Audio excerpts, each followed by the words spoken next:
Prologue 1. A glimpse into days long gone. Those who know true hope are the ones who stand on the brink of the abyss of despair.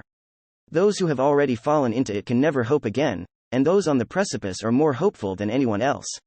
An amber dragon was speeding through the heavens. It was a majestic entity, clad in armor that shone like precious gems. Its eyes, however, had no trace of life in them. They were window-like, and you could see the silhouettes of men inside. The dragon's head was a cockpit, and those within it were managing various control columns and gauges.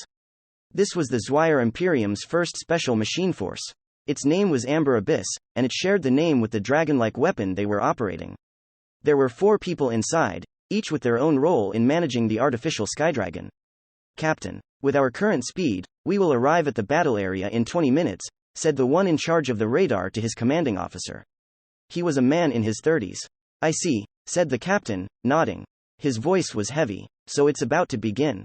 Dr. Flagman finished this Prism Dragon just recently. This is its first battle, isn't it? Asked the youth holding the control column.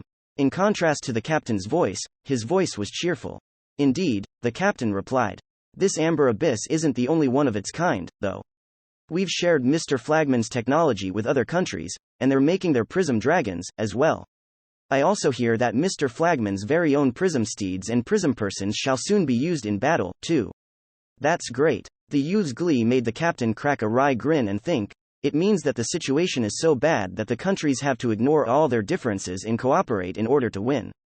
Exactly. Everything on the continent, be it the Zweier Imperium or any other nation, was on the verge of collapse. And it was all because of a certain enemy. That aside, what of our advance unit? Have the Skydragon Knights responded yet? Asked the captain. No, the subordinate shook his head. Apparently, there's a powerful magical force obstructing all communication magic. I see, the captain muttered. Keep trying to contact them. The lack of response made a cold sweat run down his back. Overcome with worry, he looked over his subordinates. That was how he noticed that the one on the control column was smiling while looking at a photo. The captain looked and saw that it displayed a young woman with a baby in her arms. She looked about as young as the youth holding the photo. Sublieutenant, what's that? The man asked. Ah, Captain. The youth jumped a bit, then spoke with joy in his tone. Ha ha ha. Well, this is a photo they sent me from the evacuation center. I'm a father now. It's a boy. What? Then why didn't you refuse this mission? Right now, we're heading foe. I know. The sublieutenant cut the captain's words short. I know what all of this is. I know this weapon was sent out without any trials, and that we're facing those abominations. Sublieutenant. There was none of the man's cheer from before. The happiness he'd expressed talking about his child hadn't been fully genuine. He'd forced it to try and dispel the fear. Right now, his expression was one of absolute desperation, but at the same time, it was also the face of a man who had looked ahead and knew what he needed to do. But I can't just escape, the man said. If we don't defeat them, the Imperium, Amelia and the son we haven't even named yet, will die. Sublieutenant. That's why we have to defeat them. With this Amber Abyss, we have to show everyone that there's hope. You're right. The youth's words made the captain subdue his fears and face ahead. My friends, he muttered. Let us win, and attain this hope. Yes, Captain, they shouted in unison. Their wills were now united. They were determined to head into the battlefield and become a beacon of hope for all humankind. They prepared to face the enemy approaching the man-made dragon as they confirmed what information they had. Prism Dragon Unit 1, Amber Abyss, has arrived at the airspace of the battlefield. There's still no response from the Skydragon Knights. We're picking up an immense energy signal. It's a servant of the extracontinental vessel. The incarnation of armaments. It was far beyond the distant horizon, but their radars were already capturing absolutely obscene amounts of energy. The incarnation of armaments will be visible on the horizon after 25 seconds. Get its attention, shouted the captain. We'll take care of it with the first attack. Understood. Abyss cannon. Prepare to fire. As ordered, everyone readied the man-made dragon for its greatest attack. The Amber Abyss opened its maw and started charging the weapon inside, the compressed magical baryon acceleration cannon. The artificial dragon's power reactor created energy greatly exceeding 1 million megapixels, then began gathering and compressing it all. The magic became an ultra-hot ball of fire. If its mouth hadn't been protected by a special barrier, the dragon would most likely have evaporated on the spot. In spite of that, the energy only continued to increase. The energy is at 80, 90, 100%. Blow it away, roared the captain. Wipe it out with the horizon itself. The moment it reached the limit, the sublieutenant pulled the trigger on the column. Abyss cannon. Fire. And so, the artificial dragon released the fireball from its jaws. Distorting the very space around it, it flew towards the ground and shattered the earth, directly hitting the enemy in the distant horizon. The ground around it instantly evaporated, and the enemy's approach was halted. Then, with a searing blast, all the magic compressed within the core was released. Half of the unleashed power was used for a long-distance gravity spell, while the rest became an even greater heat. This was the true nature of the Abyss cannon. It was a fatal weapon that sank and settled the target with an immense gravitational field, then burned it until not even ash remained. A few seconds later, the distant abyss it created spat out an enormous pillar of fire. And, as one would expect, nothing inside it was moving. The incarnation of armaments has fallen silent. Yes, shouted the captain, completely overwhelmed. We did it. The Prism Dragon's Abyss cannon worked. We finally defeated one of them. Indeed, nodded the captain. And this won't be the final victory we claim. If we can beat one, we can beat the rest of them. Though I imagine that the incarnation of beasts will be quite troublesome. But I'm sure it's possible. There's still hope. They all cheered. They had every reason to. After all, the man-made dragon they operated had become a sign of hope in this desperate war. It would still be an uphill battle, but just having a means of fighting back was more than enough for them to feel hopeful. However, needless to say, that only applied if this means was actually successful. Eh? The one in charge of the radar exclaimed. What is it? Asked the captain.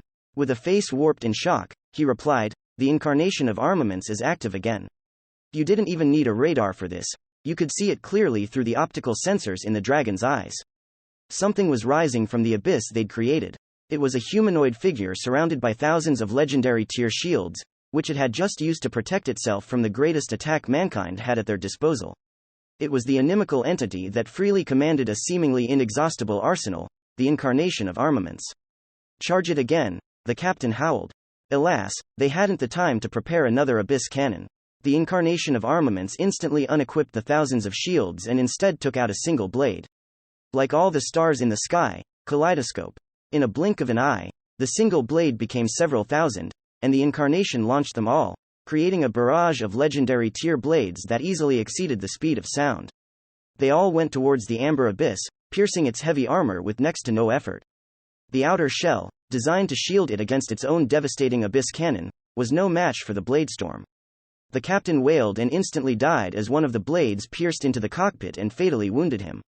AMELIAAAAAAAA. The sublieutenant and the other members faced a similar end. They and their hope, the Amber Abyss, became atomic dust in but a blink of an eye. The battle between the Amber Abyss and the incarnation of armaments was just one of the many encounters between this continent's humanity and the extracontinental vessel. The war certainly wasn't limited to just the sky. This is the 7th Magical Infantry Division. We need reinforcement. No. Tell the rear area to evacuate. We can't hold much longer. We're fighting the incarnation of beasts. We don't know their total number, but there are so many, we can't see a single patch of ground. Infantries were being annihilated by a force of beasts so great that they drowned out the land. This is the Zweier Imperial Fleet. The final line of defense was consumed. The incarnation of maelstroms is about to reach land. A fleet all but vanished, consumed by a black, vortex-like space in the sea. None of what they had seemed to stand a chance. Faced with an overwhelming power they couldn't hope to match, mankind, the prosperous society that would eventually be known as the pre-ancient civilization, was facing its demise. All-dominating weapons blotting out the sky. Countless beasts covering the ground. A bottomless maelstrom consuming even the ocean itself. With forces so staggering all united to annihilate them, humanity had no choice but to despair. Having heard the news that all the front lines were lost and that the 3 incarnations were closing in, the capital was in a state of absolute panic. The people of the Zweier Imperium were desperately trying to escape to either the edge of the world or the underground. There was a man observing them. He was the Imperator of the Zweier Imperium, which was once the most advanced nation on the continent, now on the verge of collapse. God does not exist, he muttered as he watched his proud country wither. He couldn't believe that there was any meaning in praying to God in a world so cruel that it would allow everything that men had created to collapse so easily, especially when the incarnations responsible were so godlike themselves. I am certain that, after this, no one will pray to gods ever again, he continued. That is, assuming humanity somehow survives. As the Imperator looked upon his dying Imperium, a youth called out to him, saying, "Your Majesty, we have finished evacuating the people to the underground and sealed the various underground factories. I see. 4 of the 5 prism dragons have been confirmed to be thoroughly destroyed. The last one sank into the ocean and isn't coming back up.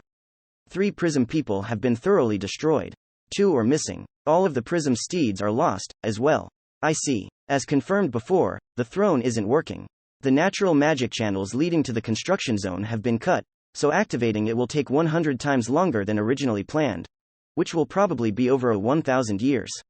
However, we have successfully constructed an automatic mass production system for the Prism Person and Prism Rider series. We have set it to sleep mode underneath the Eldam mountain range. Acra Vesta, our ultimate weapon number 3, is also being constructed there. I see. Acra Vesta will be automatically designed and constructed based on the data gathered from the incarnations. The operation will be executed in a way they won't discover. Considering the overwhelming power of what they're based on and how difficult it will be to counter them, I believe that constructing it will take between 3,000 to 4,000 years. Ha, the Imperator chuckled. That will certainly require some patience. Indeed, the youth replied. However, I will eventually get back at the extra-continental vessel. I shall not die until I witness that happening. I see. Then, please, do it for the both of us. My friend. Flagman. As you will. Then I will go make preparations in countries that still exist. Very well. Do your best. I will. Thank you, Your Majesty. For everything, said the youth, Flagman, as he left the Imperator's presence. He was fully aware that the man would want to accept his demise like any ruler should. Now, which one of them shall give me my end? The old man murmured. Too many of his people had lost their lives against the extra-continental vessel's incarnations, and thus, he thought he would go out the same way they did. This would be his end. However, their will wouldn't die with them. Though faced with complete and utter annihilation, they still had a desire within their hearts. I will be waiting for you to join me on the other side, Flagman, the Imperator said as he saw a score of beasts break through the walls. The incarnation of beasts, eh? Perhaps I should be glad that it's a foe I'm not helpless against. I can die fighting. He then stood up and covered his body in a set of mechanical armor. I am Imperator Machina, Wolfgang Magnuswire. Face me in my final battle as the ruler of this land. Incarnation of beasts. This was a slice of history etched onto the stage of infinite Dendrogram. Going by the world's time, it had happened 2,000 years before the first players arrived. That was the end of the period now known as the pre-ancient civilization. The ruler of one of the countries from that era faced his demise at his very own throne. His was not the only country, and he was not the only ruler to die in such a way. However, they did not vanish without leaving anything behind. The seas and the underground were comparably safe from the onslaught, so many facilities were left there. The later generations eventually started calling those places simply ruins. Within them were powers left over from the people of that era, which could become a source of hope for what remained of mankind, artifacts and technologies carrying the will to revive the dying civilization. Even after 2 millennia passed, they were still waiting for the arrival of the later generations. However, those who left the hope behind had made 2 major mistakes. One was not of their own fault. It was the complete and sudden disappearance of their enemies, the incarnations, and their mothership, the extra-continental vessel. And the other was the fact that they failed to consider how the hope they left behind would actually manifest.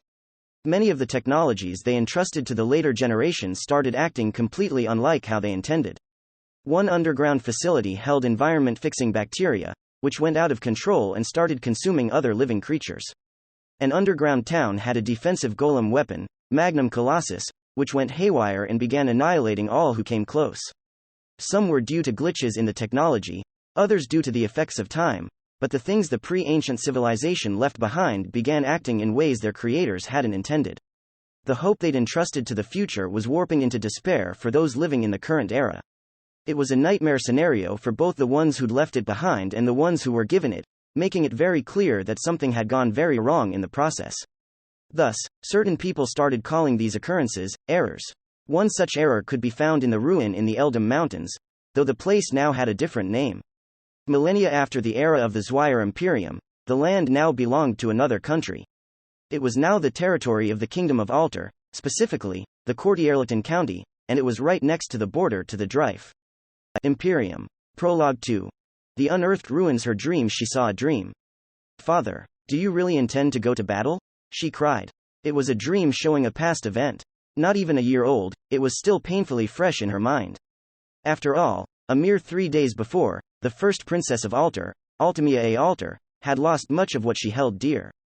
Why are you not doing what the Imperium's doing, offering rewards to the masters who join the war? She desperately asked her father and king, Elder Zio Alter.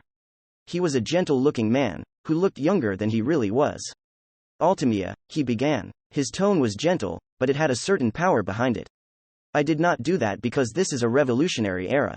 The once few masters started growing in number a few years ago, and the kingdom alone already has thousands of them. But that is exactly why you should make an ally out of them. Masters were immortal entities bearing the supernatural powers of embryos. The contract of war prohibited all except certain rankers to participate, but even so, few could match those masters in battle. They were significantly stronger than the Tien majority, and they would never be at risk of losing their lives. Even so, Elder had rejected the idea that masters should be hired for this battle. Altamia, he said, if you speak of them that way, you are basically saying that they have been increasing for that sole purpose. There are more masters now, and there will likely be even more in the future. They are bound to change the world. I believe them to be the current era's agents of revolution, sent by the world itself, and believe that their special powers exist for that purpose. However, I don't believe that using them for war is a good thing. A world where we Tiens see them as nothing but tools of war, and a world where masters acknowledge that, is far too bleak, he said as he looked outside the window, into the world beyond. That is why I cannot allow myself to be like Dryfe and warp their wills with the promise of rewards. After saying so with absolute certainty, Elder smiled. Still, I cannot begin to express my thanks to the masters who have chosen to stand with this country regardless. On this day, Elder had recruited masters to stand and defend against the Imperium. Because of the aforementioned reasons, he hadn't promised any rewards, but some had stood up to protect the country, regardless. But, Altamia protested. Both she and her father knew full well that the quality of those masters was significantly lower than that of those fighting for the Imperium. But the kingdom will surely lose. If you can't win, try making peace with, we cannot. Elder rejected the idea in an even stronger tone. Altamia, the current imperator, Leinert is dangerous. If we do not stop him, he will become a threat to the world itself. Father, back when the kingdom and the Imperium had been on good terms, Altamia had lived in the country as a foreign transfer student. Thanks to a certain connection, she'd met and talked to Leinert for a bit, and he hadn't seemed particularly dangerous. However, Elder's expression as he mentioned that man was intense beyond words, making it quite likely that Leinert was the reason why the two countries were now going from allies to enemies in such a short amount of time. Father, she said worriedly. Don't worry, Altamia, I used to fight at Langley's side as a paladin. And our teacher, the Arch-Sage, is with us, as well. Father. Then, Altamia was about to suggest something to him, but Elder cut his daughter's words short, saying, one more thing, Altamia. This doesn't just apply to masters. I do not want to push people to fight just because they have the power to. But, and that's why, Altamia. Altamia woke up right as her father was about to say something. The dream just now had shown her last conversation with him. She'd seen it countless times after he'd passed away. Your Highness, Marquis Findle is here. The voice coming from beyond the door was the reason why she had awoken. It was her attendant. He has urgent news.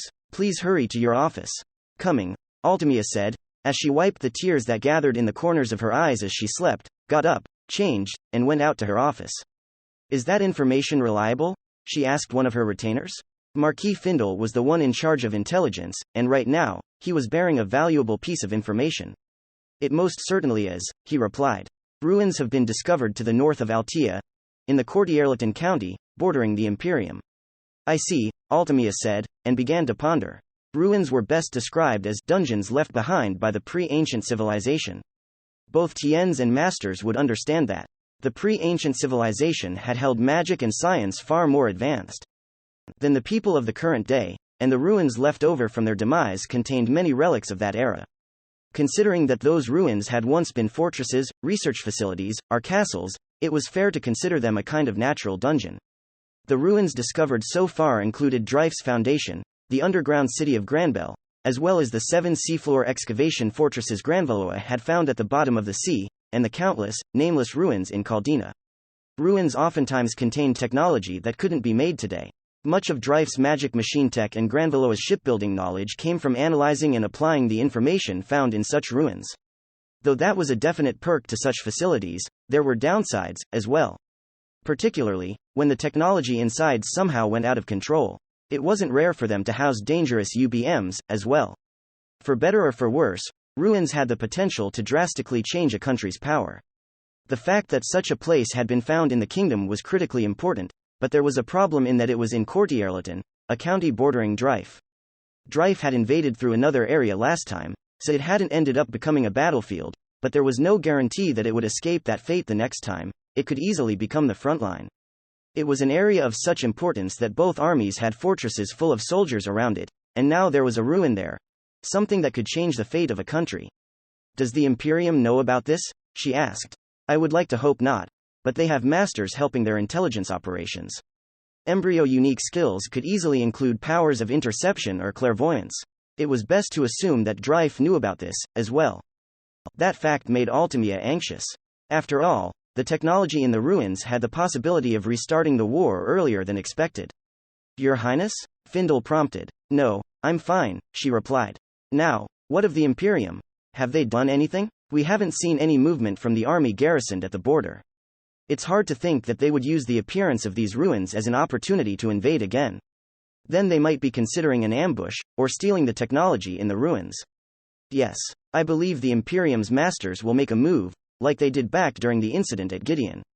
He was referring to the major act of terrorism by Franklin, one of Dryfe's superiors, in the kingdom's strongest city. He'd kidnapped the second princess, brought destruction upon the city, and even planned to completely annihilate it with a horde of monsters exceeding even the number he'd used in the war. Thankfully, the kingdom's masters, including one superior, the King of Destruction, had stemmed the flow of Franklin's abominations at the source and defeated the mad scientist himself. Remembering the incident, something she'd only heard about while suffering the epidemic, Altamia clenched her fists in determination. She couldn't stand the fact that Dryfe's masters had sparked the act of terror, and that masters had been the ones to subdue it. Only she would understand who this frustration was directed at, however. Why did, she thought, but then shook her head and came back to the matter at hand. Let us do something about it, too, she said. We will send someone to investigate the ruins and counter the forces sent by the Imperium. Very well, nodded Findle. Then I shall contact the guild and ask them to prepare quests for powerful masters, so that. Do not do that, huh? Following the appearance of masters in the world, requesting masters to deal with difficult problems had become the optimal course of action. However, Altamia rejected the idea. I will send someone of my choosing. And I do not deem it necessary to contact the masters or the adventurers guild about it. Prohibit it and the job guilds from making any quests related to the ruins. But if the Imperium is sending masters, only other masters would be able to counter that is my decision as acting ruler.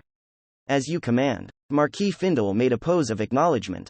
You may leave. Also, keep in mind that I might not respond for a few days as I deal with this situation. I will tell this to the other departments. Very well. Findle bowed lightly and excused himself from the office. Altamia stood up from her chair and walked to the front of the full-body mirror. Tiens have little chance against masters. I know that much, she muttered to herself. She looked into her own eyes and remembered those defeated and dead at the hands of Dryfe's masters. A number of them had been especially dear to her. Even her own father had been beaten by a master and eaten by his monsters. Even so, I cannot rely on masters to accomplish something that could have such a powerful effect on the war, she whispered as she touched the mirror. I cannot use them as tools of war. Those were the words she'd heard many times in the dream of talking to her father for the last time. Masters were the current era's agents of revolution. They should not be used in human battles. That was how she understood those words. Though her interpretation was slightly different from her father's rule, she was determined to abide by it. Then she considered another thing. During the war, many masters had sided with Dryfe for the rewards. Her father had offered no rewards to the masters of his kingdom, leaving Dryfe with far more of them. Just like her father, she was thankful for the Altarian masters who'd participated. However, she couldn't help but feel hatred for the many Dryfian masters who'd fought the kingdom, grudge for the many Altarian masters who'd done nothing, and rage at the Altarian superior who had made absurd demands in exchange for her participation.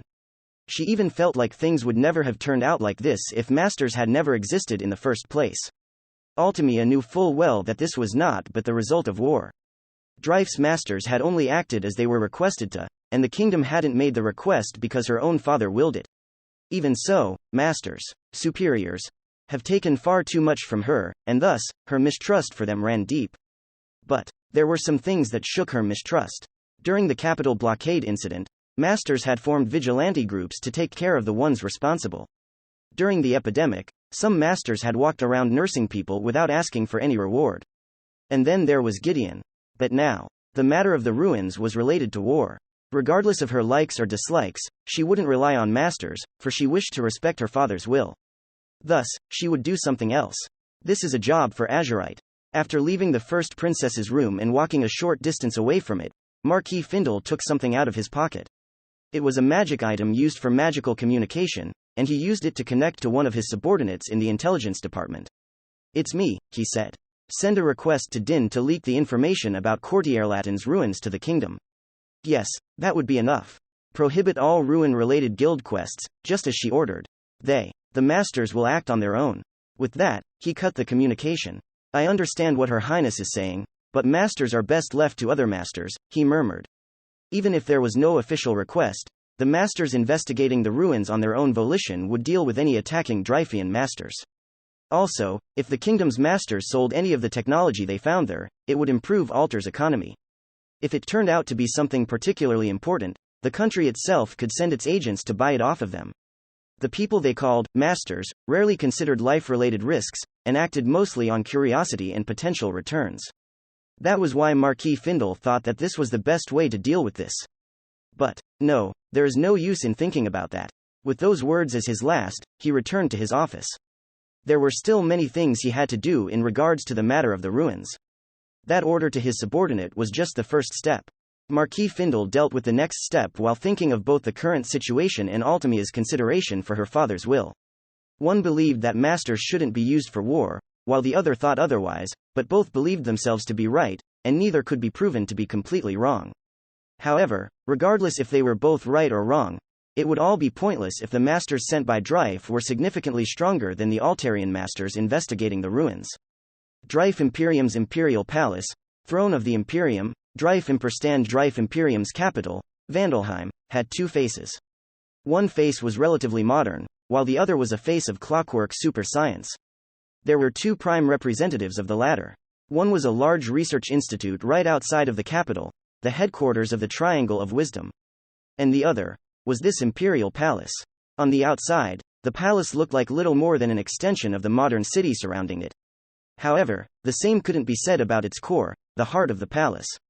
It was best described as an enormous clockwork fortress, a castle of ever-moving gears bearing the name, Throne of the Imperium, Dryfe Imperstand.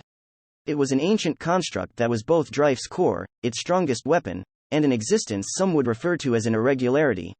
A weapon in the imperial residence at the same time, the Imperstand also had offices for the senior statesmen. In one such office, two people were having an exchange while enjoying a game of chess, or, at least, a game that looked like it. A short while ago, I was informed that one of our masters had confirmed the appearance of ruins in the kingdom's Courtierlatin County, one of them said. The other silently listened. Could you send the Hell General there? May I ask why, Prime Minister Vigoma? One of them was Prime Minister Nobrom Vigoma, the one in charge of the Imperium's internal affairs. As for the other, that's simple, said Nobrom. Because there is no method with more certainty, Field Marshal Barbaros. I see. The Zero General, Field Marshal Gifted Barbaros, was the one in charge of the country's military, and easily the strongest Tien in the Imperium. He was both a general and a field marshal at the same time. It wasn't unusual for Tiens to have different jobs and official roles. Though there were superior jobs, such as commander-in-chief, and some that included the word general, a field marshal job simply didn't exist, so there was no helping that. Despite being the top of the country's military, Gifted Barbaros was strangely young, somewhere around 30, and didn't seem to have the air of command you'd expect from a leader. To put it frankly, his eyes seemed dead. He is in the field marshal faction, Nobrom continued. If you convince him, we only share a method and approach.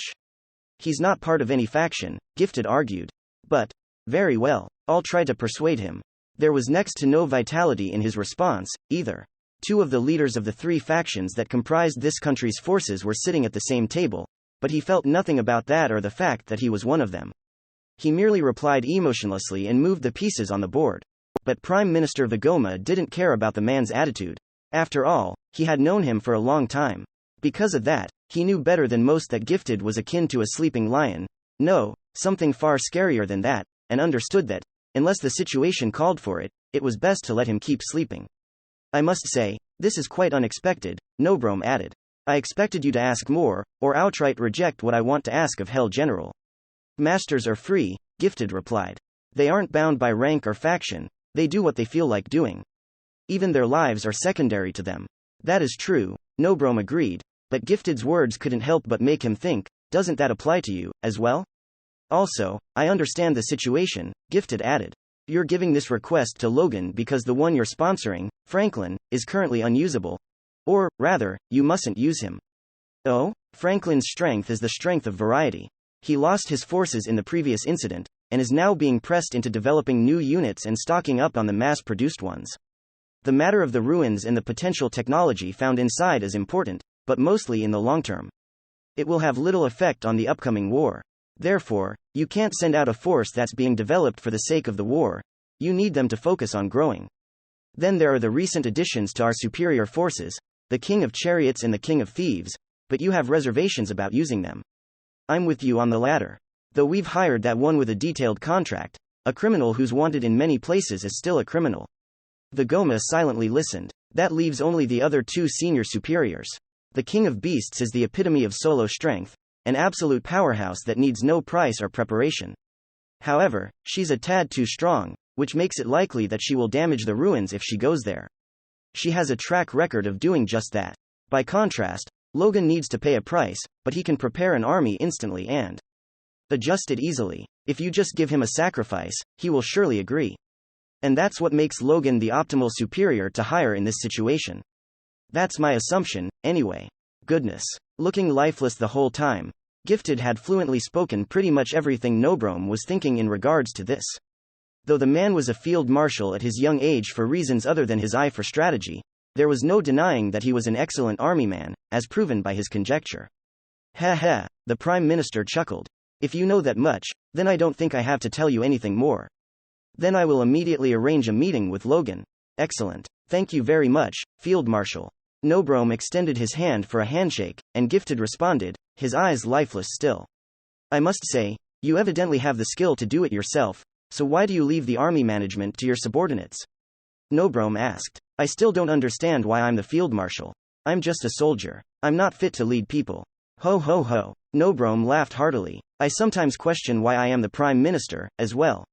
After all, we were simply the most influential of the few military and civil officials who sided with the one who became the imperator. Upon hearing those words, Gifted showed emotion for the first time. It came out as a heavy sigh. Too many people died during the imperator selection and the chaos that followed. Indeed, but I am truly glad that you, I, and your subordinates remained. As am I. People like to say that the Imperium was split into three forces: Prime Minister Vigomas, Field Marshal Barbarosas, and the current imperators. That wasn't false in any way. Even though the imperator, the highest authority, occasionally participated in politics from the shadows, he spent most of his time messing with machines, training, and other affections. And those left in charge, Vigoma and Barbaros, had different ideas about what was best for the Imperium. That didn't mean they were antagonistic to each other.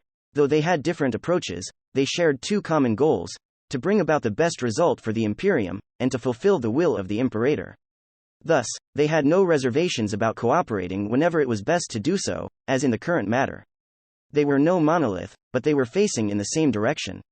Prime Minister, Gifted spoke up. May I ask something? Yes? You said that the ruins are in the Courtierleton County? Yes. I see. Then I shall send a special soldier. A special soldier? But they are. Wait. Do you mean, there's no better person for the job? Wouldn't you agree? And so, their flexibility and coordination birthed a nightmare scenario for the kingdom: the dispatching of a superior and another powerful force. Thus, the kingdom's and the Imperium's intentions intertwined, setting the stage for a new incident surrounding the ruins at the Courtierleton County. However, there was another faction making a move, too. It was a group that no one, Tien or Master, could anticipate or understand. Pre-ancient civilization ruins were discovered in the kingdom, .A05. Really? A change in the crust exposed it to the surface. Tien's and Masters went on to find it. Well, the Earth recently started lots of earthquakes there. But it didn't appear on the ruin search, did he? Apparently, this one is a facility from the later period. It used highly advanced anti-discovery technology. It's somewhat like the Red King's jail. Then I guess we should worry about what's inside. There won't be a problem if it's your average ruin, but there's no guarantee that it doesn't hold weaponry that exceeds Prism Dragons or the throne. If either the kingdom or the Imperium uses something like that in their war, the already shaky balance might completely collapse. It'd be much easier if the Masters were the only ones breaking balance. I should say that to Jabberwock, too. Anyway, alright, I'll go investigate. Such chores are part of my job, after AAALL. We'll leave it to you. Oh, and I'll ask for permission to use the original, just in case. I'll ask, too. Please do. Be careful. Sure. Alright, I'm off. Chapter 1. Change of Clothing, Dark Edition Paladin, Ray Starling, Sitting on the coachman's seat of the carriage, I made an audibly perplexed groan. The reason for it was the transparent mantle that became black when worn, black warcoat, monochrome. It was the day after the deathly struggle against the void of the black sky, monochrome, and we were heading back to the capital in B3's carriage, drawn by my silver. On the way, I considered testing the black warcoat, just like I'd done with the miasmaflame bracers and the grudge-soaked greaves. After all, special rewards were often, well, special in how they functioned, so using them without the proper testing was somewhat scary.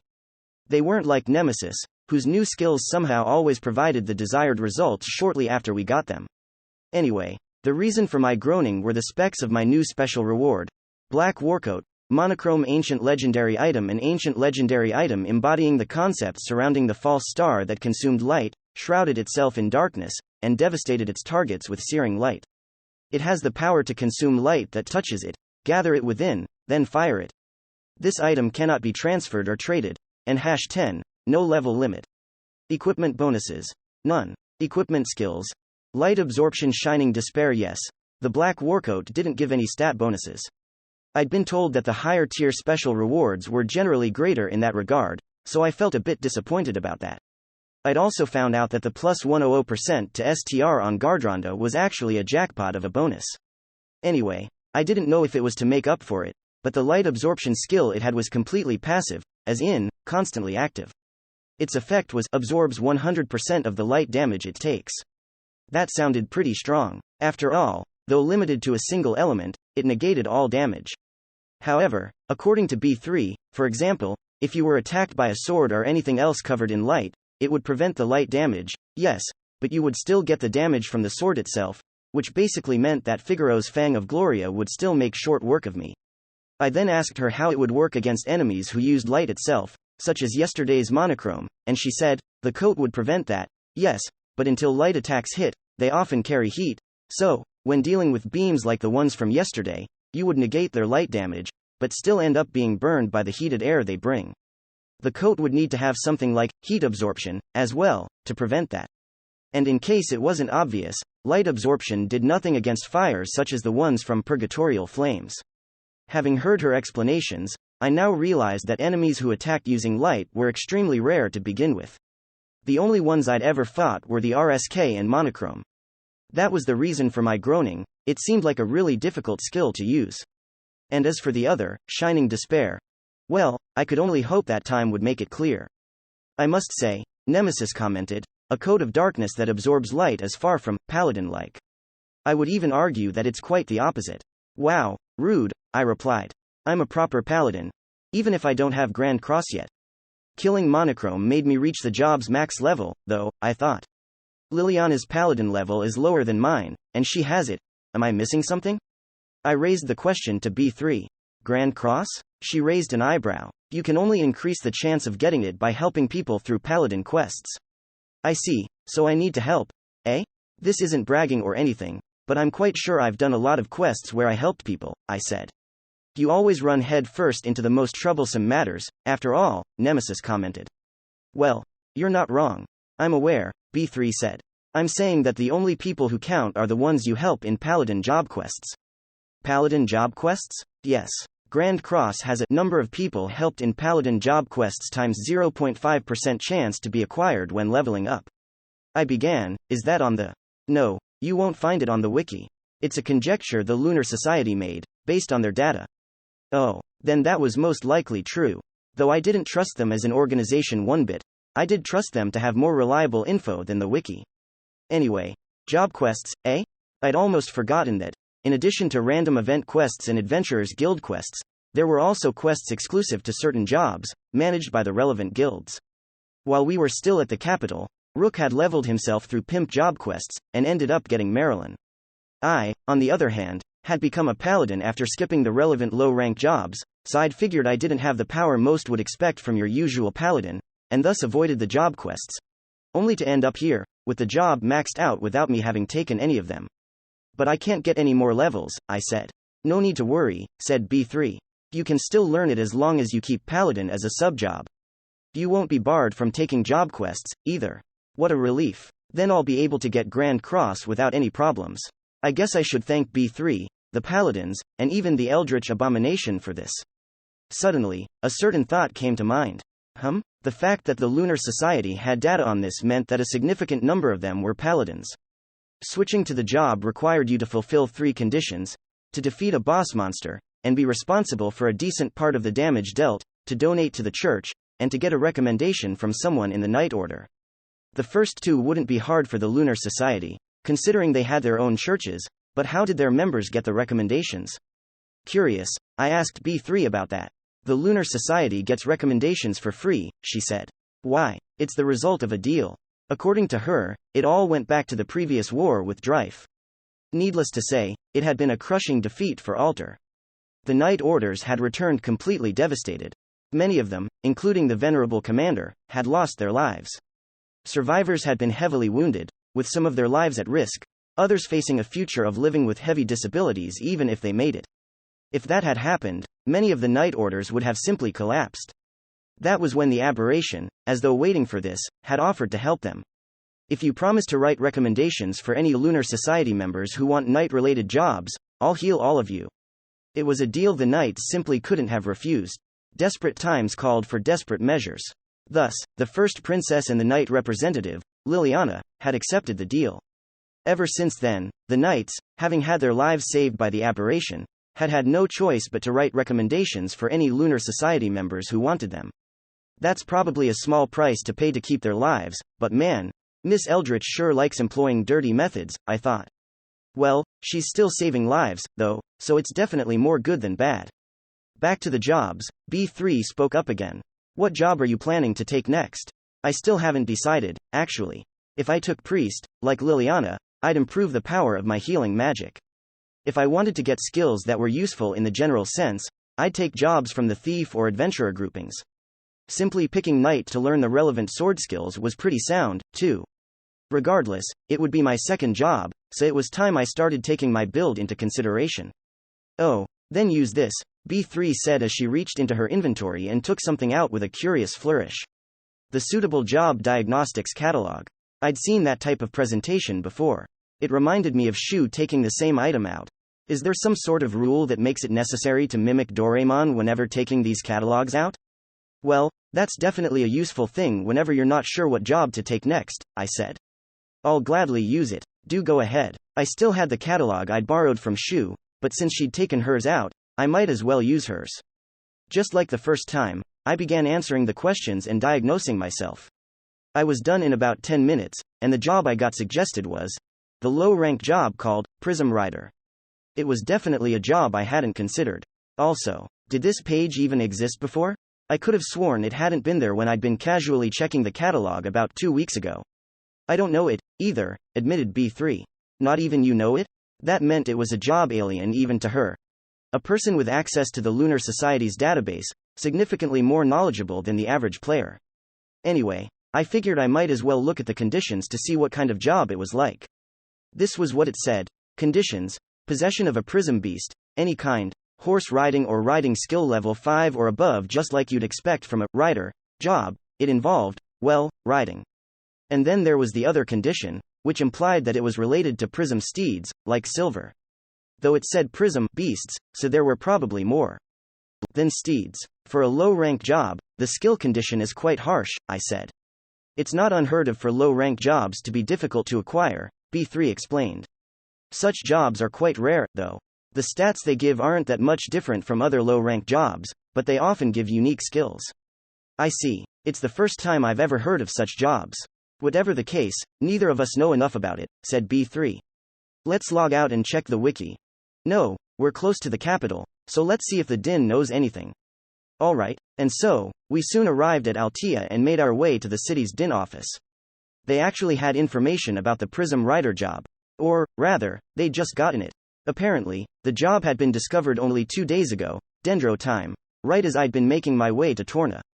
According to the DIN, ruins of the pre-ancient civilization had been discovered to the north of the capital, in an area called the Courtierleton County. When touched by a master exploring the ruins, a giant crystal there had displayed the conditions to switch to the Prism Writer job. The discoverer hadn't owned a Prism Beast, but one of the other masters exploring the ruins had, and he'd been able to become a Prism Writer. What the job actually did was yet to be verified, but apparently, it had skills that improved the Prism Beasts you were riding. So they discovered a lost job, said B3. The term, lost job, was used for jobs that not a single person had at this point in time, and the conditions for which were lost. Regardless of whether they were low or high rank, lost jobs didn't appear on the catalog. The concept of version updates didn't exist in Infinite Dendrogram. The whole world was already complete as it was. There were probably still many jobs, superior or otherwise, that had yet to be discovered. Just as you would expect from the conditions, it appears that Prism Writer really is a job focused on Prism Beasts, B3 said. And it seems that both originals and replicas work for it. Originals and replicas? I raised an eyebrow. Let's take this outside. For some reason, she cautiously looked around the DIN office we were in, and then led me out. She took me to a relatively empty cafe, where we both ordered something, and she continued. Prism Beasts come in 2 forms. Originals and replicas, focused on easy mass production. Replicas are much like the Imperium's Magingears, in that they use MP to move, but your silver doesn't. Which means that he's an original. Seems like it. He did consume lots of MP for powerful windhoof barriers, but I couldn't recall him ever taking any of it when simply moving. Also, his description mentioned something about some artisan. As far as Prism Beasts go, the Prism Steed series is particularly well known, as some of them have already been discovered, she said. There's the kingdom's now lost national treasure, the lightning-based Gold Thunder. Then there's the earth-based Obsidian Earth Edge that the Over Gladiator uses for mounted battles. And there's the fire-based Ruby Ignition that's owned by a superior from Huanghe. Oh yeah, I almost forgot that Figaro has a Prism Steed, too, I thought. He says he only uses his for the race battles in the 8th arena because it's faster for him to just run, though. Apparently, he'd acquired it deep in the Tomb Labyrinth. However, it's still unknown where the ones based on other elements are, B3 said. And it's highly likely that your silver is the wind-based Prism Steed. The X rarity and the power of his windhoof made it clear that he was no ordinary item, and what she was saying confirmed it. But wait, his official name is Zephyrus Silver, right? The way the others are named would have you guess it's Silver Zephyus, but it isn't. Why? Is there a reason? So he's really valuable, huh? I asked. Oh, he is, said B3. If I were still in Mad Castle and we weren't acquainted, I would have attacked you for him. He's that expensive? He's worth at least 500 million. You could probably get billions for him in Caldina's auctions. Silver. I had no idea you were such a treasure, I thought. I'll polish you real good, alright? Man, am I thankful that no one's stolen him from me. While in Gideon, you had the likes of Brother Bear and Marie with you, Nemesis commented. I would like to believe no one is idiotic enough to steal from you in that environment. True, Saul Crisis hadn't exactly been wrong about me being a difficult target while in Gideon. Wait, doesn't that mean that I'm in danger now that I'm away from there? I'm kinda worried. Replicas are often silver, so it's also likely that they simply didn't realize that silver is an original, said B3. However, there's no guarantee that people won't, so why not buy an inventory that prevents steal and similar skills? It will be expensive, but it will completely negate even the highest level steal. Good idea. That'll be reassuring, but superior jobs might still steal him with their ultimate job skills. Well, you don't normally run into them, I said. Superiors focused on thievery, like King of Thieves or something, were probably few and far between. Like, in the low single digits in this entire world. I'm sure I won't run into them. Her eyebrow arched. You say that, but how many superiors and superior jobs have you met already? You have a point. Well, I would probably meet more superiors sooner or later, so I could only hope that they wouldn't be in the thief or burglar groupings. Speaking of which, The only one of the 4 people in charge of the capital blockade incident that I'd yet to meet was the superior job of the burglar grouping, King of Burglary, Eldridge. I'd heard that he was a really crafty PKer who controlled the flow of battle by stealing both his enemies' equipment and even their body parts. There was little doubt that he would be a formidable foe. I could only hope that I wouldn't meet him. But 500 million minimum is really big, isn't it? I asked. It really is, but most of that value is not because of the Prism Steed's abilities, but because they're antique, and often thought to be works of art, she said. Think about it. It's an oop art from 2000 years ago that's in a perfect state. There's no way it wouldn't be expensive. 2000 years. So that's how old the pre-ancient civilization is. Yes. The ancient civilization ended around that time, too. The ancient and the pre-ancient both ended 2000 years ago? Shouldn't the pre-ancient civilization have ended before the ancient one? I've only read a little bit on this in the data gathered by the Lunar Society, so I'm not all that knowledgeable, but that seems to be the conclusion historians have come to. 2 civilizations, both of which had died 2000 years ago. Silver was a relic from the pre-ancient civilization, so this definitely piqued my curiosity. I wanted to look into this. Anyhow, you're picking Prism Rider as your next job, yes? She asked. Yes, I nodded. Might as well. And if I go right now, I should be able to switch during this weekend. Right now, in real life, it was Saturday afternoon. We left for Torna on Friday night, and I'd spent 2 days here since then, but I still had more than half of the weekend left. I had about 4 days I could use here. I'd heard that the distance between Altea and the town at Courtierleton was about the same as the one between Altea and Torna, so I ought to be able to go there, switch jobs, and even go exploring for a bit. If you want to switch, you will have to enter the ruins themselves, B3 said. Since it was just discovered, many experts must have gathered there. Some of them might even have an answer to your question. I see. Great. So I might get an archaeology lesson. I'd been into history since I was a boy, so I was kinda excited. This should be exhilarating, said Nemesis, who sounded genuinely curious. Yeah, I nodded, sharing her sentiment. Alright, my next course of action was decided. My goal was to switch jobs and investigate the history of the 2 civilizations. My destination was the ancient ruins in the Courtierleton County. Let the quest begin. However, right as we were about to take off for Courtierleton, something happened. Sorry, said B3. Someone's calling me. I'll log out for a moment. And she did just that. Someone seemed to have called her on her phone. When you set up a link between your infinite Dendrogram hardware and mobile, you could set it to inform you of calls, messages, and social network alerts, the same way it informed you whenever you needed to sleep or go to the bathroom. I'd set up a link, myself. It ignored messages, but it always informed me of any calls. Usually the only people who called me were my parents and Shu, so it was always best to answer right away. Ray, Nemesis spoke up. Since you're heading for another place instead of returning to Gideon, you might want to contact Brother Bear about that. You have a point, I said. An update certainly won't do any harm.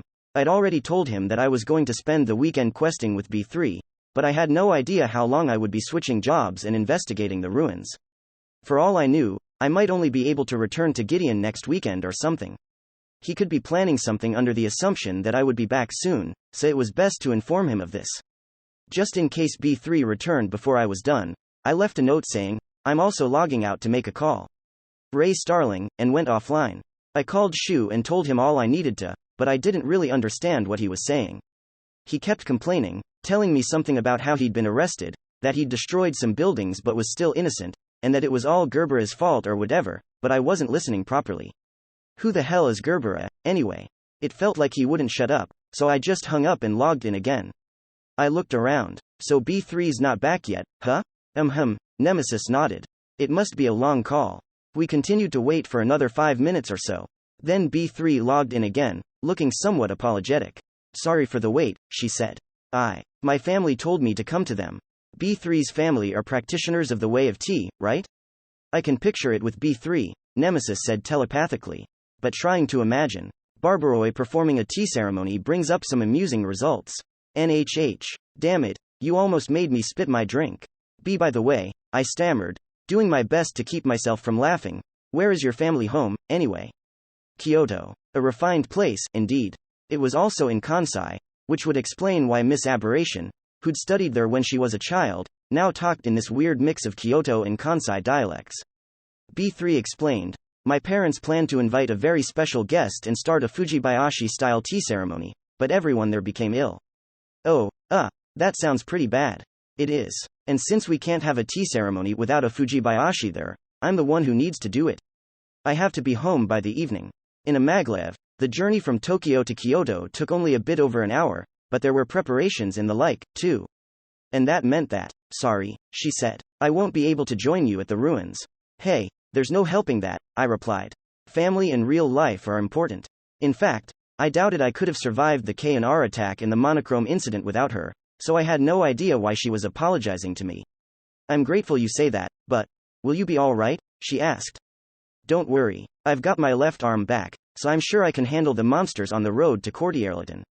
From what I've been told of the current monster distribution, the ones in that area were at about the same level as the monsters in newbie hunting grounds, are just a bit higher.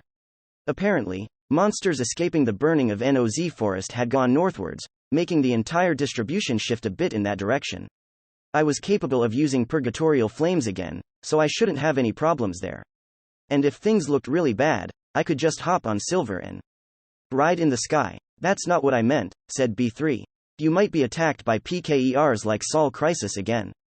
Not to mention that someone might try to take your Silver. I'd almost forgotten that the wilder masters were way scarier than the wildest of monsters. I'll buy an anti-steal inventory before I go. With that in mind, it was time to shop. B3 still had some time until she had to leave, so she would accompany me for that. I suppose we're heading to the shop where you messed up and bought a permit? She asked. Yeah, messed up is pretty apt. I didn't intend the result of that at all, I thought in chagrin.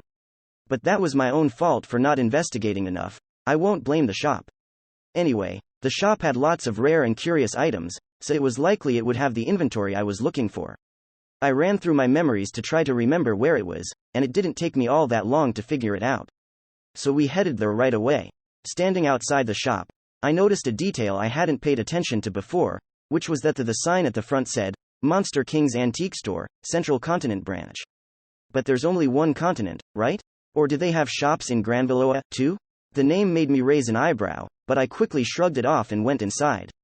Just like last time, the place was completely devoid of customers, which I found strange, considering that it had some pretty good items.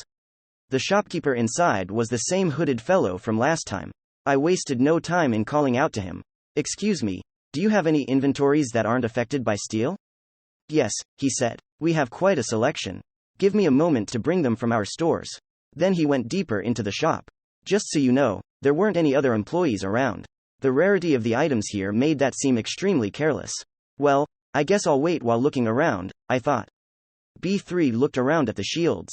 She'd gotten a number of hers broken by Rosa, so she was probably considering stocking up. I should buy some defense, too, I muttered.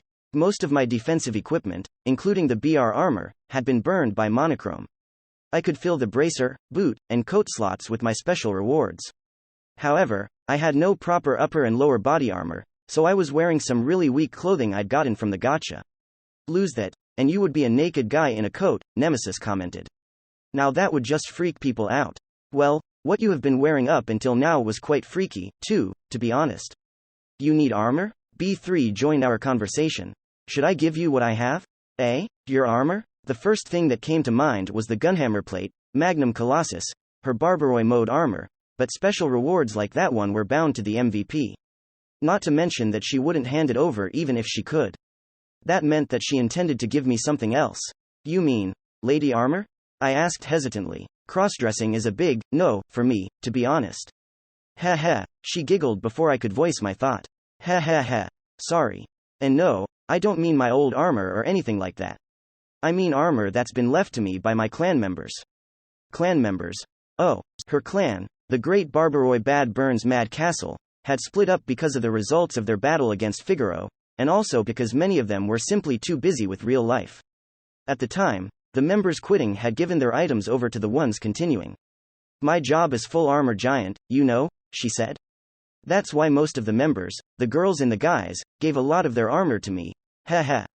Again the giggle. She seemed to be remembering something funny, so I decided to just ask what it was. She replied with, oh, one of the members accidentally handed me a Speedo-shaped piece of armor, so everyone else ganked him and it became a real bloodbath. Ha. Is that really something you remember fondly and giggle about? Back to the matter at hand, that's the male armor I want to give you. A Speedo? Not that. I mean something normal. Man, what a relief. It felt like the conversation was going in that direction. I have my gunhammer plate, and whenever I wear something else, like right now, it's always female armor, so I've never really used the male armor they've given me. They're like gifts, so selling them wouldn't sit right with me, and that's why I'd like you to have a set. Thankfully, the one I'm thinking of is better than any armor here, and you only need a total level of 100, so you can use it right away. I hesitated. Are you sure I should have it? Yes. Tools are meant to be used, so would this armor be better off in your hands? She reached into her inventory and took out a set of armor that would cover both the upper and lower body. It was a composite work, combining crimson beast leather and black metallic armoring. This is volcanic dark metal armor, otherwise known as just VDA. That name almost made me say, wow, that sounds strong, but that felt too 10-year-old, so I just kept my mouth shut. Even so, there was no denying that it sounded and looked both strong and cool. It's magic armor made in Legendaria, B3 explained. It has fire resistance and dark resistance, both level 4, meaning that it reduces fire and dark damage by a whole 25%. Even its leather bits are strong and really hard to burn. And, most importantly, the crafter used their crafting skills to keep the level limit low. Whoa, that's really gree. Hold on. My black warcoat, an ancient legendary item, cut light damage by 100%. That meant that a combined resistance of 50% was also reasonably powerful. How much does it cost, by the way? I asked. I feel like you won't accept it if I say the price, so I won't, she replied. So it's really expensive. I really shouldn't, it's pointless to leave it rotting in my inventory. Please take it. Then at least let me pay for. I don't want money for something I was gifted. She's pretty obstinate. You, Marie, and Rook weren't any better after you defeated Gardronda, Nemesis commented telepathically. Oh, you mean the time when we were splitting the reward? It had happened only a bit over a month ago, but I already felt nostalgic about it. Back to the matter at hand. How do I get us both to AGR? Let's do it like this, I said. If I take this armor, I won't take any of the reparations from Rosa. That is tolerable. Doing it that way, she wouldn't be making money from this gift, and I wouldn't feel like I was getting too much. And so, I accepted the VDA and quickly equipped it. You look good, said B3. It really complements your bracers and coat. I feel the same way, I replied. This is great. I've gotten something that both has good stats and matches the rest of my equipment.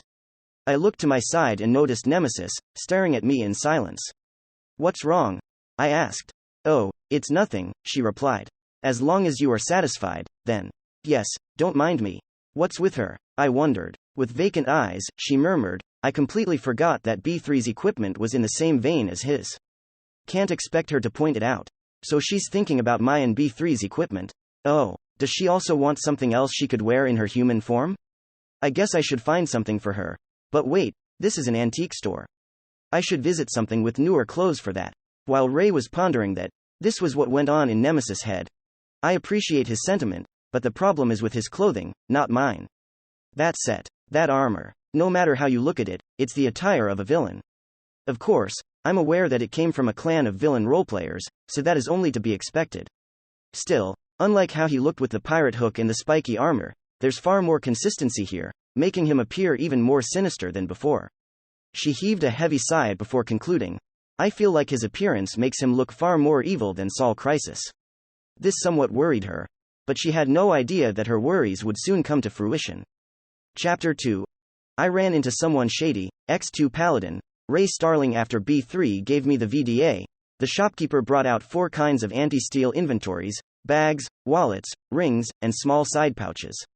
I opted for the last one, because it was easy to take stuff out of it and because it matched the rest of my equipment. It looked somewhat like a deck case worn by characters from card game anime, and it reminded me of the president of EGRS. One thing about this inventory, though, in exchange for its resistance to steel and other types of destruction, it had a limited number of item types it could carry. Though it had about as much space as my other inventory, it could only carry 10 types of items. Strange as that seemed, adding resistance to steel came at the cost of storage variety. Because of this, I would continue using my previous inventory for general storage, and use this new one for whatever was really precious, like silver. By the way, this inventory cost me 10 million lire, which was kinda expensive, but the fact that I was even able to afford it spoke volumes about how much my situation in Dendro had changed over the past month. As for Nemesis's clothing, We didn't find anything that suited her perfectly, so we decided to leave it for another day. With the shopping done, we saw B3 off as she logged out to prepare for her visit back home, and then we headed out to our destination. I considered taking a monster-slaying paladin job quest to make the most out of my trip, but for some reason, there were no job quests relating to the ruins in Courtierleton County. I had expected there to be something, considering that new ruins seemed like a big deal, but, apparently, that was off the mark. Giving up on the job quest, I just headed straight to the Courtierleton County. Surrounded by a pleasant heat, Nemesis and I rode Silver on the path to our destination. Though he wasn't running at full speed, he was at least twice as fast as he'd been when pulling the carriage. We'd probably be at the town of Courtierleton by evening. Silver was clever, so he automatically made his way to the destination and avoided all obstacles and passers-by as long as I held his reins. He even knew when to slow down and speed up. Looking at him again, he really was something special. I'd never really put much thought into him before, but having heard B3's words made me somewhat curious about him. The ruins we were heading to right now were a place where you could get a job related to prism beasts, so it was likely that we could find info on them there, too, and I was reasonably excited about that. Now, Ray, Nemesis spoke up. Silver is moving automatically, so why not check how it's doing? I raised an eyebrow, not sure what she meant. Shining Despair's charge. Oh, that. Righto. I opened up the menu, went to my equipment details, and picked the Black Warcoat's equipment skill, Shining Despair. Shining Despair releases the light accumulated through light absorption to melt all things with a scorching beam of despair. Active skill. Charge. 3%, it's only increased by 1% after a whole 4 hours. I heaved a sigh. This skill was no doubt the devastating beam attack used by Monochrome. I knew its power better than anyone else. It had shattered 2 of my counter-absorptions, yet still delivered enough damage to almost kill me. Being able to use it myself would be pretty good, to say the least. However, we had a problem in the charge part. It displayed how much of the necessary light the coat had absorbed so far. And despite me wearing it ever since I'd gotten it yesterday, it had only gathered 3% of the amount needed for Shining Despair. Basic math tells me that I'll need a whole month before I can fire it for the first time, I complained. Considering that I'd be logging out for college and so forth, that was probably quite off the mark, too. I can't even try it out like this, I thought. If only you could fire it with small amounts of charge, Nemesis commented. The fact that it can only be used at 100% makes it quite inflexible. And it makes actually using it kinda scary, I added. Though it would be significantly weaker than Monochrome's original beam, you couldn't know what to expect.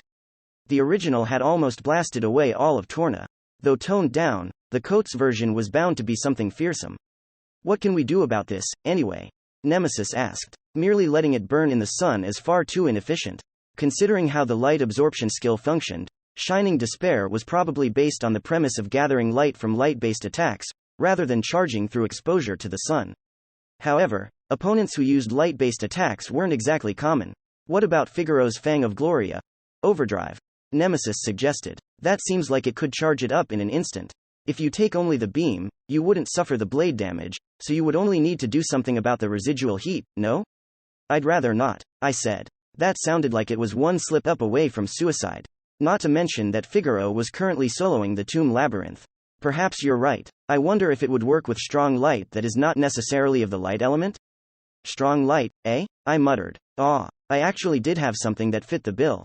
Not wasting any time, I used purifying silverlight on the Black Warcoat. Normally, equipment affected by this skill emitted a silver glow, but the coat stayed all black, probably due to light absorption. In other words, silverlight was being absorbed.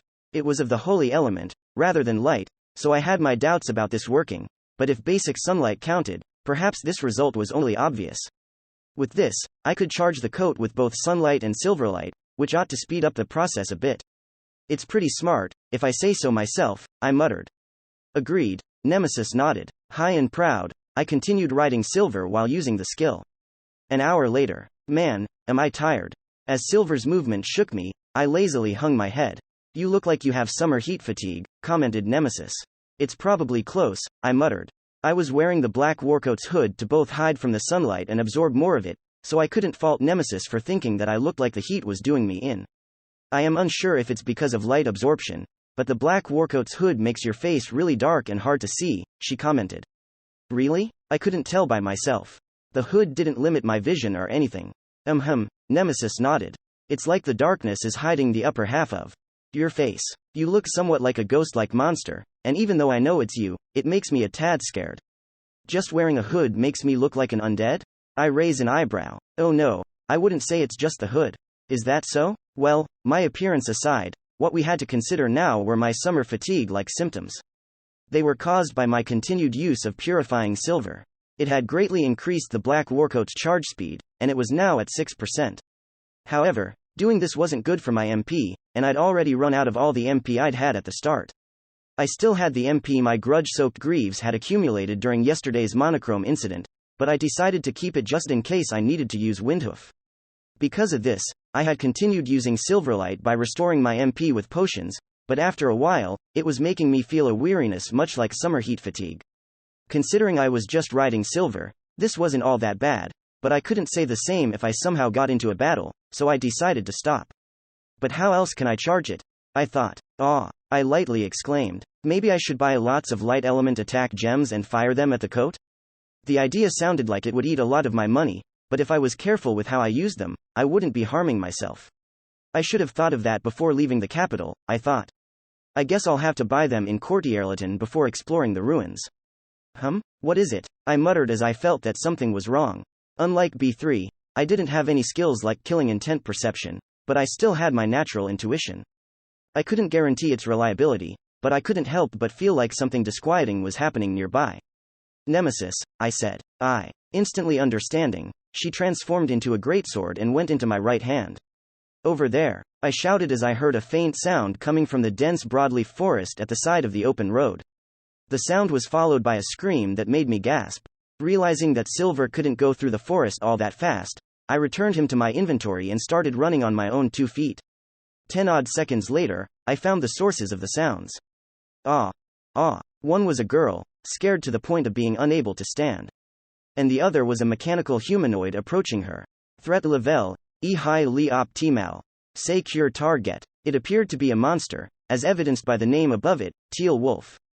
In what world is that I knew full well that teal wolves inhabited the north of the capital. But this thing before me was metallic, rather than furry, bipedal, rather than quadrupedal, and used some gun-like arm attachments as its weaponry, rather than claws and fangs. It was nothing like the teal wolves I'd fought before. In fact, this thing was more like a Magingear.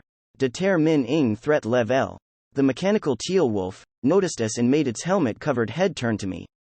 The way it talked was blatantly robotic, but upon closer look, I noticed that it had animal fur sticking out through the spaces in the helmet and the mechanical parts. Is the text actually right, then? Is that really a teal wolf? I thought. Threat level, B+. Pre or it zing e lim I na tion o vir retrieve al. My observation mattered little to the teal wolf. The gun-like attachment on its arm began spinning. The sight gave me a sense of déjà vu and made a chill go down my spine. I instantly jumped to the side. A moment later, countless bullets pierced the space I had been in, turning the trees a distance away into Swiss cheese. A Gatling gun, I muttered. First time I've seen someone other than Shu use one. Even Hugo's Magingear had used a single-shot gun. Though this teal wolf's Gatling gun wasn't nearly as menacing as Balder, it still wasn't something you'd want to face. Pure suing. Making all its metallic pieces clang, the mechanical beast turned its weapons towards me. I continued moving, effectively dodging all that came my way. The bullets flew in a straight line, and they didn't have a particularly powerful impact. They didn't chase after me, have needlessly high penetrative force, blow up the surroundings, or become manga characters. Compared to my mock battles against Shu or Marie, this was actually really tame. Hold on. Is that the smell of gunpowder? I asked. I suddenly realized that the weaponry wasn't based on magic, but some sort of explosive chemical substance. Then I can use that. The monster had even moved away from the girl to focus on its attacks on me. The situation was perfect. Gardronda, I said as I raised the left arm I'd regained just yesterday and, for the first time in over a month, brandished the left miasma flame bracer. Purgatorial flames. It had always been my main weapon against monsters, and I didn't hesitate to use it on the teal wolf. A moment later, the construct underwent a dramatic change.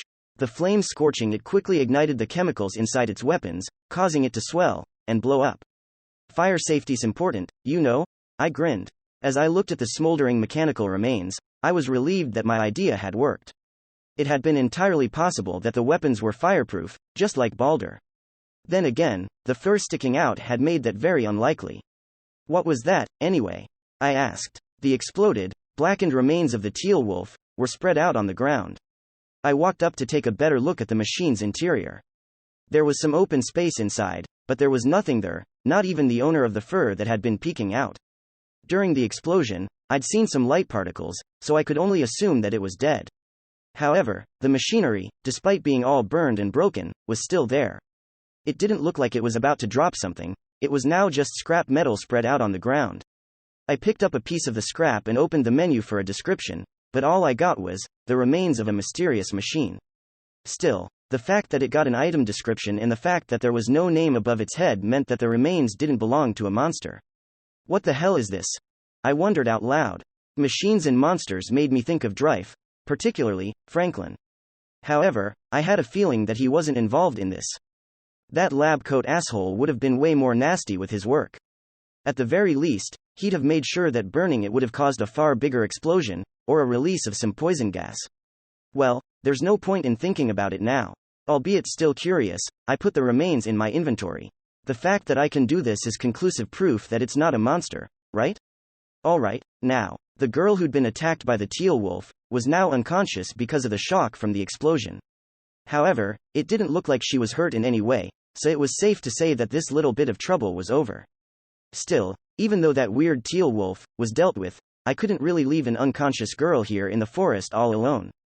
I walked towards her to see if she was all right. But then, as though to stop me, a blue flash ran before me. NH? It was a sword. It separated me from the girl, then changed its course, and went for my neck. In haste, I raised the left miasmaflame bracer to block the blade. It was more of an act of instinct, rather than thought, but it worked. Thankfully, the blade stopped after digging just a little into the bracer. If I hadn't been so lucky, I could have lost my left hand, if not my head. Who are you? I asked, as I assessed the trajectory and threat level of the attack. It had clearly been meant to kill me instantly, which reminded me of Rosa. It shook me so much that my heart began to race. Wondering what I'd done to deserve this attack, I turned, puzzled, and looked at the attacker, only to be taken completely aback.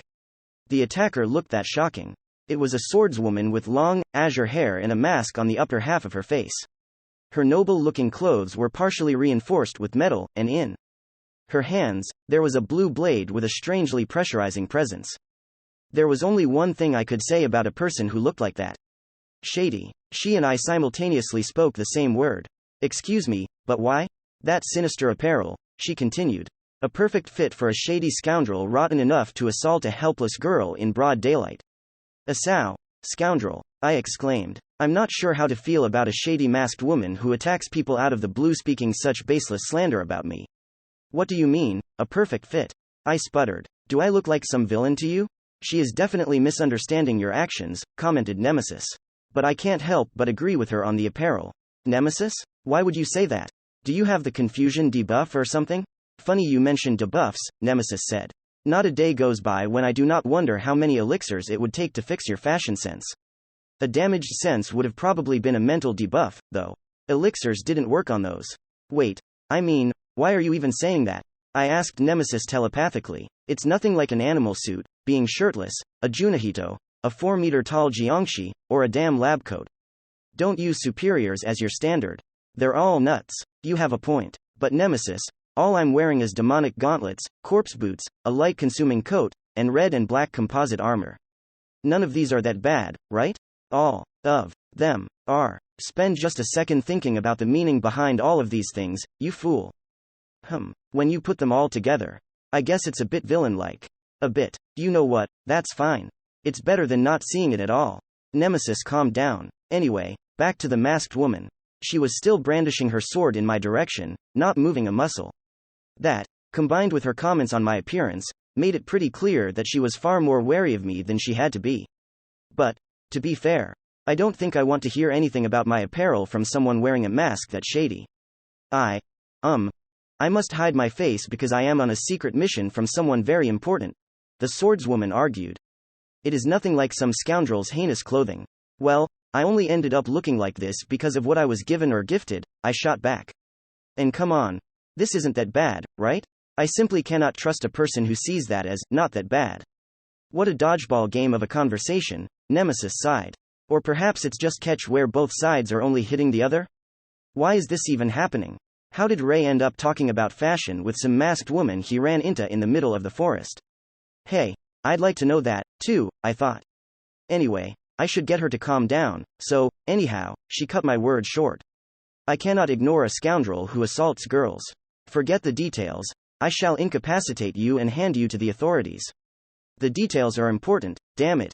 And did she actually just say, incapacitate? Is she another meathead? You seem to be running into more and more of them recently, commented Nemesis. Yeah, like Rosa. However, the masked swordswoman was, in a way, worse than her. Her left hand was exposed, and there was no crest on it, meaning that she was a Tien, rather than a master, and she was only hostile to me because she genuinely thought I was a dangerous person and was trying to protect the girl from me. Considering that it was all a misunderstanding, I really didn't want this to get violent. Still, it didn't seem like she'd be willing to listen to me if I tried to explain. All of this made her a real trouble to deal with. Hey, listen, enough talk. No, it isn't. Come on. I made Nemesis switch into her shield form and protected myself from the masked woman's blue blade. Whoa, the speed. She didn't move at the speed of sound yet, so she was definitely slower than Figaro, Zunu, or a number of other dual rankers. However, she was approaching their speeds in spite of the fact that she was a Tien. Additionally, she was clearly a skilled sword fighter, and her attacks were hard to defend against for reasons other than speed. Shu's skill as a fighter made his fists hard to avoid, and the same logic applied here. I wouldn't have been able to defend against this if I hadn't switched to the black shield. Though her swordsmanship was scary, something about it felt off. If I had to explain it, I'd say that I didn't seem to be taking damage I was expecting to take. Of course, I was using a shield, but there was a great difference between what my senses were telling me and the actual damage I sustained. The thing my senses were telling me about was that blue blade. It had an absurdly dense air of intimidation around it. In all honesty, it was far more menacing than the masked woman herself. In fact, the power I felt from it seemed to be on the same level as Figaro's Gloria Alpha, or perhaps even higher. Despite that, I wasn't taking nearly as much damage as that impression would have had you expect. It was a curious blade that didn't seem to live up to its aura. But even if her sword was weaker than expected, she handled it beautifully. The most skilled Tien fighter I'd met was Liliana, but this woman was clearly above her. Though she looked weird, she was definitely a first-rate fighter. The relentless chain of attacks, similar to Liliana's, was pretty hard to defend against, most likely due to stat differences. My own thoughts just now made me realize something. The masked woman's swordsmanship was really similar to Liliana's. Similar enough to make me feel like their style was the same. However, Liliana's sword-fighting technique wasn't the same that was popular among this country's knights. She herself had once told me that her technique had been invented by her father, the celestial knight, Langley Grandria. It was a unique mix of pirate sword-fighting techniques he'd brought from his birthplace of Granvalois and the knight techniques popular here in Alter. The only people who could use this technique were the late Langley himself and Liliana, who'd learned directly from him. Otherwise, Langley Grandria, I said. The masked woman gasped. Did you learn sword fighting from Liliana's father? Indeed, that was the only other possibility. You know Lilia, Vice Commander Grandria? She asked, as she made some distance between us. She was still brandishing her sword, but at least she was willing to listen now. I'm Ray Starling, I said. I happen to be a paladin, and Liliana's my friend. Ray Starling? She said, as she made a dubious face. I proved my identity to her by removing my hood and showing myself. Her gasp made it clear that she knew my face. You are the same one who appeared on the broadcast of the events in Gideon. The one with one arm. Yeah, thanks to Miss Aberration, I wasn't one-armed anymore, but it was clear that this woman knew me. Why is one of the main people behind the stemming of that incident assaulting a girl in a place like this? I'm telling you that I'm not. Eh? She made a surprised face. I beat a monster that was attacking her. She fainted, so I went to see if she was all right. Eh? The masked woman cried. She looked around at the trees damaged by my battle against the teal wolf, and then muttered, "Why didn't you say so?" I tried, but you just said, "Enough talk," and jumped at me. You could have said that instead of making comments about my mask. She has a point. I guess we're both at fault here. Hold on. But you attacked me before we even talked. I cried. I thought it was an emergency. My teacher told me that, in emergencies, victory goes to those who make the first move. Well, I couldn't guarantee that I wouldn't have gone with a preemptive strike in her situation, either, but. Hey, I'd understand taking that approach with a monster, but don't go for a guy's neck just because he looks a bit bad, I said. Do you have a mirror? She exclaimed. I'll show you what you're calling a bit bad. Oh, yes, we actually have one in our inventory. Nemesis, turning back to her human form, started to dig through our stuff.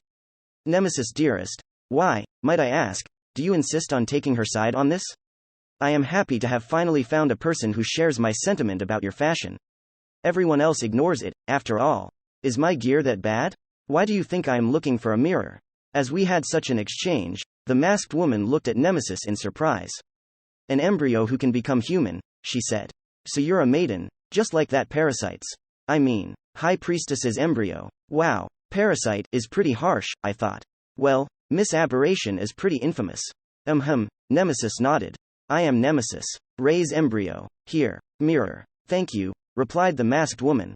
My name is Azurite. I am a swordmaster. Swordmaster was a swordsman grouping high-rank job with very difficult conditions. Anyway, Azurite, huh? That name sure suited her azure hair. That aside, I'll say it again, Azurite continued. Your equipment is both black and has a sinister design. Even the fallen knight pales in comparison. Hey, Juliet's armor has a different direction, I say. Hers is gothic, while I look like a bit of a bad boy? You look like at least the final member of an evil Big Four, said Nemesis. You remind me of Lord Ira from a play I saw once, Azurite agreed. Except worse. Do I really look that bad? I'm genuinely concerned now, as you should be, said Nemesis. Let's forget about fashion for now, though. While you two were having this meaningless dispute, the girl seems to have woken up. Azurite and I looked at the girl and, sure enough, she was slowly getting up. The girl introduced herself as Shirley.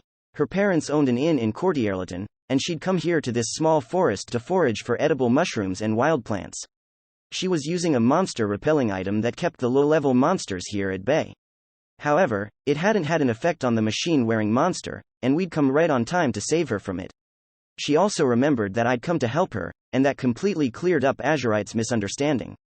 All's well that ends well, I guess. Anyway, there was no guarantee that another machine-wearing monster wouldn't show up, so we decided to escort her back to Courtierleton. We were going there to begin with, so that certainly didn't inconvenience us. And apparently, Azurite was heading there, as well. Nemesis and I are going to the ruins they found there, I said. What about you? I'm going there to investigate the ruins, too.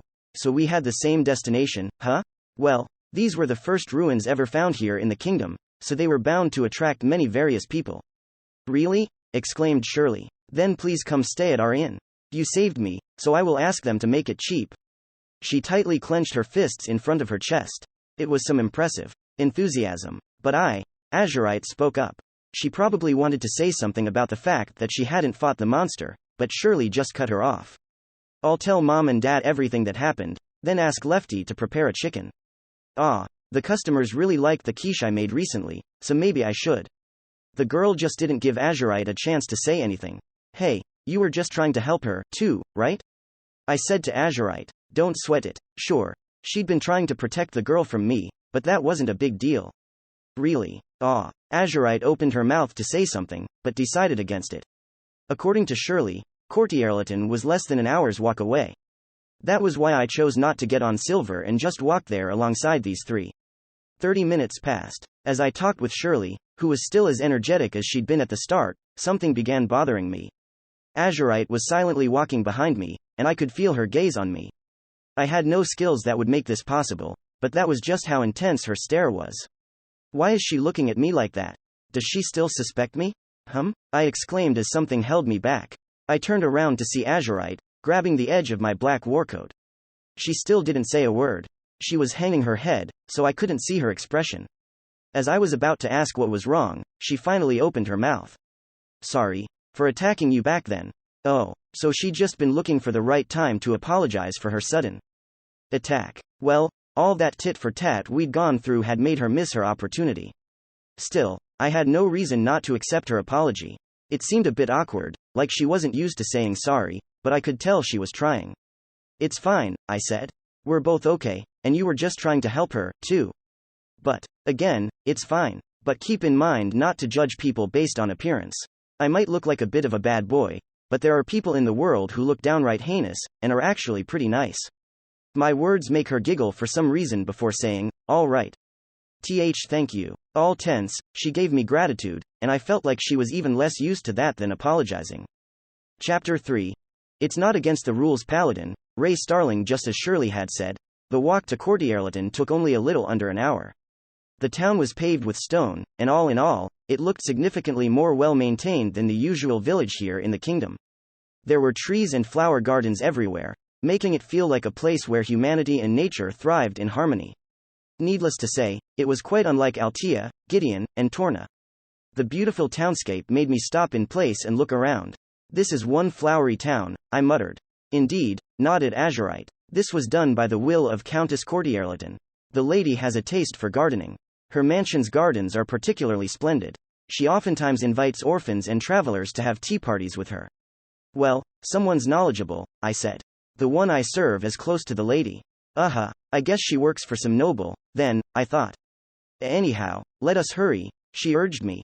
The sun will set if you let the flowers divert you like this. Right-o, I said as I resumed walking, still observing the sights. Shirley's parents' inn was in the outskirts of the town.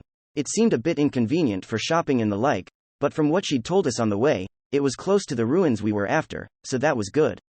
Suddenly, I noticed white smoke coming from further in the inn. Then I felt a certain scent tickle my nose. It was familiar, and it reminded me of a family trip. I'd gone on. Why build outside the town? Asked Azurite.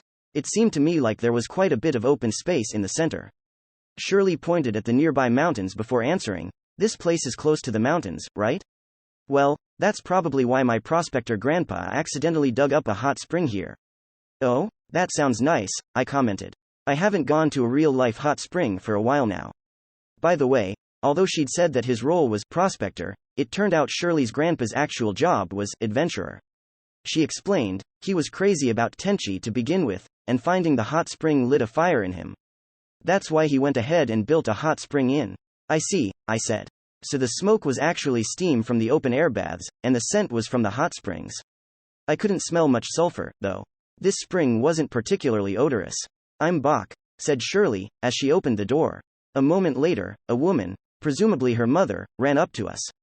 She looked exactly like you'd expect a hot spring inn hostess to look. My, she spoke up. Why are you so late? You had us all worried.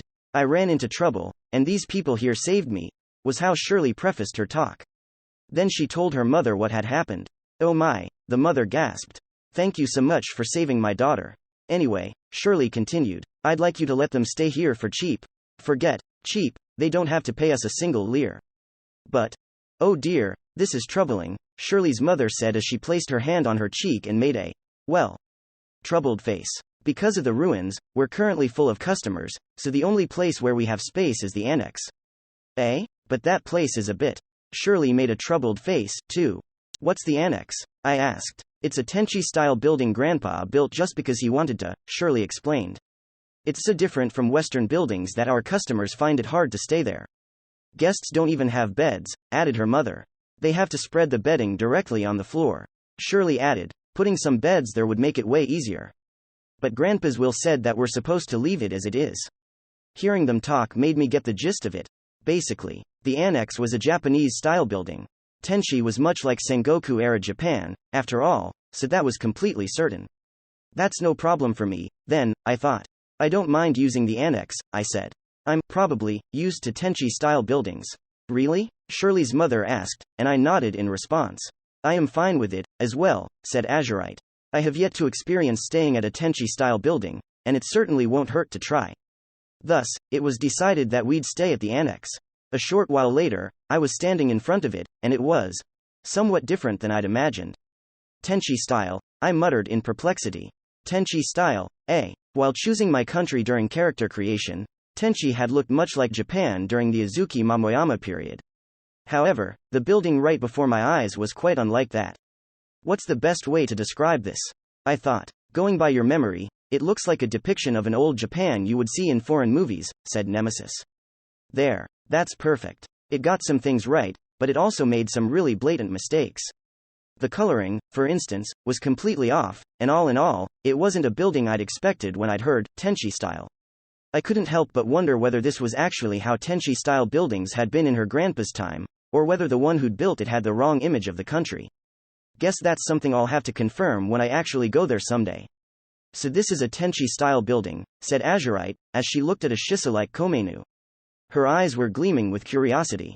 What an exotic decoration. I'm really not sure if that thing's really Tenchi-style, either.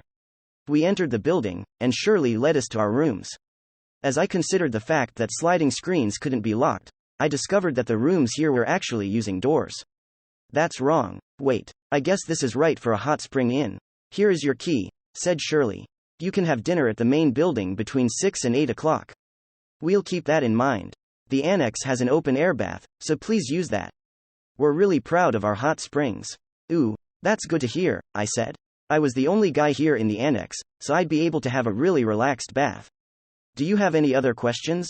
Asked Shirley excitedly. Only one, said Azurite, as she raised her hand a bit. Ask away. Does this annex have any homewarashis? It doesn't. I see. Azurite muttered, seemingly disappointed. What's a homewarashi? I asked. It's a creature they speak of in Tenchi. They are yokai, said to look like young children. They live and play in human households like an odd sort of neighbor, and I hear that having them around is a blessing. But we're in Altar. That matters not. I was recently bathing in the castle and saw a little girl appear out of seemingly nowhere. That must have been a homewarashi. I stared at her. Forget the homewarashi. How did you end up bathing in the castle? What are you, even? Speaking of that homewarashi, she continued, I couldn't see all that well due to all the steam, but she looked much like Liliana's younger sister. Are you sure it wasn't actually her? Milian? The castle's baths are trapped to prevent assassinations. A child like her could never get in. You have a point. That made it likely that they actually did have a homewarashi. Unless Milian was some infiltration expert who could bypass those traps, anyway. Though, we already had a natural escape artist in the second princess, so that didn't seem all that unlikely. Going into the room filled me with relief. Though the coloring was still far from Japanese, it had a tatami floor, zabatons, zaisu, more than enough to make it feel like an actual Japanese hot spring inn room. I can chill here just fine. The color is discomforting, said Nemesis. But the smell of the tatami and the zabaton make me feel nostalgic, for some reason. This is pleasant. She was finding the atmosphere of this room, which, despite it all, felt Japanese, to be soothing, most likely because of her usual peeking into my memories. Also, about 4/5 of all the tea snacks that had come with the room were already gone. Oh, well, alright, then. I removed my equipment so I could relax properly. I couldn't really wear my special rewards and VDA in a place like this, so I took it all off and stored it in the pouch-shaped inventory I had bought today. Counting my 3 special rewards, the VDA, my accessory, I hadn't found anything useful in the shop, so I only had a life-saving brooch right now, my spare weapon, and silver. I now had 7 items inside it. You could only put 10 types of items inside it, but even with everything unequipped and stored, I still had enough space for 3. Though I'd unequipped everything, I didn't want to walk around in just my inner clothing, so I got into the yukata that came along with the room. Now this really feels like a hot spring inn, I thought, which made me want to go take a dip right then and there. Nemesis read my thoughts. The sun is still up. Do you intend to go this early? Yeah, I said, but then I remembered something I was planning to do today. Wait, no, I'll go in after cleaning Silver outside. You can go first. Having found out just how much a luxury Silver was, I wanted to give him a cleaning. Once I was done with that, I'd go to the hot spring and get all the dirt off of me. Also, as a girl, Nemesis would probably bathe longer than me, so it was probably best to let her go first. Hell, there were probably separate baths for guys and girls, so there was no need for us to go at the same time to begin with. This'll be your first ever hot spring experience, I said. Enjoy it for all it's worth. She nodded. So I shall. And so, I went to clean Silver, while Nemesis went to the open-air bath that the inn was so proud of. Maiden of Vengeance, Nemesis, this is exciting, I muttered. As Ray's embryo, I'd inherited my general knowledge from him. Thus, of course, I knew of hot springs. Warmth, pleasantness, health, hot spring eggs, beauty, hot spring manju, the epitome of anything Japanese, hot spring water, drinks under the moonlight. All such information was already in my head. However, I'd never experienced it for myself. In fact, most of the time, I relied on Ray logging out to clean me up, so I barely even knew what a normal bath was like. And now that we'd chanced upon a hot spring, I simply had to try it out for myself. Excited, I walked past a piece of cloth, called Norin, according to Ray's knowledge, that said, women, on it in both Old Tenchi language and common, opened the sliding door, and entered the changing room. NH? I said. Someone, Azurite, was already there. She was placing her clothes away into a box-shaped inventory. Her blue blade was placed against the clothing shelves.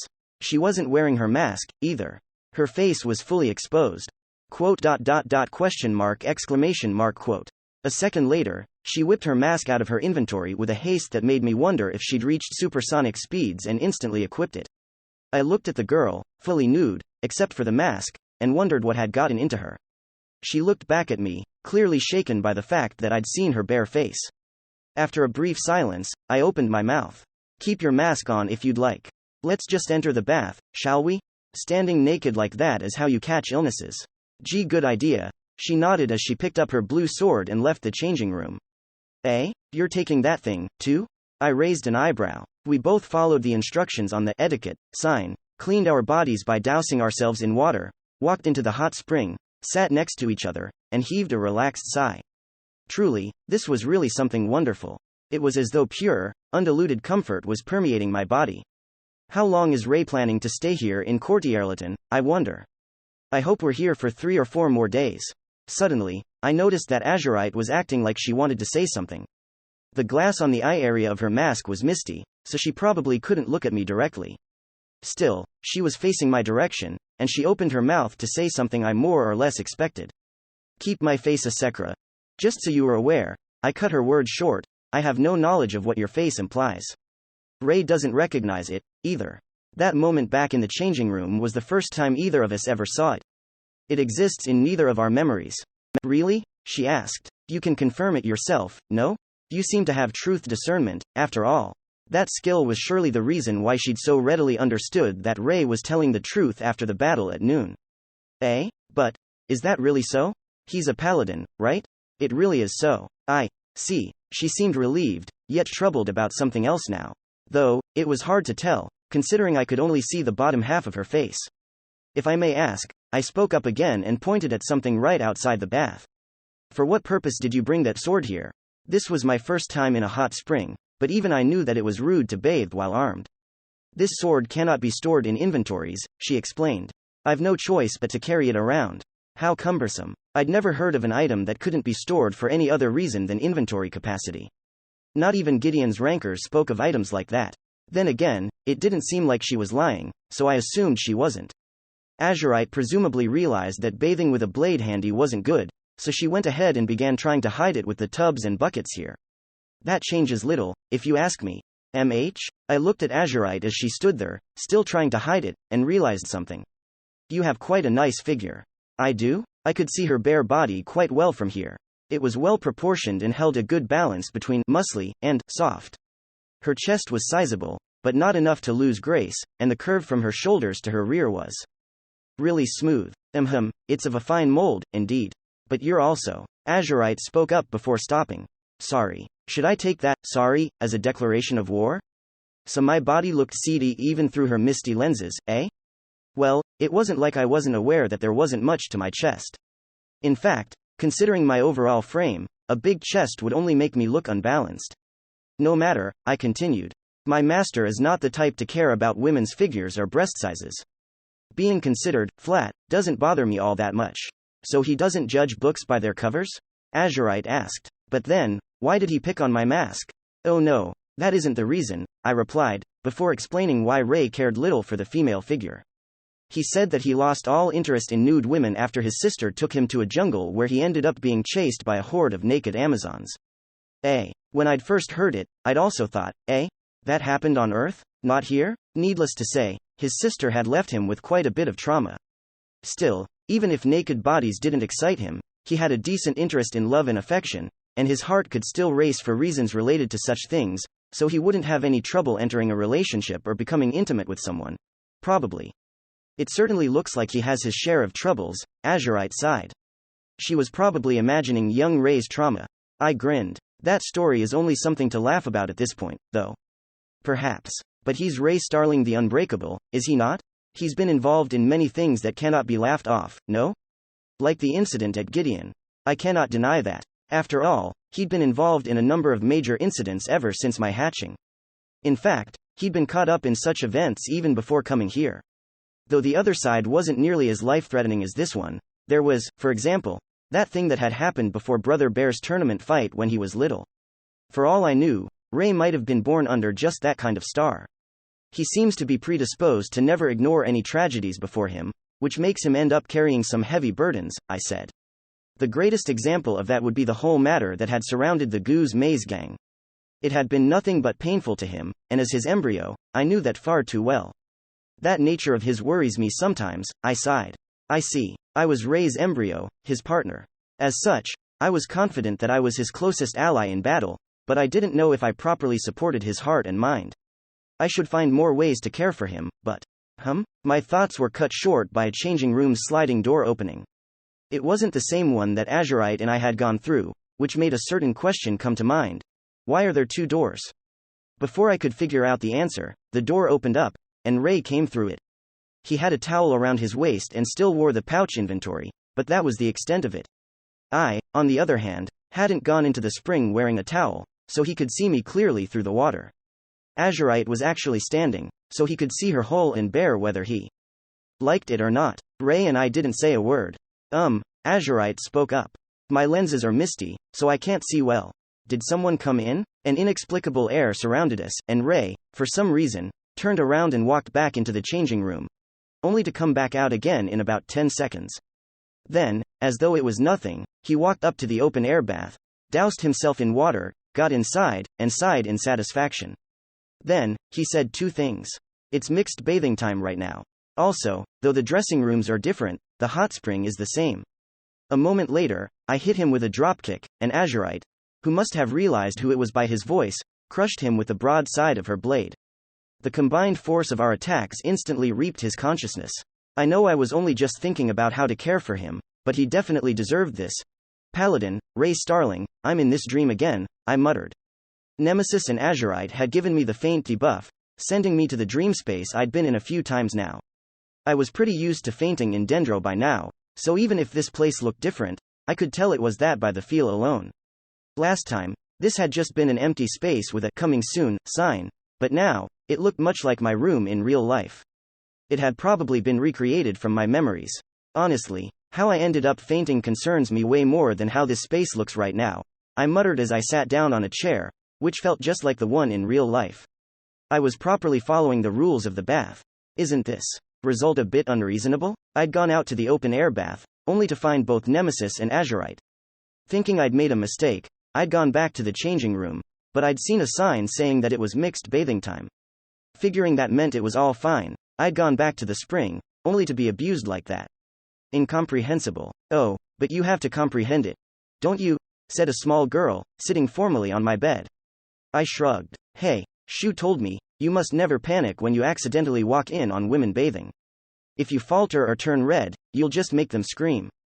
That's why you have to keep your cool and act like it's no big deal, then calmly explain why you came in. I don't know if that's true or not, but if it is, does that mean that Mr. Bear did it too? The reddish-brown girl tilted her head. I think he also said, you just have to make them think like there's nothing weird about you being there. But that's clearly strange, isn't it? It is. I nodded. Now that I think about it, Shu might have been joking. I'd taken a joke seriously and done something bad. But, wait, it was mixed bathing time, so it wasn't against the rules to enter, right? Even if it's not against the rules, what's embarrassing is still embarrassing, and what makes you angry still makes you angry. That's obvious, isn't it? Manners towards girls are important, right? Right, I said. I guess the sudden event made me lose my composure. I belatedly realized that I'd been a bit out of it back there. Even if I'd felt no sexual excitement, the very fact that I'd been in a bath with girls who weren't family had made me lose myself. That was definitely all my bad. You have to apologize, right? Said the girl. Yeah, I know. I'll do it after I wake up, I said. By the way, what? I turned around and looked at the horned, reddish-brown girl before asking, you're Gardronda, right? Yes, I am. Chapter 4. The First Night Great Miasmic Demon, Gardronda.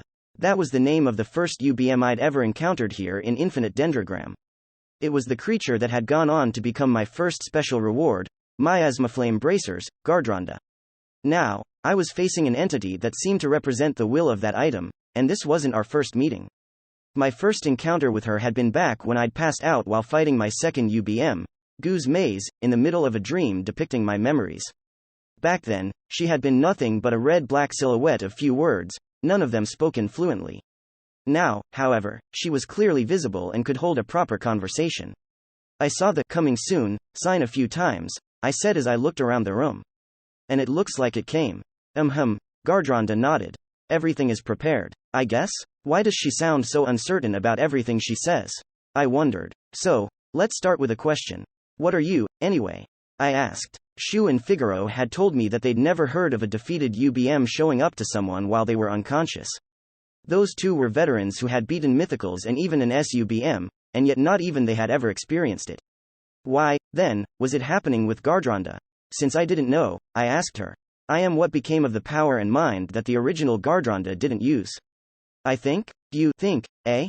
You can also say that I'm the child that was inside her. Maybe? She added. That was a pregnant lady? I raised an eyebrow. 10 lives had been at stake, so I didn't regret beating the creature, but this revelation did give me a bit of a bad aftertaste. That was the kind of creature it was, right? She said. It was like an eggshell. I guess? An eggshell? So the Gardronda I fought was like a limbed egg, while the Gardronda I'm talking to is like a true Gardronda? We were a mother and child two-layered design? She continued. Even I don't really understand it. I think? So how is it, really? I asked. Okay, I'm manifesting like this because I was defeated before the conditions to unleash my true power were fulfilled and I could break the shell and be born. Probably? The only reason why I'd beaten Gardronda so easily was because Cheshire had hinted that the core was in the stomach. So, I could only assume that, if I hadn't known about that, the situation would have gotten worse, and it would have entered its final form, this girl right here. Anyway, though she wasn't the Gardronda I'd fought, she was Gardronda nonetheless, meaning that UBMs could have a mind even after becoming special rewards. That fact made me concerned about something. Could this happen with Goose Maze and Monochrome, too? I asked. Would the man-eating revenant and the Black Star manifest before me again? It won't happen with Goose Maze. Surely, said Gardronda. It's nothing but a vessel now. As for Monochrome, I'm not very sure. Why not? It has a longer history and a higher status than me. But its powers are focused on a single thing, so it won't show. I guess? The single thing had to be the skill that I couldn't use yet. That aside, if she was right, I probably didn't have to worry about those two coming back to haunt me. I was ready to send Goose Maze back to hell if it ever appeared before me again, but if that never happened, then all the better. While Gardronda and Monochrome had been creatures acting within non-human frameworks, Goose Maze had been a wraith bursting with human malice and evil conviction, and I had no tolerance for that. Needless to say, hearing Gardronda's words put me at ease. So, I spoke up. Why did you bring me here? Last time, she'd wanted to get to know me, the one who'd beaten her, and now, whatever had been coming soon had come, but I still didn't really know what it was. I have a good guess though, I thought. Lend me your ear, will you? She requested. Sure. We were the only ones here, so I was curious why she saw the need to whisper, but I went and did as she wanted. I gently brought my ear close to her, and she bit into me. Wait, what? Gyahhh? There was no pain, but I could feel it clearly. Did she seriously just bite me? Are you kidding me? What the hell are you doing? I shouted. My mother didn't get to eat you while she was alive, so I just tasted you a little. I guess? Of course. How could I forget that she was a man-eating demon? Well, technically, that was her mother. I wasn't about to blame her for her parents' sin, but she was one step away from making a sin for herself. I didn't bite it off, but I did get a lick. It was good, you know. Shut up, I snapped. I felt no pleasure in getting praise for the way I tasted. Now, for the main matter, okay? Gardronda said as she fixed her posture and looked directly at me before continuing. Because you defeated a third UBM, you unlocked the third skill on the Miasma Flame Bracers, you know? I woke up shortly after finishing my conversation with Gardronda. Silently, I reached into my inventory and equipped the Miasma Flame Bracers. The item description proved that what I'd just seen had been no dream. The third skill was unveiled and explained. I sighed. After telling me that the skill was now available, Gardronda had gone on to explain its effects and conditions. I could see them before me right here in the menu, and I could say one thing about this skill: it was on a whole different level than the skills you'd usually find on items, special rewards included. In fact, many would consider it broken and unfair. Sure, it was below the likes of Figaro's Gloria Alpha's skill Fang of Gloria Overdrive, but the very fact that I was thinking of that when trying to come up with comparisons spoke volumes about it. But there was a problem. I sighed. And so, I get yet another unwieldy skill. Even Shining Despair was easier to use, and that one had obscene charge rates. The conditions for Gardronda's third skill were so harsh it would actually be better if I never got into a situation that called for it. Basically, it was as unwieldy as it was powerful. Still, in the off chance that I found myself in a scenario where using it was my best option, it would definitely be a reliable skill. Ray, you're awake, said Nemesis as she opened the door, ending my train of thought. Her long black hair was damp, and she was clad in a yukata that came with the room. Her appearance made me stare blankly and my heart skip a beat. You were still in the hot spring?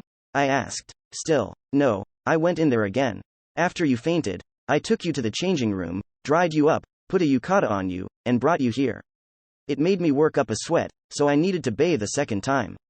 I looked down at myself and, sure enough, despite losing consciousness naked, I was now in a yukata. I see, I said. Sorry, and thanks. She fully deserved an apology for my misdemeanor, as well as gratitude for taking care of me while I was out cold. Well, I couldn't possibly leave you there in the cold, she said. That's how you catch illnesses. I didn't want something like that hindering whatever we would be doing tomorrow and beyond. Also, I don't mind what happened all that much, but you should definitely apologize to Azurite. She seemed to be quite shocked that she was seen, and by what she saw. Yeah, you're right, I'm not sure if she'll forgive me, but I'll apologize when I get the chance. Good. That aside, I have a question for you. What is it? Despite us being the only people in the room, she closed in on me for a whisper. That made me a bit tense, as it reminded me of Gardronda's bite. You looked awfully composed back there, she whispered. Did you actually feel nothing about our naked bodies? Now, that was a hard question to answer. I felt that she wouldn't be satisfied with any answer I could give her. Still, this was all my bad, so I had to be honest, at least. I only looked composed back then, I replied. In hindsight, I was probably panicking pretty badly. Urged. I went ahead and spoke the words stuck in my mouth. The sight didn't get me excited, but I did find it beautiful. Suddenly, silence fell upon the room. Neither of us said a word. It wasn't a cold sort of silence, but it wasn't warming, either. I wasn't sure how to describe it. I belatedly realized the gravity of what I'd just said. It made it hard to look at Nemesis's face. Which one of us do you mean? Both, I answered without as much as a second after the question. Crap, I don't like where this is going. Which one of us was more beautiful? Let's leave it at that. I exclaimed to prevent myself from remembering what I'd seen and comparing them. GNGH. Nemesis voiced her frustration, and I was afraid to look at her. I said way too much, I thought. But I can't go without saying another thing. Speaking of beautiful, you look great in that yukata. It suits you really well. Those were my honest thoughts. Her long black hair, pallid skin, and facial features matched the yukata perfectly. In fact, I'd have gone as far as to say that I'd never seen a person in a yukata look as beautiful as her. Really? She said. I see. I expected more words, but she fell silent with just that. I was unsure of what else to say, and she didn't speak, either. As silence permeated the room again, someone knocked on the door and said, Mr. Starling, are you awake? Would you like dinner? The person sounded like a young man. His voice was unfamiliar to me, but his words made it safe to assume that he was a worker here. Oh, right, said Nemesis. He dropped by about an hour ago, while you were unconscious. I looked at the clock and saw that it was 7 o'clock. It reminded me that Shirley had said that dinner would be between 6 and 8. I guess it's a good time to have some food, then. I'll go right away, I said, as I took my inventory. We both left the room. The male worker who led us to the cafeteria was different, to put it lightly. First of all, there was a wooden mask on his face. Unlike Azurite's, which only hid the upper half, this one covered it whole, it only had holes for the eyes. Second, his right hand was a prosthetic, just like my left hand had been until yesterday. He didn't seem all that aged, in fact, he appeared and sounded younger than me, and yet he'd somehow already lost an arm. I couldn't help but wonder what had happened for him to end up like this. He noticed my gaze and greeted me. I apologized for my inappropriate staring and asked about him. Apparently, he had been heavily injured in the war and then saved by the owner of this inn, a soldier himself. However, the injuries had made him lose his memories, and he hadn't had anything on him that could prove his identity, leaving him with no place to go. And so, after the inn's owner had cared for him, he'd gone on to become a worker here. Apparently, the kingdom had a large number of people in situations similar to his. Many had ended up in their circumstances because of the Tri-Zenith Dragon, Gloria, rather than the war that had followed, but regardless, the scars on the kingdom ran deep. Liliana and Milian, for example, had lost their father in the war. Things might have gone differently if more masters had fought for the kingdom. Alas, the masters who'd participated were few, and the superiors, Shu included, hadn't been among them. I'd heard that this was due to the kingdom choosing not to reward any participants, instead relying only on the master's personal choices. The superiors had all had their reasons for not participating, such as Figaro's condition, although I wasn't too sure about Miss Eldritch having a good reason. I felt like the outcome of the war had been the result of circumstance. Even so, that didn't change the fact that many Tiens had probably felt abandoned. That fact left a bad taste in my mouth. I hadn't been here during that war. But if something like that were to happen again, I would surely. As the masked youth led us towards the main building's cafeteria, we passed by many other people who were staying here. They had probably just finished eating. Many of them were fellow masters, who were surely here for the ruins. Some of them were even wearing yukatas, just like me. As we walked, I ran into someone particularly unique. My gaze met theirs. Ew? The gaze my eyes met weren't those of the person. Those eyes were completely hidden by the front bangs. The eyes I was looking into right now were those of the chubby cat on the person's head. Indeed, it was a young man with a cat on him. He looked curious even by Dendro standards, and I knew who this person was. Oh? He said. Well, if it isn't Nemesis and Ray. I didn't expect to see you here. Likewise, nodded Nemesis. Hello, Tom, I said. Why are you in this town? This person was Tom Cat, the second in the kingdom's duel rankings and the bearer of the nickname, Monster Cat Mansion. His job was the Lynx. He had been the reigning duel champion before Figaro took the crown, and he was now keeping Kashimiya, who was in third, from advancing any further. Needless to say, he was a big deal, even if the cat on his head and his mild demeanor made that hard to believe. I'm here to explore the ruins, he said. Kashimiya seems to have come back, so I decided to retrain myself and make some money here. I see, I nodded. The top 3 rankers could only be challenged to a ranked duel by those one rank below them. Now that Kashimiya, ranked 3rd, was back, he could challenge Tom for the throne of the 2nd. Tom had every reason to prepare for that. This reminded me that, because no one had been there to challenge him, I'd never actually seen him fight. He'd never participated in the mock battles, either. Hell, we'd only became acquainted because of a chance meeting during lunch with other rankers. Are you after the ruins, too? He asked. Yes, I replied. I'll be changing my job. Oh, right, they found a lost job here. Leave it to a seasoned ranker like him to already know about it. We might meet in the ruins, then, he said. Let's be friendly if that happens. Good night. Good night, I replied. You too, Grimalkin, said Nemesis as she looked at the cat on Tom's head, his embryo. Sweet dreams. Grimalkin meowed in response, and Tom walked off, casually waving as he left. What an unexpected meeting, said Nemesis. Seriously, he was a particularly rare encounter among Gideon's rankers, so I never would have expected to meet him in a place like this. Also, why can't I shake the feeling that I met him before our introduction in Gideon? The cafeteria was really crowded. Which made sense, considering that it was dinner time. Mr. Ray surely saw me and ran up. I'll lead you to your table. Thanks for bringing him, Lefty. The masked youth responded with a light nod and walked away to do some other work. Lefty is his name, I assume? Asked Nemesis. Yeah, said Shirley. The name's based on a master word. So instead of a name referring his lack of right hand, they'd gone with a name pointing out the fact that he did have a left. The glass is half full, huh? Anyway, Shirley led us to a round table, which looked somewhat off, given that all the others in the room were rectangular. I could only guess that the rectangular ones had originally been here, and they'd had enough of them for all the guests in the main building, but not enough for those in the annex, and that was why they'd brought this round one here. Azurite was already sitting on one of the chairs around it. She silently stared at me through her mask. It was awkward, to say the least. It almost made me remember what I'd seen before passing out. Still, I couldn't really act like it hadn't happened.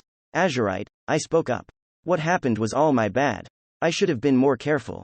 Sorry. Seriously, I could have figured out what was happening the moment I'd realized that someone was inside. Also, no matter how perplexed I'd been, actually joining them should have been an obvious, really big no-no. It's all right, she said, as she kept staring at me. You forgave me for attacking you because of a misunderstanding. I can do the same for you. And so, it was all water under the bridge.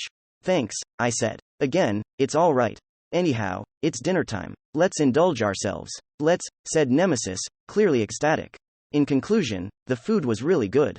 The delicious, locally procured ingredients were well prepared to make a number of excellent dishes. I particularly enjoyed the wild vegetable chicken quiche. Once we finished that main course, I started in on the fruits for dessert. Since we'd each only gotten a single person's portion, I was sure Nemesis still had vast amounts of space in her stomach. She'd probably ask for a midnight snack at this rate, so it would be better to feed her now, but all I have is Shu's popcorn, I told her. Delicious, but not exactly filling. Some place nearby might still be open. Go get something, I said as I took 10,000 lire out of my wallet and handed it to her. Very well, she said as she took it and left. It just hit me that I casually handed her an amount of money equivalent to 100,000 yen, I thought. Thanks to all the windfalls I'm getting and Shu's influence, I seem to be getting a warped sense of money. Alrighty, then, I said. Azurite had already excused herself, apparently having seen something, so I was the only one left at the table. She'd said she'd pass on dessert, and left the cafeteria. Naturally, her dessert was now in Nemesis's stomach. Anyway, I'm done with dinner, so what do I do now? I wondered. This is a hot spring inn, so now that the girls are out, maybe I should take a relaxed dip? Speaking of hot springs, the main building obviously had some, too. This was evidenced by the fact that a lot of the guests here in the cafeteria were wearing yukatas, just like me. It wasn't every day that you got to wear this tenchi-style clothing here in the kingdom, so it was probably popular just because of the novelty value. However, they clearly didn't know how to put them on properly. The way they were wearing them was messy, and you could see exposed chests and legs everywhere. Most of those wearing them like that were men, though. The women either wore their normal clothing, or had plain-looking innerwear underneath. All sexual interest or lack thereof aside, that was actually pretty sad-looking sight. I felt like I was looking at a girl wearing a skirt over sweatpants. Thinking this and that, I left the cafeteria. Upon entering the lounge right next to it, I found a strange gathering of people. I murmured. Their ages and appearances told me that they weren't part of a single group. Curious as to what it was all about, I went over to the crowd, discovering that they were surrounding a single man. He wasn't wearing a yukata, but he had no upper clothing on, making him look pretty casual. He was wearing a thick set of glasses, so it was hard to tell precisely, but he looked around 30 years old. Doctor, I'm thinking that this is my biggest catch today. Is it? Said a muscly guest, clearly a Tien who had explored the ruins. He handed a fist-sized, diamond-looking object to the man with the thick glasses. Oh, bello, molto bello, but this is no real gem, yes? He said. Strange how he can sound so foreign when we have universal translation, I reflected. It's a false diamond for the laser lenses, he continued. Bene and largo, but how you say? Worth less than a real one. Oh, the man with the diamond slumped his shoulders. But then the man with the thick glasses smiled. But there are dilettanti who collect many things like this. To them, molto prezioso, 200,000 lire. Seriously? That's great. Now I can get something for my mother back home. Thanks, doctor. The Tien man joyfully put the artificial diamond into his inventory. Who is next? The man with thick glasses asked. Me. I want to ask about this metal plate. Che bello. It's a plate used in the pre-ancient civilization's battle units. Even before any processing, it's tougher than the weaker magic shields. One after the other, guests presented the man with things they'd found in the ruins. I could tell that this was basically a meeting for appraising antiques, but who was that man with the glasses? Surely happened to be passing by, so I took the opportunity to ask, who's that person they keep calling, doctor? That is Dr. Mario, she answered. He's a doctor of archaeology who's been staying with us since yesterday. He said he travels the world investigating the ruins of the pre-ancient civilization. I see. I guess it's only natural for ruins to attract archaeologists. I've got to say, though, that name makes it sound like he jumps really high and dives through pipes. Maybe kills viruses for fun on the side. Wahoo! The man laughed. Sink. That would be the 5th time a master has told me something like this. Whoops, he overheard us. Sorry, I apologized. It's no trouble at all. It's clear that you're fond of the name, after all. Despite sounding like a fake foreigner, he didn't seem like a bad guy. If I may ask, what makes your appraisal different from the identification skill? I asked. You cannot find out everything about a pre-ancient civilization relic with just a identification. Non poso, he explained. If you don't have the, how you say, special knowledge and skills, many descriptions would say, details unknown. Oh, now that he mentioned it, Silver's description was brief, and it ended with exactly that. The explorers here let me see their finds, and in exchange, I appraise them for them. Valutaire, see. This way, Dr. Mario got to examine the items from the ruins, while the finders learned the worth of what they discovered, a win-win situation if I ever saw one. Wait, this is a perfect opportunity. I should get him to take a gander at Silver. I also have something from the pre-ancient civilization, I said. Would you like to look at it? It's not from these ruins, though. Nessun problema. No problem. It's large, so I can't take it out here. I'll show it to you outside once you're done appraising the others things. Nessun problema, he nodded. Then please, 30 minuti. Ah. How you say? 30 minutes. Alright, yep. This is good, I thought. I'd get to find out more about Silver on the very same day I'd become curious about him. What a stroke of luck. Now, to find a way to kill time while waiting for Dr. Mario. As I walked around the inn with no real goal in mind, I found Azurite. She wasn't alone, though. She was talking to the masked inn worker, Lefty. So you have no memories of anything before the war? She asked. Yes, he said. Nothing at all. They were clearly talking about the same thing we had talked about while he led me to the cafeteria. However, Azurite looked strangely stern. Are you familiar with the family name, Britus? Britus. Sorry, it doesn't ring a bell. Azurite looked a bit disappointed by the response. I see. Could you take off the mask? Apologies, but my face is nothing I can show. Very well, sorry. That was unreasonable of me. Not at all. Anyhow, I have tasks I must attend to, so I shall excuse myself, said Lefty, before leaving. Left alone, Azurite dropped her shoulders and walked in my direction. Ah, she exclaimed as she finally realized that I was here. I was curious about what I'd just seen, so I went ahead and asked, is Lefty noteworthy, somehow? Somehow, as in, how? My question had been relatively casual, but your attitude made it look like you were confirming something, rather than just asking, I said. So you can be observant. If only you had used some of this ability before entering the hot spring. It would have spared us both the unpleasant experience. Again, that was all my bad. But there is something about Lefty, right? There is. His voice was much like that of a friend, one who participated and died in the war. Well, damn. So this is a day of chance encounters not just for me, but for Azurite and Lefty, too. But his face is supposedly injured, and he has no proof of his identity. His stature and voice are so much like that of my friends, though. If it's really him, I'd love to take him to his family. Then why not ask Miss Aberratio, the High Priestess, for help? If she heals his face, then, do not mention that parasite in my presence. Okay. That livid tone had been legitimately scary. Not in the same way as my sister or Miss Aberration, but still. Just what had that eldritch monstrosity done to make the mere mention of her name incur such anger? Crap. That had completely soured the mood. It didn't look like I could do anything to improve this by myself, but Nemesis wasn't here, either. What should I do? Ragazzo. So this is where you were, said Dr. Mario as he joined the scene. Salvation. Who is this man? Asked Azurite. Dr. Mario, I answered. He's a guest at this inn. He's an archaeologist who heard about the ruins and came here to this town to find out more about the pre-ancient civilization. I see. For a scholar, he was certainly quick to find out about this. What does she mean by that? So, Ragazzo, what item did you want to be showing me? Asked Dr. Mario. Oh, this guy right here, I replied as I took Silver out of my inventory and showed him to him. Azurite had a far stronger reaction than he did. A prism steed? She exclaimed. And wait. This is an original, isn't it? Ah, yeah, he is. How did you get this? It's one of the 5 flagman units. One of those that hasn't been discovered yet. It's on the same level as a national treasure. I hesitated. Her intensity made it really hard to say that I'd hit him in a gotcha.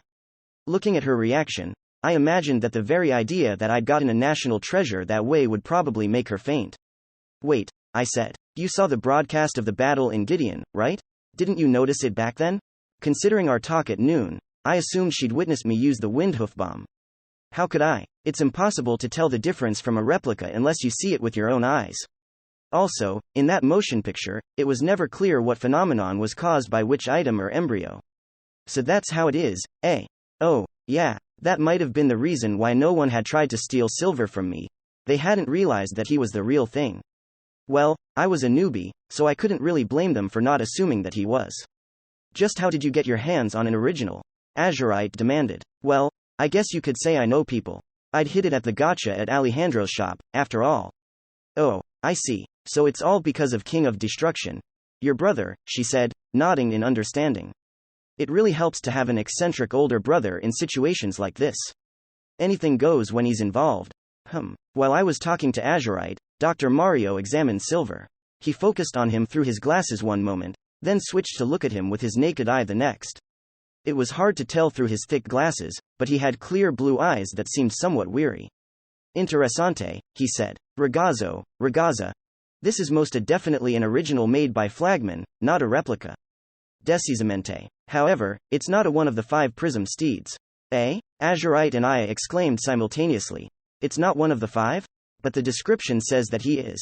I began. Ce vero. Correct. The descriptions on gold and ruby told us that there were a total of 5. On the surface, this silver is a part of them, but that's actually wrong. Scaretto. In what way? Asked Azurite. In primo lugo, firstly, about the 5 prism steeds that Flagman developed. The 5 positions are already filled. Unset completo. They have? I asked, astonished. Gold Thunder, Ruby Ignition, Obsidian Earth Edge, and recent explorations of a Dryphian ruin led to the finding of Jade Storm, a wind-based prism steed. The discovery was accompanied by a text that implied a sapphire wave, which makes a total of 5. Solo sync. Capito? So what's the deal with my silver? I asked, baffled. Is he a fake? No, Dr. Mario just said that he was made by Flagman. It's not formally in the 5, but it's close. So much so that even the basic description assumes it is. But it's actually an unofficial prototype unit, or an experimental one, either of the two. Non-official. What do you mean? It's most likely a unit developed with similar standards and a similar base frame as one of the 5 prism steeds, most likely Gold Thunder. Simile, ma non autentico. That's the reason for the error in the base description. This Zephyrus Silver was also equipped with some experimental systems and functions. But, how you say? Non sono sicuro. I'm unable to tell whether it was created before or after the 5. I see. It makes sense to think that Silver's either a test or an experiment. So Silver was either a prototype made before Gold's development, or an experimental unit made using Gold's spare parts post-development. That was probably the reason why his name was different from the others. In Ultima Analisi, it doesn't seem as complete as the other Prism steeds, said Dr. Mario. And it doesn't seem as focused on offense as they are. It was hard to argue with that. The third skill was still a mystery, but the 2 skills I could see were just air running in a compressed air barrier. The wind hoof bomb I'd used against the RSK probably hadn't been intended by the creator. After all, who would design something with the premise that it would use hundreds of thousands of MP? Though I doubt I'll ever use it again, even if I had that much. Speaking of Prism steeds and their offensive abilities, I said, during a duel race against Shu, Figaro's Obsidian Earth Edge had made countless rocky stakes pop out of the ground and galloped upon them with his 8 legs like the divine horse from Norse myth.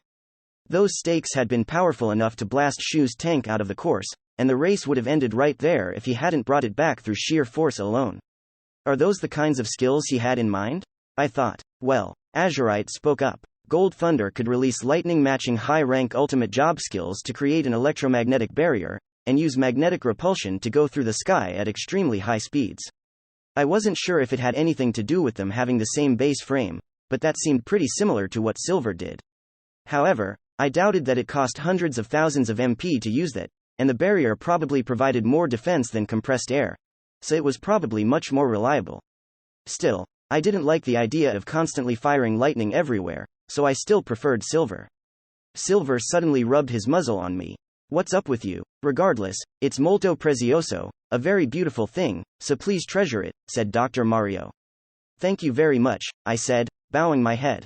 The words we concluded with felt like they belonged in some appraisal show, but nonetheless, I couldn't be more glad that I had asked him about Silver. By the way, are you two going into the ruins? He asked. Yes, I said. Apparently, you can get a Prism Steed-related job there.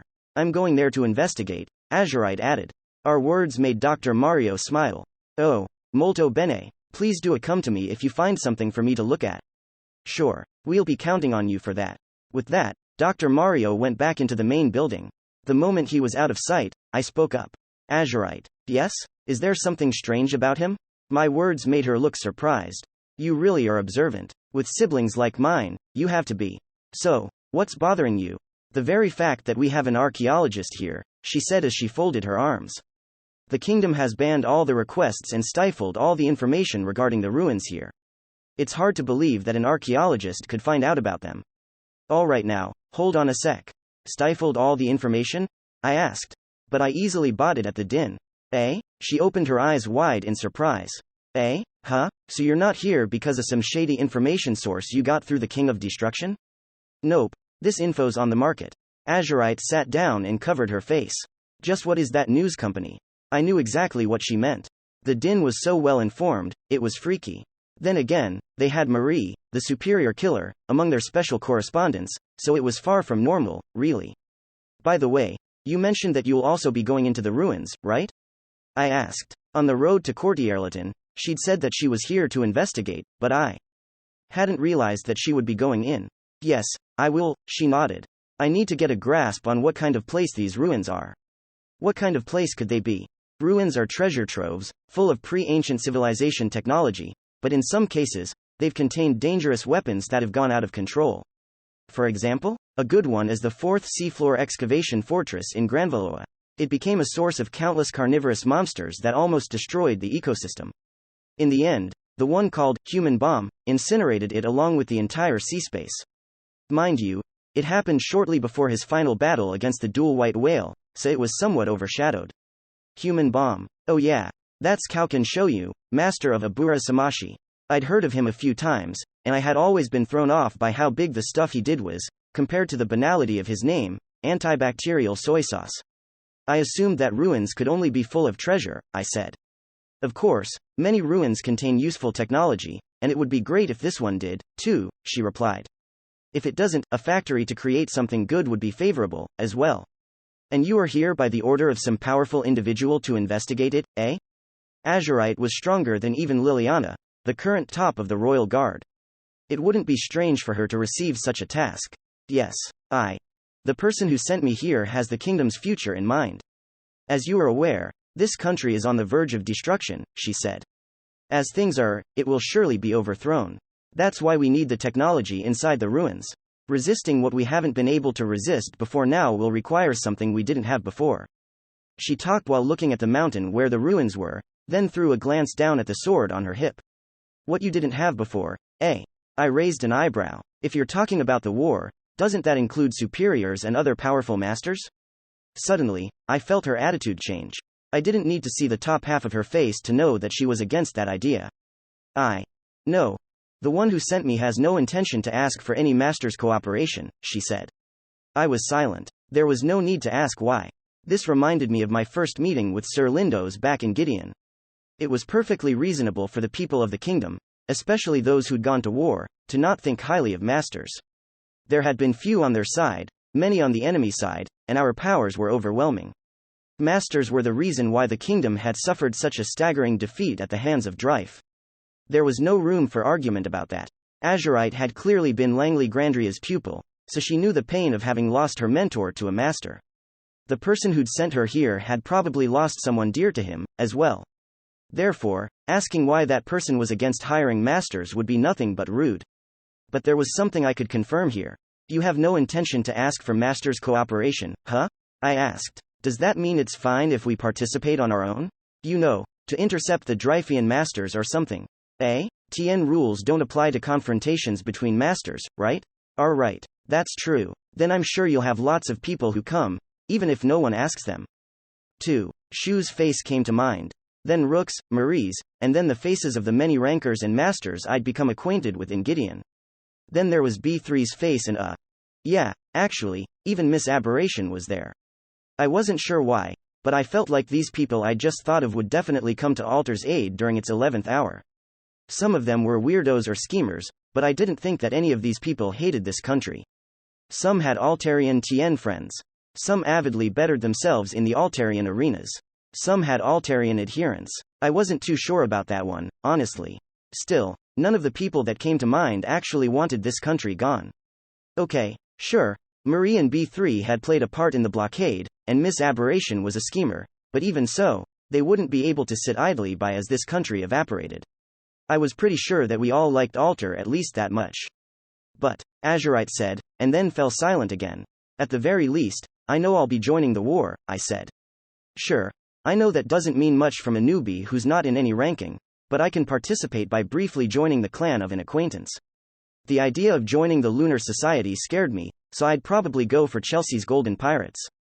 So, even if there aren't any requests for our cooperation, I said, I'd appreciate it if you accepted any masters who volunteered to help. That's not something I can decide by myself. I figured, it'll be a big help if you pass that over to the person you work for. Though, sorry if this seems a bit out of left field. It's fine, I don't mind. I could see her close her eyes behind her mask's lenses. It looked like she was thinking about something. Oh, right, speaking of cooperation, also, can you let me help you out with your ruin investigation? I asked. Eh? She opened her eyes wide in surprise. Like I said, I'm only here to switch jobs. Other than that, I'm mildly interested in history. I have the time and I'm not preoccupied with anything, so I'd like to help you out with whatever you'll be doing. I planned on joining the war, of course, but if the investigation here would also have a great impact on the future of this country, I wanted to help with that, too. I really didn't want to just leave after doing nothing more than the relatively minor thing I'd come here for. But this is my duty, Azurite argued. Also, something that could impact the fate of the kingdom might happen there. I can't make a master like you be responsible for something like that. You're right, it's your duty, I said. But I don't think it's something that you have to bear and do all by yourself. Quote. I'll help however I can, as long as it doesn't break confidentiality, I said. If I didn't help and something bad happened to her, that'd leave a bad taste in my mouth. Also, you mentioned being responsible for the fate of the kingdom. I'm kinda already there, you know, I added. Thanks to the scheming of a certain bastard in a lab coat. Mr. Franklin. Naturally, I was referring to the battle against the RSK during Franklin's game. If it hadn't been taken care of in time, a horde of monsters would have been released into the city. The vile asshole had even broadcast the battle to all of Altea and Gideon. So yeah, considering what I went through then, there should be no problems with me helping you. You. Why are you crying? Azurite was staring at me while bawling her eyes out for reasons I couldn't fathom. Hold on, did I say something bad? Wait, she's an Altarian TN. Did the very mention of the lab coat shithead resurrect some unwanted memories? That bastard. Sorry, she said as she wiped her tears. You're right, you were. Back then. It was hard to understand what she was trying to say. Once done wiping her tears, she looked directly at me. I understand how you feel, she said at last. Can I trust you to help, then? With the investigation, I mean. Of course. Thank you, she said as she extended her right hand to me. I'll be relying on you tomorrow. As you should, I said as took her hand and shook it. Thus, it was decided that Azurite and I would be investigating the ruins together.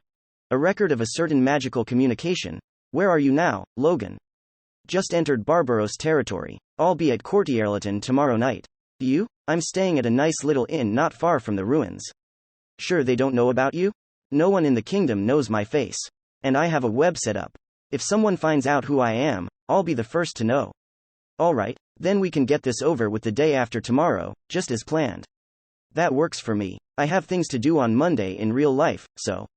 Well, just keep in mind that I can only cooperate until the day after tomorrow. You won't have me if this takes any longer than that. Understood. I'll prioritize your circumstances in this arrangement. I doubt this would take long, anyway. Oh, and I have some extra information. What? The younger of the Starling brothers is here. The younger? Him? The guy who messed up Franklin's plans twice? The Unbreakable? Yes, the same one. That is some good news. Why? I told you about him as a heads up, a warning. I've had my eye on him ever since he beat a demi-dragon at level 0, and him beating Franklin gave him even more value. It's a good chance to make those who think they're better than me shut up.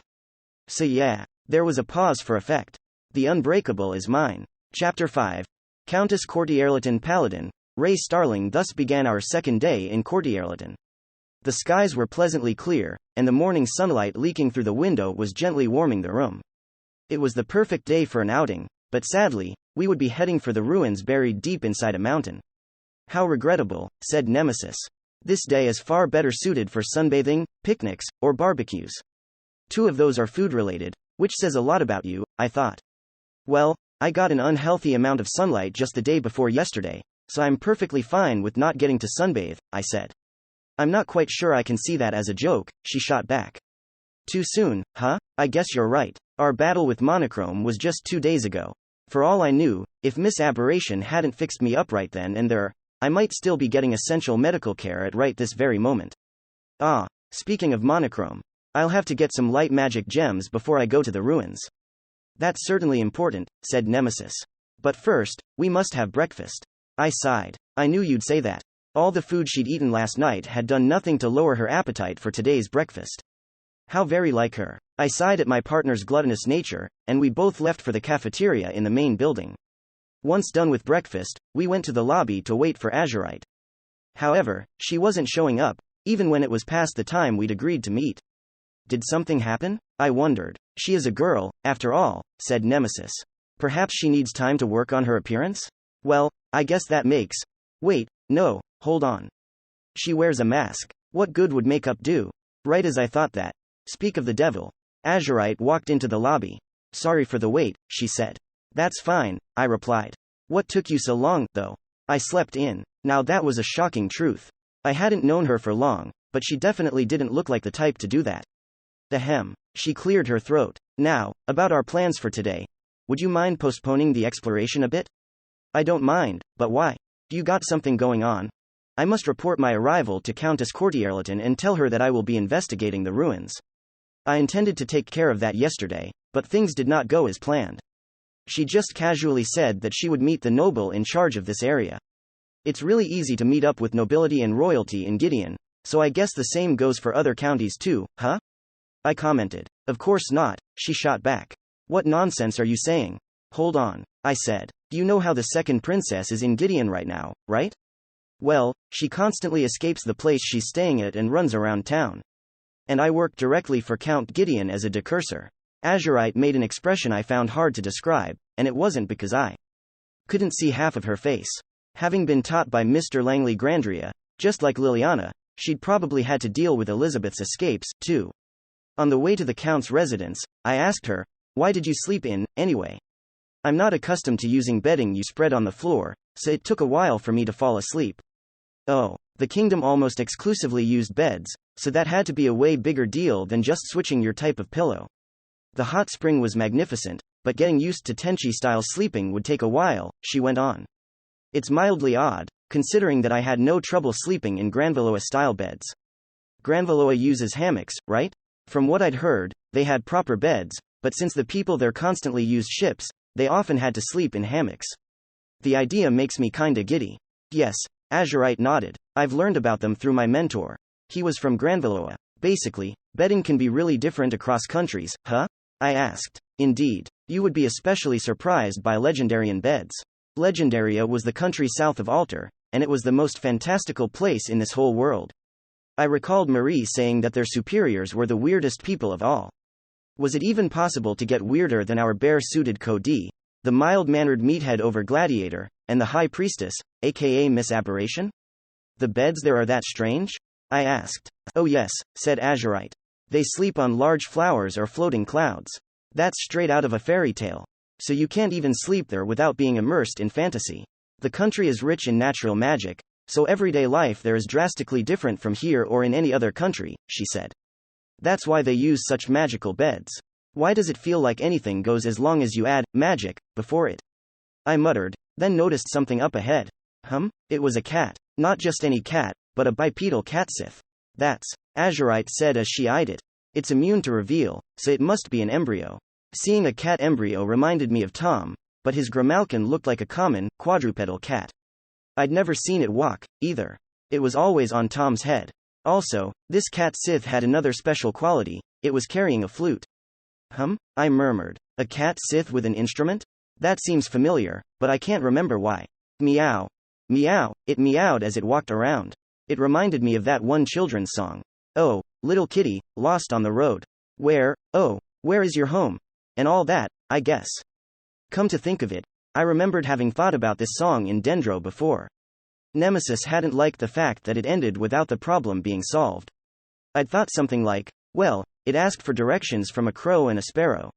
Of course it wouldn't find its way. That had happened at the arena, right before Figaro and Zunyu's clash of the superiors, and... Ah! I exclaimed as it came back to me. This cat Sith had been one of the animals playing music in the plaza outside of the arena. The one conducting the orchestra had been an elderly master with a bird-like hat, but he was nowhere in sight here. The way the embryo walked helplessly around made it pretty clear that it was actually a lost kitten. Ignoring that would leave a bad taste in my mouth. Hey, I called out to it.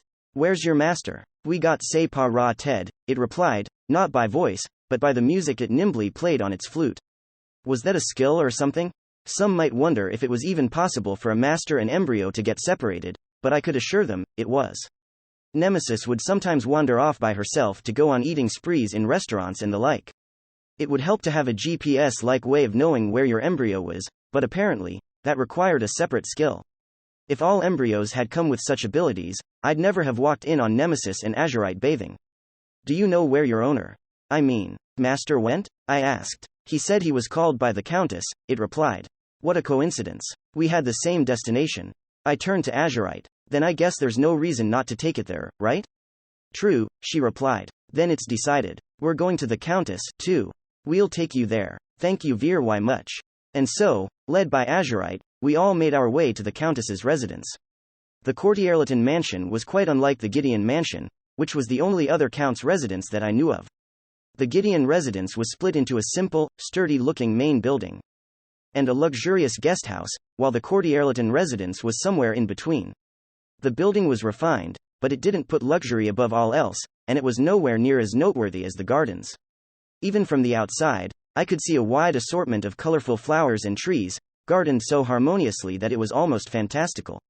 I'd already thought that this town was in harmony with flora, and it seemed like the Countess's residence was the prime representative of this unity. As I said when we arrived at the town, this is all due to the Countess' tastes, explained Azurite. I hear that she's been working to make this garden and the town the way they are now ever since becoming the ruler of the county 30 years ago. 30 years, I murmured. That must have required a lot of labor and passion. Does the Countess have a reason for making this town as vibrant as it is? Azurite talked to the guards at the gate, and, following some verifications, we were all led inside. White pavement was leading the way from the gate to the building, but everything besides that was the garden I'd seen from the outside. There were many people here. Most of them were children. They looked somewhat unkempt, but they were having lots of fun. Some were eating sweets they'd been handed, some were playing around the fountains, while others were just looking at the flowers. The adults here, however, didn't have a uniform look. Many were masters, and many looked exactly like you'd expect travelers to look. Who are they? I asked. The children are from the town's orphanages, while the adults are guests from outside of town, Azurite explained. I hear the Countess invites people to such tea parties every now and then. Was this all just philanthropic work? Even if it wasn't, the garden, town, and the faces of the children here made it hard to imagine that the Countess was a bad person. Suddenly, the mansion's main door opened up, and a gentle-looking, middle-aged, noble lady walked out. Oh, my, thank you so much for coming here all the way from the capital, she said, as she walked up to Azurite and bowed. Huh? She's enough of a big deal to have a Countess bow to her? Hey, Azurite, no, she cut my words short. I'm only getting respect because I represent a certain someone. Am I right, Countess Courtierleton? Oh, certainly. Oh ho ho. It seemed kinda fishy, but if they insisted that was how it was, I had no choice but to leave it at that. Anyway, Azurite and the Countess's talk needed to include confidential matters. Even though I was a cooperator, I was still an outsider, so I was told to wait in the waiting room until they were done. But, can I wait in the garden, instead? I asked. It's really magnificent, so I'd like to look around. I see, said Azurite, as she turned to the Countess. Would that be all right with you? Certainly, the lady said. Look at it to your heart's content. The Countess gladly approved, and so it was decided that Nemesis, the lost cat, and I would stay outside. Right after the two of them entered the building, we went to the garden that was full of playing children.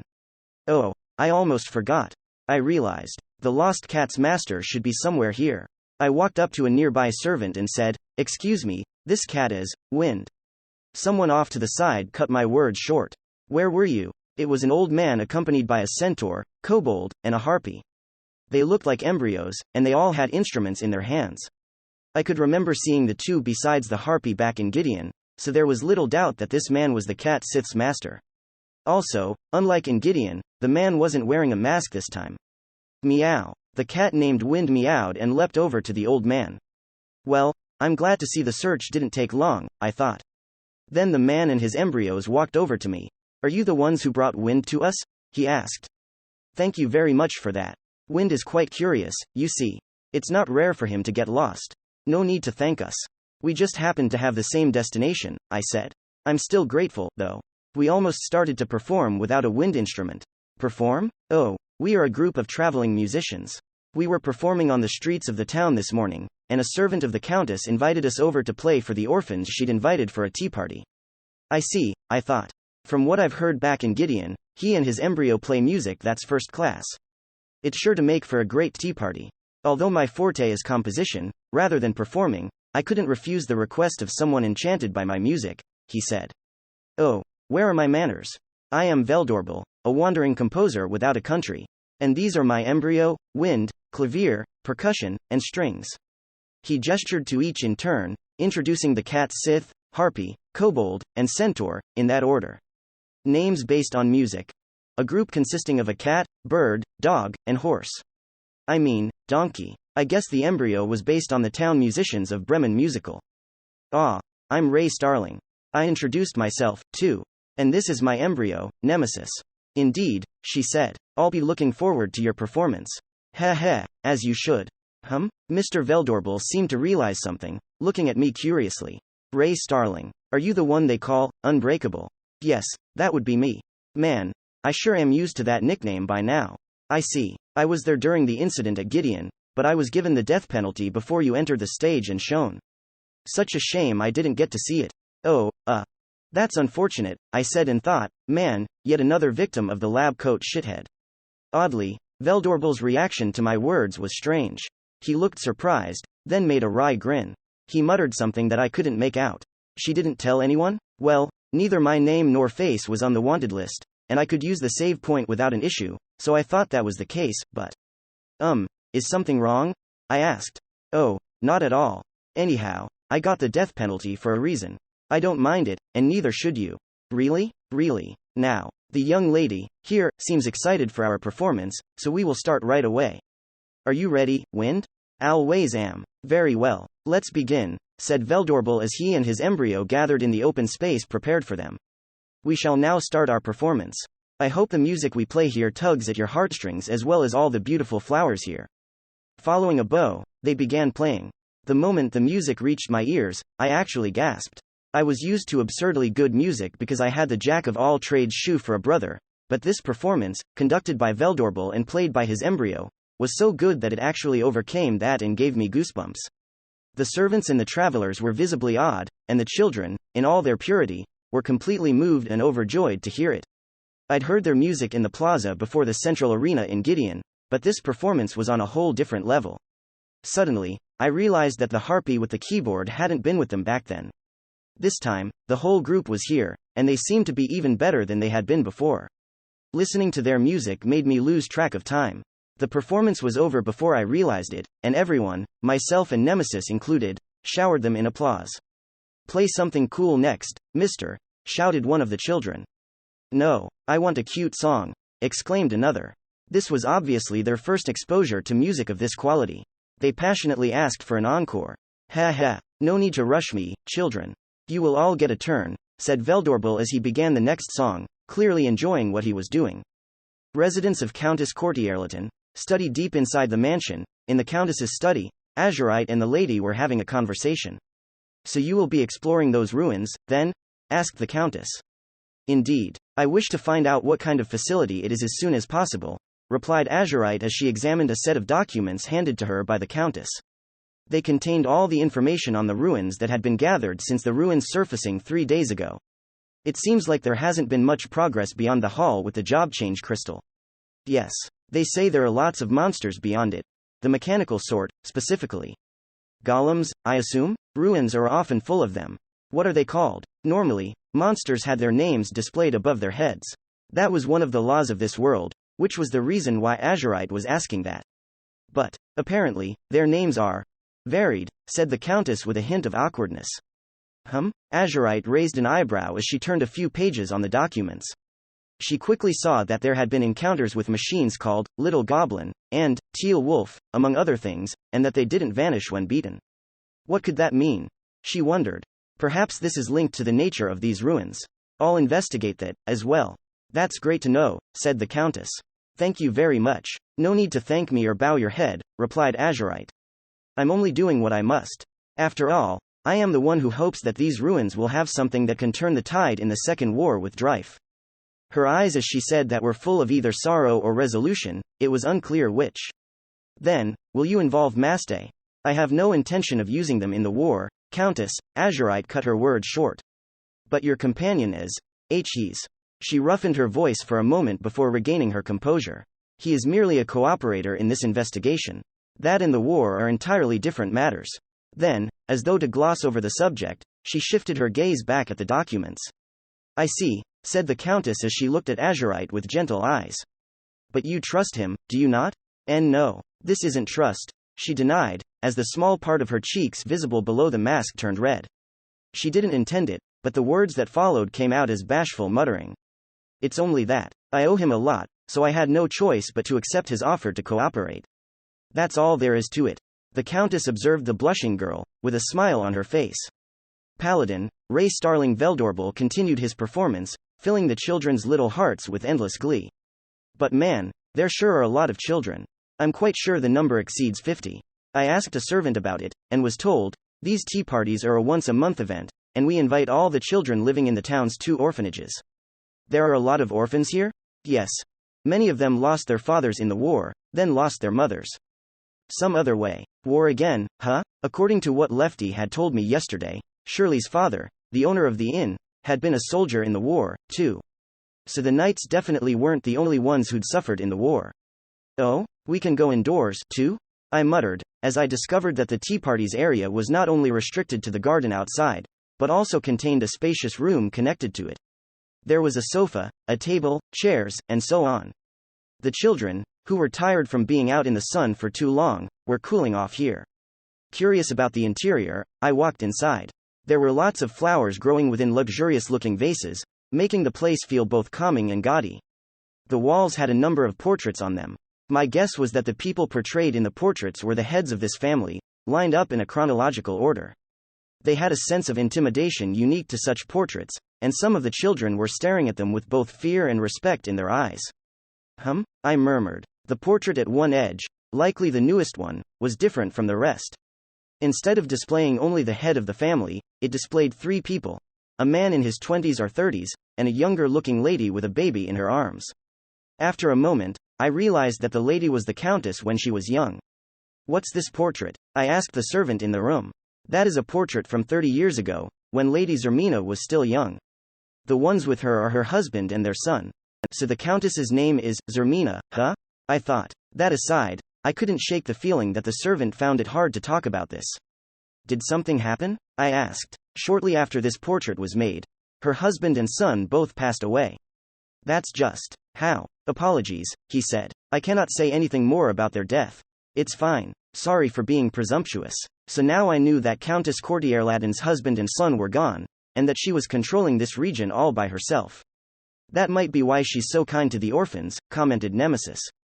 True. Perhaps her fixation on gardening had something to do with that, as well. A few dozen minutes later, we were joined by Azurite and the Countess. The children instantly ran up to the lady, thanking her and chattering to her, all smiles, making it very clear just how loved she really was.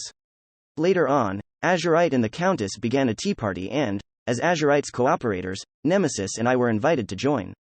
It was held on a second-floor balcony from which we could see the entire garden. Naturally, the balcony was covered in flowers, too. Veldorbal was still playing, and we could hear the performance from here. He didn't even take breaks between songs. He would finish one child's request and then instantly answer some other child's request, making it obvious that he was enjoying this immensely. Though, I didn't know how to feel whenever he started playing some anime song, or the BGM of some famous movie.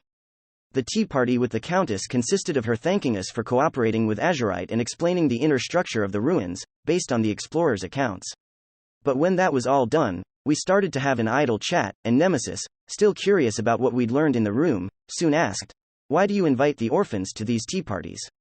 The Countess showed no aversion to giving an honest answer, and said, "I called the little ones here to distract myself from my loneliness.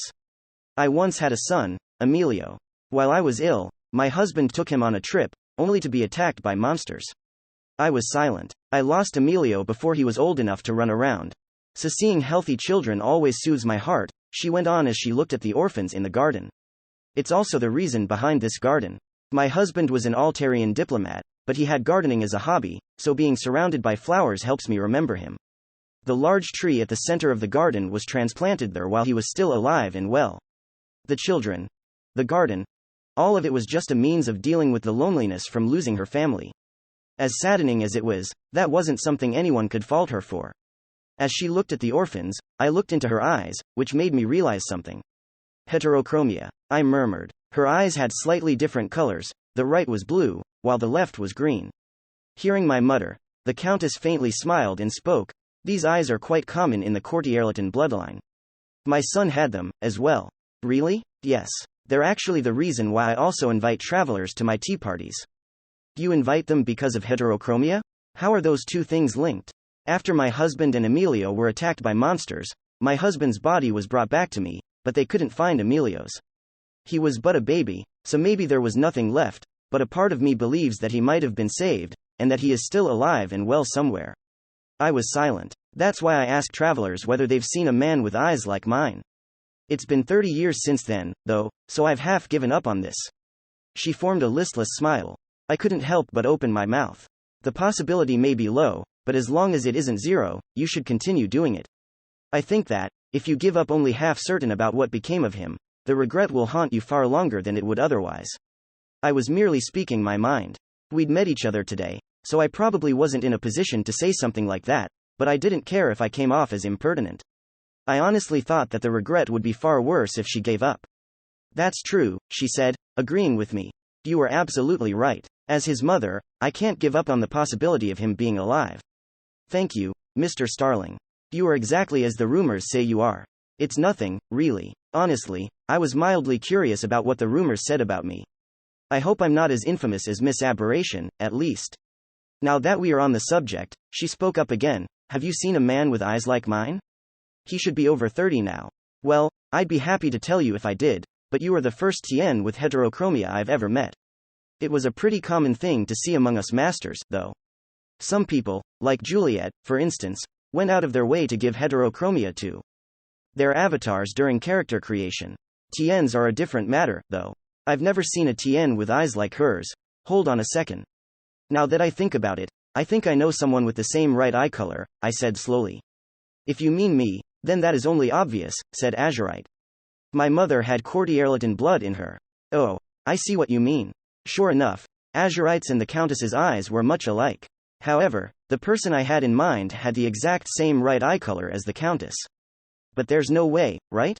I murmured. "I mean, both of his eyes were blue." The tea party ended shortly afterwards, and we left the residence grounds to head to the ruins. "Thanks," said Azurite, right after we left. "For what?" I raised an eyebrow. "For what you said to the Countess. She has been searching for her son for 30 years, and despite appearances, she seemed quite exhausted.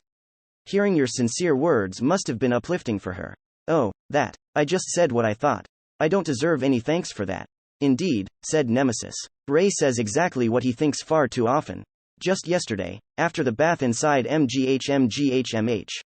I shut her mouth before she could tell Azurite about what had happened after my waking up from fainting. I'd been so straightforward, back then, that even I was embarrassed about it now. I didn't want it dug up." "Well, anyway," I said, "it's finally ruin time, right?" "Yes," nodded Azurite, starting to walk. "Let's head to the, She noticed something and stopped. I followed her gaze to find someone I was acquainted with. Dr. Mario? It was the archaeologist we'd met yesterday. He seemed to be looking through the fence surrounding the Countess's residence, to watch the magnificent garden beyond. Many would find the fact that he was looking at a place full of children to be questionable, to say the least. However, the way he looked at the garden made it obvious that he was lost in deep thought, and not even his thick glasses detracted from that impression. It seemed as though he was trying hard to remember something. Oh, if it isn't a young Ray and the young lady, he noticed and greeted us. Oh, and who is this dark little ragazza, Oh, she's my embryo, Nemesis. Nemesis nodded. I must say, you have quite a dubious manner of speech. I get that a lot. Ha ha ha. Dr. Mario was speaking the same way as yesterday, like a fake, cheerful foreigner. And yet, for some reason, it felt somewhat different. Why were you looking at the garden like that? Azurite asked him, with a slightly harsh tone. Mi dispiace. Forgive me. He bowed his head. The garden is so beautiful. I couldn't help but stare. Forgive my lack of manners. I see, she said suspiciously. Be careful. Stare too much, and you'll be arrested. Oh, molto paurosi. That would be scary. I'll take my leave, he said, then turned around and started to hurry away. While Azurite simply glared at his back, I couldn't help but ask him, drive. Mario, are you acquainted with the Countess? My question made Azurite and Nemesis raise their eyebrows. Honestly, I wasn't too sure why I'd ask that, either. If I had to name a reason, I'd point to what the Countess had told me during the tea party and what I'd seen yesterday. A part of me expected my question to hold no meaning to him. However, he stopped walking and, after a moment of silence, said, No, there's no connection between us. Of that, I am certain, and then resumed walking away. Oddly enough, he spoke without any of the unusual accent. As he left, I caught a glimpse of what was behind the thick lenses of his glasses. His eyes, still as exhausted looking as when I'd seen them yesterday, were of a blue highly similar to the Countess's right eye. Chapter 6. Ruins Paladin. Ray Starling. As we were leaving the inn, Shirley told me that lots of merchants set up shop near the ruins to sell battle items for the explorers. And that was no lie. There were lots of simple stalls on the sides of the path leading to the place. They felt somewhat like festival food stands or small jewelry shops. I bought all the pure light magic attack gems I saw and walked while using them on my black warcoat. Doing that seemed to be clearly way more effective than normal sunlight or purifying silverlight. What are you doing? Azurite asked. I couldn't blame her. It was pretty weird. This coat is a special reward, I answered. One of its skills can only be used when it absorbs enough light damage. Do you have a prism steed and a special reward? Not just one. These bracers and boots are special rewards, too. Normally, only superior jobs have that many. In fact, 3 is rare even for them. That reminded me that Marie, who had a superior job, had only 2. Strange to think that I'd already surpassed her on that front. Not that that meant I was better than her. It would be a long time before she would be below me as a fighter. Anyhow. Light damage, you say? Azurite continued. I have a light-based attack skill called Laser Blade. Should I try feeding it to your coat? I'll pass, I replied. That probably deals physical damage, too. For all I knew, it might even be capable of damaging my coat. Not to mention that its name made it sound like a sure kill attack. Talking about this and that, we walked on a freshly made footpath leading up to the mountain, and it didn't take long until we saw the entrance to the ruins, surrounded by lots of armed people, master and Tien alike. I suddenly realized that I hadn't seen Tom in the inn this morning. He wasn't among these people, either, so I could only assume that he was already inside. So, we're finally here, said Azurite. Yeah, I nodded. Her mask did nothing to hide the fact that she was absurdly tense about this. Although a part of me felt like she was overburdened, rather than just tense. It would make sense, too. Yesterday, she told me she felt like the very fate of the kingdom depended on this investigation. I might have to keep an eye on her to make sure she doesn't do anything rash, like her attack on me yesterday, I thought. Let's go inside, you too, she said before walking ahead. Yeah, Nemesis and I replied and walked after her. The entrance to the ruins was entirely dirt at first, but halfway in, it became covered by a strange, glossy metal. However, some people were using tools and attack skills to remove it, which made me assume that they were responsible for the dirt walls leading to this point. The entrance must have been metallic, too, at first. Well, I can totally understand taking this metal. It's probably a good material, I thought. But shouldn't places like this be preserved? Whatever is most important here has to be deeper in. Let's move on ahead, said Azurite, as she threw a glance at the wall breakers. The hallway was completely devoid of monsters, but the burns and bullet holes in the walls told me that it hadn't been like that at the start. These ruins weren't a created dungeon, so monsters would never spawn here. For no reason. The monsters in this part of the ruins had clearly been beaten over the course of the 3 days since their discovery. And so, following an uneventful walk through the hallway, we arrived at a larger space. It was about the size of a high school gym. The floor and ceiling were metal, too, but the design seemed to be different than the hallways. At the very least, the metal didn't look like it would be as easy to remove. Perhaps this is where these ruins truly begin, said Nemesis. Perhaps. This place even has that, I replied as I pointed at the large crystal at the center. A few of the masters that were already here were looking at it, touching it, or opening their menus around it. That had to be the crystal I'd heard about, the one that let people switch to Prism Rider. I'd interacted with a similar one back in a church where I'd become a paladin. A while had passed since then, so it was best to refresh myself on how these things worked. I took a few minutes to do so. These large crystals were the reason why certain jobs were limited to certain areas of the world. You could switch between jobs you'd already acquired at any save point or by using a small, consumable job crystal. However, getting a new job required more than just fulfilling the job's conditions, you also had to touch the appropriate large crystal. That was why Zunyu's Master Jiangshi job could only be acquired in Huanghe, while Miss Aberration's High Priestess job could only be acquired here in the kingdom. Speaking of Miss Aberration and job switching, there was a little something regarding that. All the crystals for priest grouping jobs were within churches. Or, rather, churches had been built around those crystals. Naturally, those priest grouping crystals were limited, and that was the reason why Miss Aberration, instead of building her own churches, had tried to acquire the ones owned by the state religion. After all, churches built in random places were little more than empty boxes. Because of her slimy dealings, she now owned quite a large number of such facilities. Too many, actually. At this rate, she would monopolize the priest grouping, and then make it a rule that anyone who wanted to take those jobs would have to join her cult. Since Infinite Dendrogram had healing magic, the church were both a religious and a medical group, meaning that Miss Aberration was doing the equivalent of putting every hospital in Japan under her cult's control. No country or person who knew how bad cults could be could tolerate something like this. However, despite Miss Aberration's obvious efforts to drive them out, the state church didn't seem to be all that bothered by this. In fact, they welcomed it. This was because their doctrine could basically be summarized as, use priest grouping skills to heal the ill. Thus, they gladly let the Lunar Society take their churches in crystals, saying things like, there is no problem as long as we get more priests, we lost a few churches, but this allows us to dedicate more workers to other medical facilities and orphanages. A lot of us were lost to Gloria, you see, and, let us do our best for the sake of the people, together.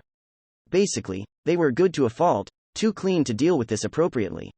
And this despite the fact that they would be the ones most hurt by Miss Aberration's scheming. I mentioned all that to Azurite. The higher-ups in the capital must feel really uncomfortable about this. Oh, they are, sighed Azurite with an odd degree of certainty. She seemed to be connected to the country's leadership, so she might have experienced that firsthand. From what I could tell, the person she worked for was really troubled by Miss Aberration's machinations. All right, then, I muttered, as I touched the large crystal.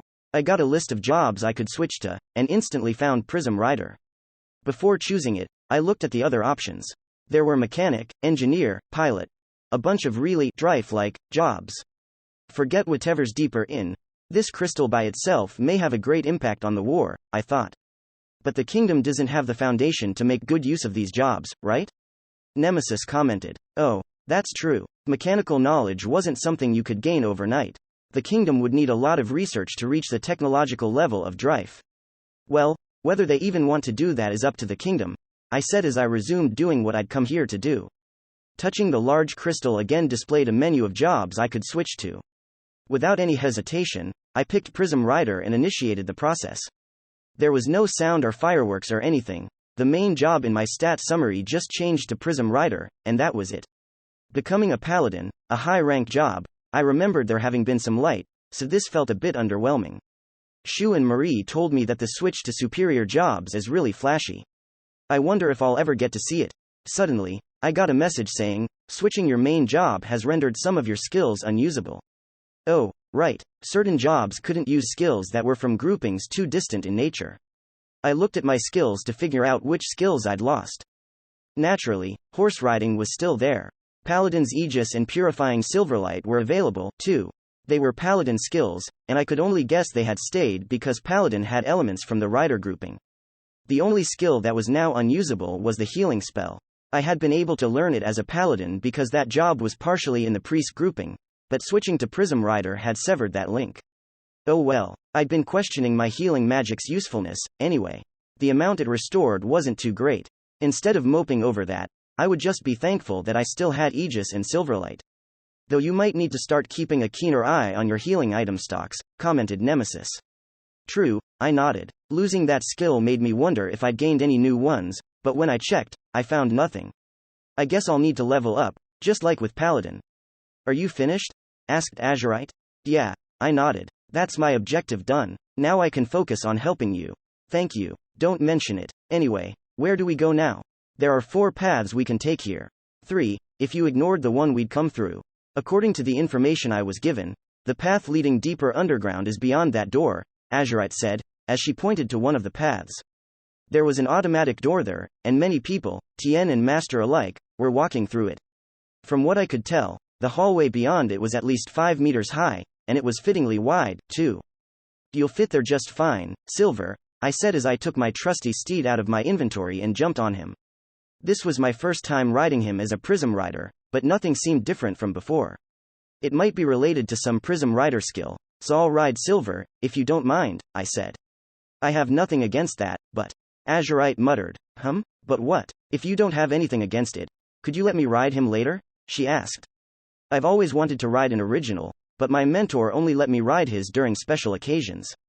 Well, Langley Grandria's Gold Thunder was a national treasure, after all. It's not something they can put up for rent, I thought.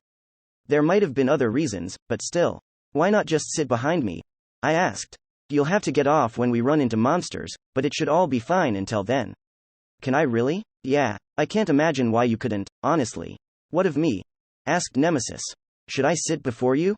Oh, right, it's about Nemesis. Well, either that or you go into weapon form. Very well. This is a dungeon, and you can never be sure what will come for you, so I will go for the halberd for now. There might be nasty debuffs waiting for us. And so, she became the flag halberd. Figuring she had a good point, I put on the black warcoat's hood to prepare for any ambushes. Excuse me, said Azurite, as she sat behind me. It suddenly hit me that Silver was carrying 2 people and a pretty hefty weapon. The combined weight had to be pretty big, but it didn't seem like much for a prism steed. We went deeper in without any trouble at all. Just what I expected of a prism steed, exclaimed Azurite. We will reach the inner parts of these ruins in no time. Yep, careful not to trample over the people surprised by Silver, we made our way deeper in. In unrelated news, later in the day, a strange rumor was born. People said they saw an unnerving creature holding a dark flag, as well as a shady-looking masked woman, both of whom were riding a silver horse. 30 minutes on horseback later, we were in so deep that there was literally no one nearby. Still, I kept Silver galloping slowly enough to not crash into any people that might jump out at us. What are we gonna do when we're there, anyway? I asked Azurite. First and foremost, we will investigate the technology kept in these ruins, she replied. You said that you can never tell what these ruins contain, right? Yes. Also, there are 2 types of ruins, storehouses and factories. Oh? Storehouses are full of items left behind by the pre-ancient civilization, she explained. But there is no equipment to produce more of them, so you never gain much technology from them. You can salvage parts of it from the items, but it's still very little. Factories, on the other hand, are places that actually make the items. If the equipment isn't broken, you can use it for production right away, and even if it is broken, you can still look into how the items were made. I see, I thought. Storehouses are like huge treasure piles, but factories are way more useful to countries. What do you think about these ruins? She asked. Is it a factory or a storehouse? I don't mind if you aren't too certain. A factory, I replied with confidence. Yesterday, Dr. Mario was asked to examine stuff like artificial diamonds and metal plates, things that were more like materials than products. I think it's likely that this is a factory where they were making items using those and other things. But that's not quite enough to discard the possibility that this is a storehouse, is it? Yeah, and that's where the large crystal comes in. She nodded. Fair point. It was just like the matter of misaberration in the state religion's shared monopoly over the priest grouping crystals.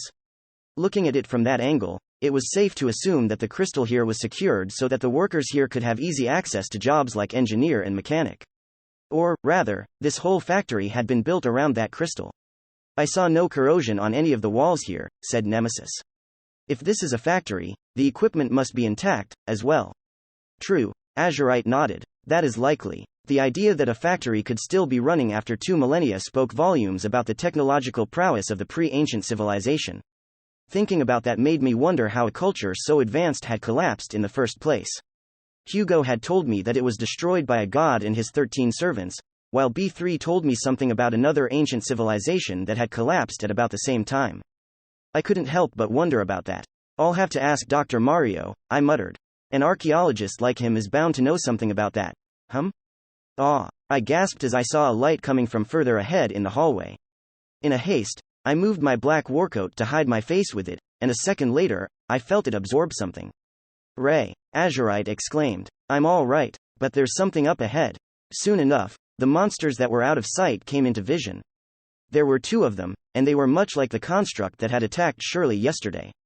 That extended to having names that didn't suit them at all: Goblin Warrior and Pashi Rabbit. One of them was wielding firearms similar to yesterday's Teal Wolf's, but the other one had a design focused around the energy pipe it had for a head. That's the thing that fired the beam, I exclaimed as I made Silver accelerate towards them, figuring that being too far away from them was a bad idea. The one with the firearms responded by attacking us with bullets and shells, but I avoided them by making Silver gallop across the wall. The one with the beam gun aimed at us and fired again, but just like the previous beam, I saw it coming. OARGH! I roared as I made my black warcoat dance and blocked the beam. Soon enough, I was right next to them. Not wasting any time, I howled, "Vengeance is mine!" and destroyed the head of the beam model, Goblin Warrior. As I did that, Azurite used what looked like the skill she'd talked about, Laser Blade, to split the firearm model, Pashi Rabbit, in half. The 2 monsters stopped moving, released particles of light, then ceased all function. Phew. I sighed in relief. That battle had been really sudden, and I was glad it had gone so smoothly. The first attack you received here was a laser straight to the face, commented Nemesis. How gruesome. Yeah, if I hadn't had monochrome, I'd have probably lost my head, I thought in response. It had given me some shining despair charge, though. A silver lining. I asked, You okay, Azurite? Got hit by any stray bullets? No, I'm unharmed. That aside, these monsters with absurd names. I've heard of them from the Countess. Azurite and I examined the 2 monsters we'd beaten. The names above their heads had already vanished, and the particles of light were a sure sign that the monsters were dead. However, the machine parts, though broken, were still there. It was the same as yesterday. This one's the same model as the one I saved Shirley from, I said. Are you implying that the monsters from these ruins escaped outside? That would have come as no surprise. Ruins were natural dungeons, meaning that, unlike how it was with created dungeons, the monsters inside weren't bound to them. It was entirely possible that they'd leaked out. For all we knew, there might be ways out of here other than the main entrance, and the monsters might be capable of leaving through them. Thus, the idea of them leaving the dungeon wasn't strange at all, unlike these things. I heard of this, but it's still so odd, muttered Azurite. These are monsters, so why are they not disappearing? Azurite had the exact same question as me. Normally, monsters became light and disappeared the moment they were defeated, and non-living creatures, such as golems, were no exception. I'd seen this happen many times with the balloon golem Kasumi often summoned, so that was pretty much certain. Despite that, these mechanical monsters actually had physical remains. And no, these weren't drops. Based on what had happened yesterday, it was clear that these were their actual parts, left behind despite their destruction.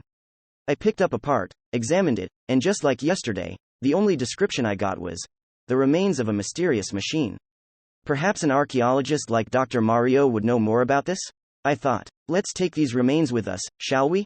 Azurite suggested. I nodded in response, and we gathered the pieces and stored them away. 10 odd minutes had passed since our clash with those 2 monsters. We were in another part of the hallway, stunned by what we were seeing. Looks like those 2 were left functioning by accident, I muttered, as I eyed all the mechanical remains lying around. These remains were of the same types as the 2 we'd encountered, but there were at least 10 of each. The destruction on the surroundings is fresh, and the split constructs are still sparking, said Azurite. They were destroyed only recently. She wasn't wrong there, the damage on the machines was clearly new. The damage looked pretty varied, too. Some machines had 3 parallel cuts on them, some had a single cut that split them apart, some had holes that looked like they were caused by arrows in them, etc. It felt like the aftermath of a fight from someone in the gladiator grouping. Someone who'd used many various weapons. There was another thing of note, here. These are traps, I noted. There were machines poking out of the walls and the ceiling. Most of them were gun-like in appearance, but there were also some lens-like devices that seemed as though they'd been designed to horizontally slide on the walls. That's the generic SF laser trap that splits people apart, isn't it? It's quite clear that these traps were triggered, said Azurite. There's nothing on the ground, though, so whoever triggered them made it through. Etienne's body wouldn't disappear, and a dead master would leave behind a set of random drops. This meant that whoever had passed this place had been unfazed by the traps and gone on ahead. The kind of person could do that and… There was a sudden sound that seemed very familiar. Ray. Azurite called out. That sounds like battle. All right, I nodded. Nemesis joined. Those echoes are coming from further in the hallway. The hallway took a turn about 100 meters ahead, and it sounded like someone was fighting someone up ahead. Let's go check it out, I said, as I made Silver gallop towards the source. He arrived at the corner in a flash, and we could now see what was happening beyond it. There was a bigger space, much like the room with the large crystal. Floor, ceiling, walls, everything was covered in metal, and there were nearly 50 mechanical, battle-ready monsters. However, not a single one of them was looking at us. They were shooting their guns and lasers at something moving in seemingly every direction at incredible speeds. As I watched this dumbfounding battle, Grimalkin at the mercy of the waves, Grimalkin at the tail of the wind, I heard someone recite a poem. Despite all the gunfire, I could hear it pretty clearly. Grimalkin under the leaves, Grimalkin in the shade of fire sparks.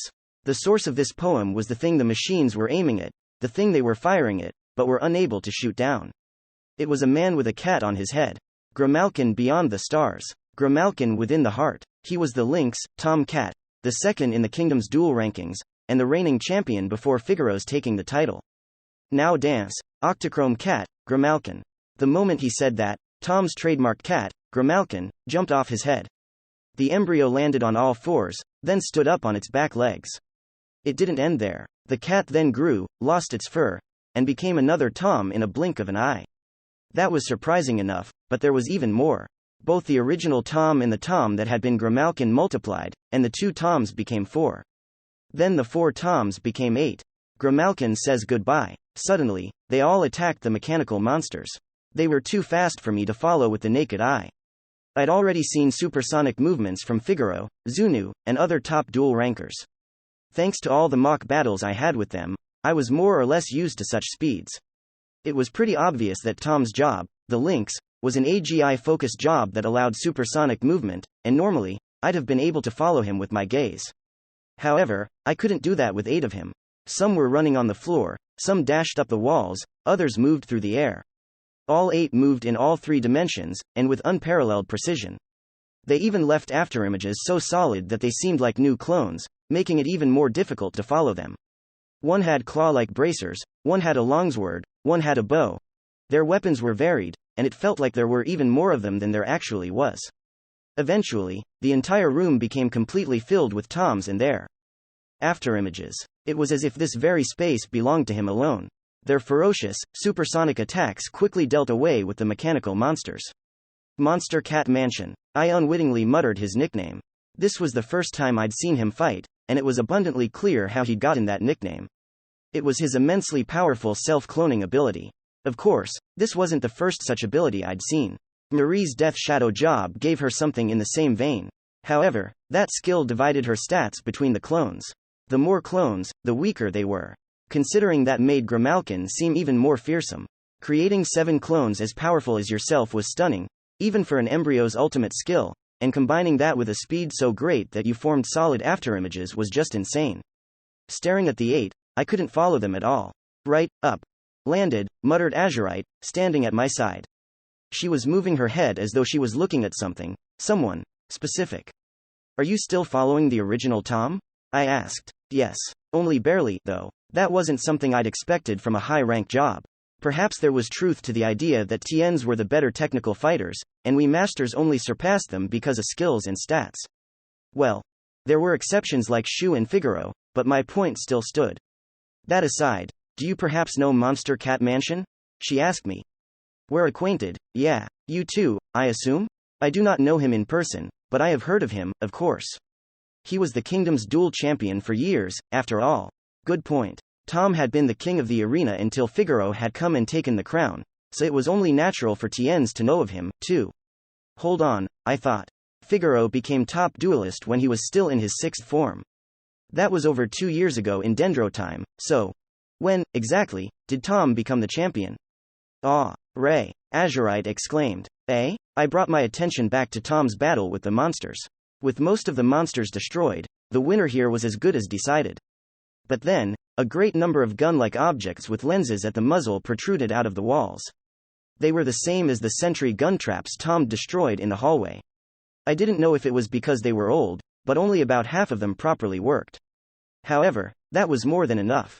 The Toms were suddenly assaulted by a barrage of lasers, more than 100 of them. Not even supersonic speeds allowed the many clones to avoid that number of high-velocity projectiles. Both the afterimages and the actual clones alike were shot.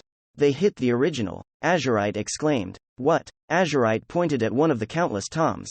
The Tom wielding claw-like bracers was shot in the head and became particles of light, but then transformed into a fat cat, meowed, and vanished.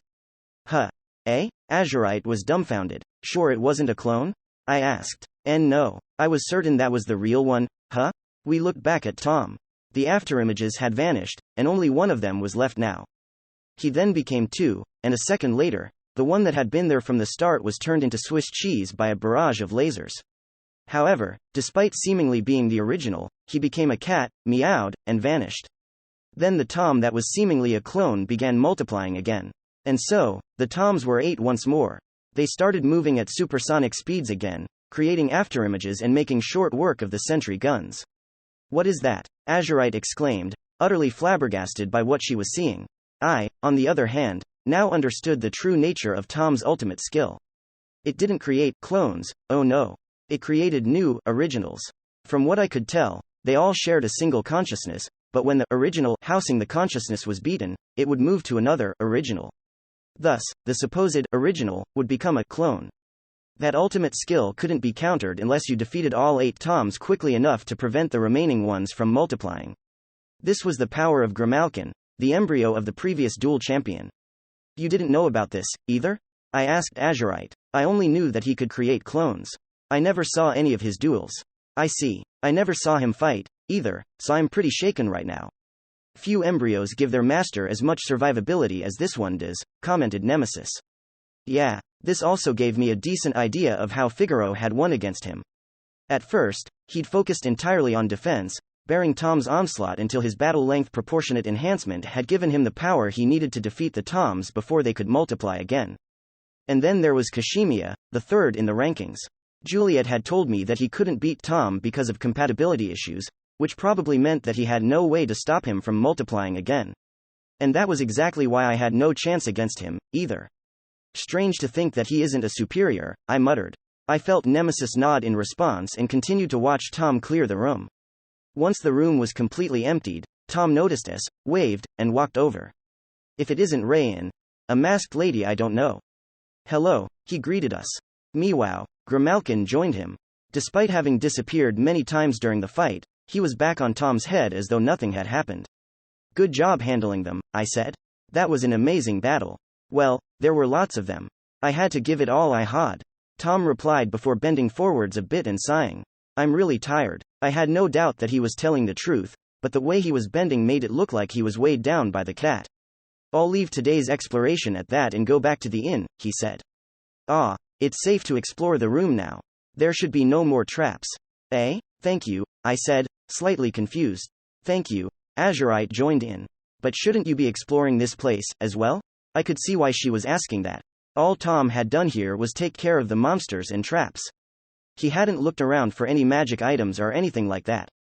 In fact, he wasn't even retrieving the remains of the monsters he'd beaten. I'll be fine, he said. I don't need any of that stuff.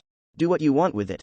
Meow. With those words as his last, Tom casually waved his hand and walked away. The moment he went behind the corner in the hallway, Nemesis muttered, what was his purpose here, I wonder? I was curious about that, too, but my top priority right now was the investigation. We got off of Silver and started exploring the room. Nemesis went back to her human form. All the machine remains here made it a pain to get around, but this place was much like the room with the crystal. The most notable feature here was the large painting on one of the sides of the room. Although, it looked less like it was painted and more like it was burnt into the wall. That painting displayed countless people clashing with a horde of beasts, then another horde of beasts howling atop a place that looked like a castle. There was some writing under it, but unlike the text you'd find on signs and the like, it wasn't getting auto-translated. It seems pretty important though, I thought. Can you read this? I asked Azurite. I can't. If a TN like her couldn't read it, it meant that this wasn't written in infinite Dendrogram-s common, but some language they'd used in the pre-ancient civilization. In that case, all we could do was show it to Dr. Mario. Do you have a camera? I asked. Polaroid or digital cams would be the best for this. I don't know what Polaroid and digital cams are, but I have a magic camera that instantly develops the picture, she said, as she reached into her inventory and took out an object much like a Polaroid camera. Well, she sure came prepared. It's clear she's taking this investigation seriously. Azurite took a number of pictures and gave me one displaying everything on the wall, including a close-up of the unreadable text. You'll be showing this to the archaeologist, I assume? She asked. Yeah, is that bad? It isn't. But I will want to hear the translation, as well. Of course, I nodded as I took the photos. I couldn't shake the feeling that Dr. Mario was making Azurite uncomfortable. Yesterday, she'd said that it was strange for an archaeologist to be in the area this early. However, he was the only archaeologist we had access to, so we had to rely on him if we wanted to know about this text. You don't trust Dr. Mario? I asked her. This is not about trust. I'm merely uncomfortable about involving outsiders. If it was possible, I would make this investigation more confidential, but the kingdom currently has next to no people who know archaeology. Really? Yes. My teacher, the Arch-Sage, was well versed in many things, archaeology included, but he passed away in the war. His apprentices, too, were lost either in the war or during Gloria's attack.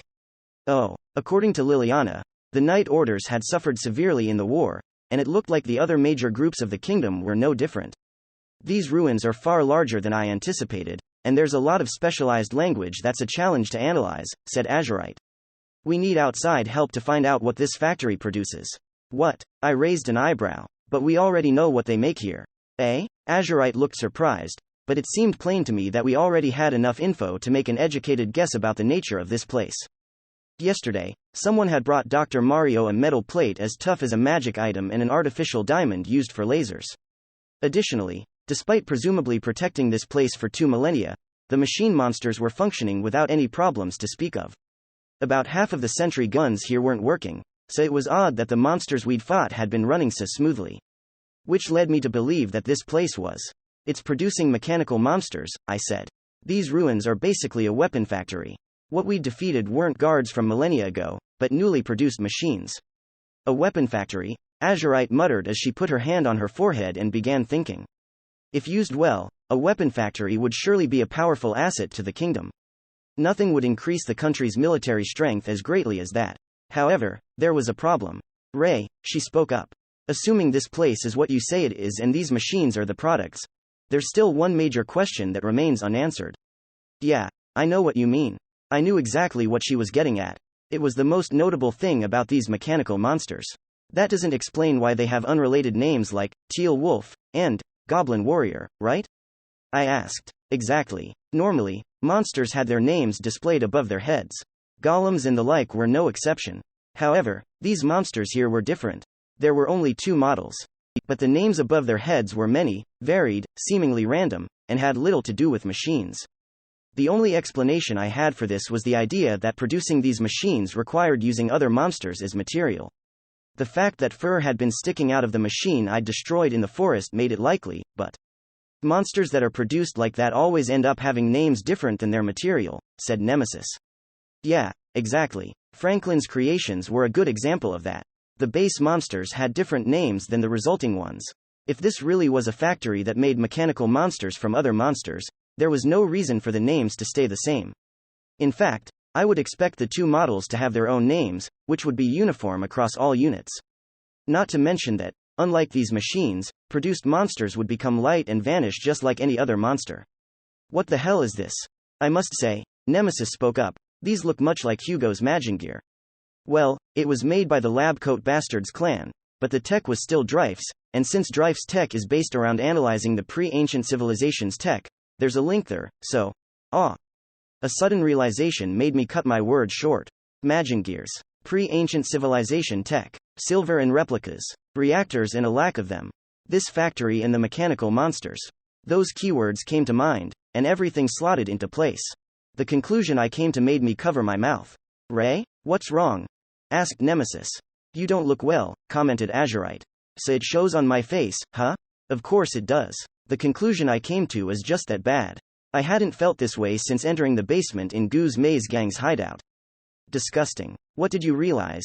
Asked Nemesis. These aren't monsters at all, I replied. My words made her and Azurite tilt their heads in confusion. Ignoring that, I continued speaking the truth of these ruins. These things, all the scrap here, is special equipment. Eh? Azurite muttered as she looked at the only functioning piece of special equipment in this room, silver. Nemesis closed her eyes. She was probably thinking about Magingears. But what about the names above their heads? Azurite asked. They disappeared because the monsters equipping them died. All that's left here is the equipment. There's nothing more to it. So, we were attacked by armed monsters? No. If that was the case, completely different species like goblin warriors and Pashi rabbits would never cooperate. Hell, Tom fought 50-odd machines in this room. Did you see any infighting between them? No, exactly. Their cooperation when fighting Tom was flawless, like they were commanded by a single will. That was the keyword here, command. The monsters inside meant nothing. Ray, you don't mean that. Nemesis muttered and looked at the remains with an astonished expression. And so, I spoke what they really were. These things are special equipment that take control of the user. Azurite gasped in shock. I was fully confident I was right. Not every piece of equipment was good for the user. The cursed bloody regeneration armor that I'd uncursed and used before Monochrome's destroying it was a prime example of that.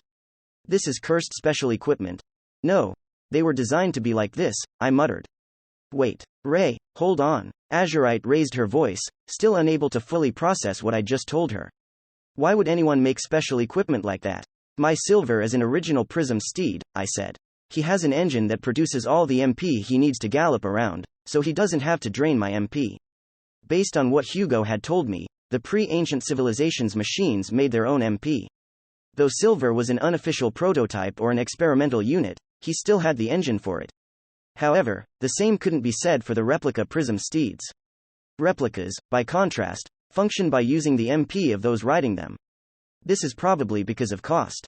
They couldn't fit all the mass-produced units with the MP engines. Original Prism steeds were amazing pieces of equipment, after all. If the creators could have, they surely would have made more than just 5 of them, and we'd have more of them in the world today. However, most of the ones around were replicas. So what about these, then? I asked. Exclamation mark quote. Azurite gasped again. We've seen dozens of them so far, and they are now scrap on the floor. Do you think they're luxury units with engines, or your common mass-produced models? She was dead silent. It's pretty obvious that it's the latter. And that's why they need fuel. Living creatures. They were clearly great war machines. Not every unit had to be as luxurious as an original Prism steed. Sometimes quantity produced way greater results than quality. The fact they could function just fine after taking in weak monsters like Pashi rabbits and teal wolves showed they also had good MP efficiency, as well. The equipment took something that couldn't be used in battle and turned it into something useful, and there was no arguing that it made them into excellent weapons. I'm gonna be sick. Yesterday, when I ran into the first one of these, it was assaulting Shirley, I said. However, it didn't try to kill her. It had fired at me the moment it saw me, but it had treated Shirley differently. It had attacked the master, but not the Tien. It was planning to take her back alive. Wait. Are you saying that? Azurite raised her voice, the panic in her tone all too apparent. I nodded and spoke the answer that made me so nauseous. To these things, even people are just fuel. Chapter 7. Power and Will about a certain weapon Prism persons. That was the name given to humanoid automata with superhuman abilities. They were one of the pinnacles of technology, so advanced that even the pre-ancient civilization thought they greatly surpassed the norms of their science. Many considered them to be the perfect fusion of magic engineering and magic biology, the apex of both form and function. They possessed humanoid frames of great beauty, intelligence to communicate with mankind, and they behaved like the most disciplined of people. Their battle prowess, too, was simply phenomenal. They matched superior jobs, and sometimes even surpassed them. A Prism person known as Diamond Slayer was said to have defeated the over-gladiator of their era without suffering a hint of damage. Prism persons, much like Prism steeds, were considered to be some of the greatest things the supreme artisan flagman had created. Thus, it was only natural for people to consider mass-producing them. But of course, doing so meant removing a large number of the functions available to the originals. After all, mass-produced prism steeds had to drop their special functions and lose their highly expensive reactors, making them use the writer's magic instead. The prism persons were no different. Installing reactors in all of them was impractical, so they had to use other sources of magic. However, unlike prism steeds, which were designed to be mounts, prism persons were meant to be autonomous weapons.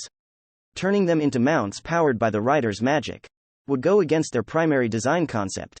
Besides discarding the reactors, the mass-produced units also didn't inherit the humanoid, superhuman beauty of the originals, nor did they receive their unique powers. As a result, the blueprints depicted machines that used the people riding them as their source of magic, were humanoid in design, albeit rough and mechanical, and made up for their lack of special abilities with external weaponry. In a way, they were much like the Magingears that would come to be used in the Drive Imperium 2 millennia later. This made them completely unlike the original prism persons. Even Flagman himself was dissatisfied with the blueprints he'd drawn, and the prism person mass production project was halted before a single unit was produced. That was the reason why, in the future, Drife's technology salvaging operations would only result in tank and exoskeleton Magingears. Humanoid mechs would only be invented by masters. Still, the invasion of the incarnations forced the ancient people to restart the project. Their fight for humanity's survival needed all the firepower they could get. They had newer, more powerful weaponry, such as the prism dragons, but they were severely lacking in numbers. Their infantry divisions were annihilated by the inexhaustible incarnation of beasts, pressing them into developing a force that, unlike the mass-produced prism steeds, could fight on its own. Thus, they resumed the prism person mass production project and began developing the first units. Flagman rushed back to their blueprints and quickly began building the Prism Soldier auto production plant. However, he quickly hit a wall. According to the blueprints, the mass-produced prism people had to be controlled by trained pilots. However, they had already lost too many soldiers to the incarnations, so they didn't have enough people qualified to become prism soldier magic sources. This lack of personnel was something that not even a genius like Flagman could solve, so his solution came from another angle, a single thought, both simple and reasonable. It doesn't have to be people, does it? The only reason why prism soldiers needed people was their lack of a reactor. They needed pilots to provide them with magic, and that was all there was to it. In other words, as long as they had magic, even non-humanoids, monsters, were viable sources. If they were to capture them and give them no means of control, wild beasts and the like could be used as batteries that powered the machines while their programming did all the fighting. This realization was a light of hope for Flagman. But then he ran into another problem. Specifically, it was the matter of how the program would differentiate between sources of magic and the enemy. He had the option of leaving a few commanding officers or engineers to control it as they deemed appropriate, but it was likely that they would eventually die in the incarnation's onslaught. For this system to operate smoothly, they had to make it completely automatic. Ideally, Flagman wanted to make it so that, as long as at least one plant was active, it would automatically mass-produce prism soldiers that would continuously fight the incarnations. However, mass-produced units weren't capable of processing instructions that were too complex. Thus, Flagman solved this by using two simple settings. First, he recorded all the humanoid races living on the continent in his era and made it so the machines saw them as neither hostiles nor magic sources. The other setting made it so the machines would annihilate anything with a threat ranking of C or above, and use anything D or below as energy sources. With this, we'll have soldiers who automatically power themselves while fighting the incarnations and dangerous monsters. They will be mankind's hope for all eternity, Flagman muttered to himself as he finished the auto production plant. But he also knew that, were he to activate it right away, the incarnations would surely discover it and destroy it. That was why he made it go into sleep mode and set the plant to produce prism soldiers slowly and in secrecy. Then, when certain conditions were met, it'd send its soldiers out to capture more sources and fight the incarnations. Thus, just like the other ruins, the Prism Soldier plant was left behind to become the hope of future mankind. Now, the reason why this plant eventually became an error was a major flaw in Flagman's genius design. Specifically, it was all in the machine's targeting setting. The ruins had been left behind 2 millennia ago, and the list of humanoid races was as old as they were. Naturally, that was more than enough time for TNs to start to differ from the list, especially with how heavily the incarnations had altered the environment. For one thing, the amount of atmospheric magic had never been the same since.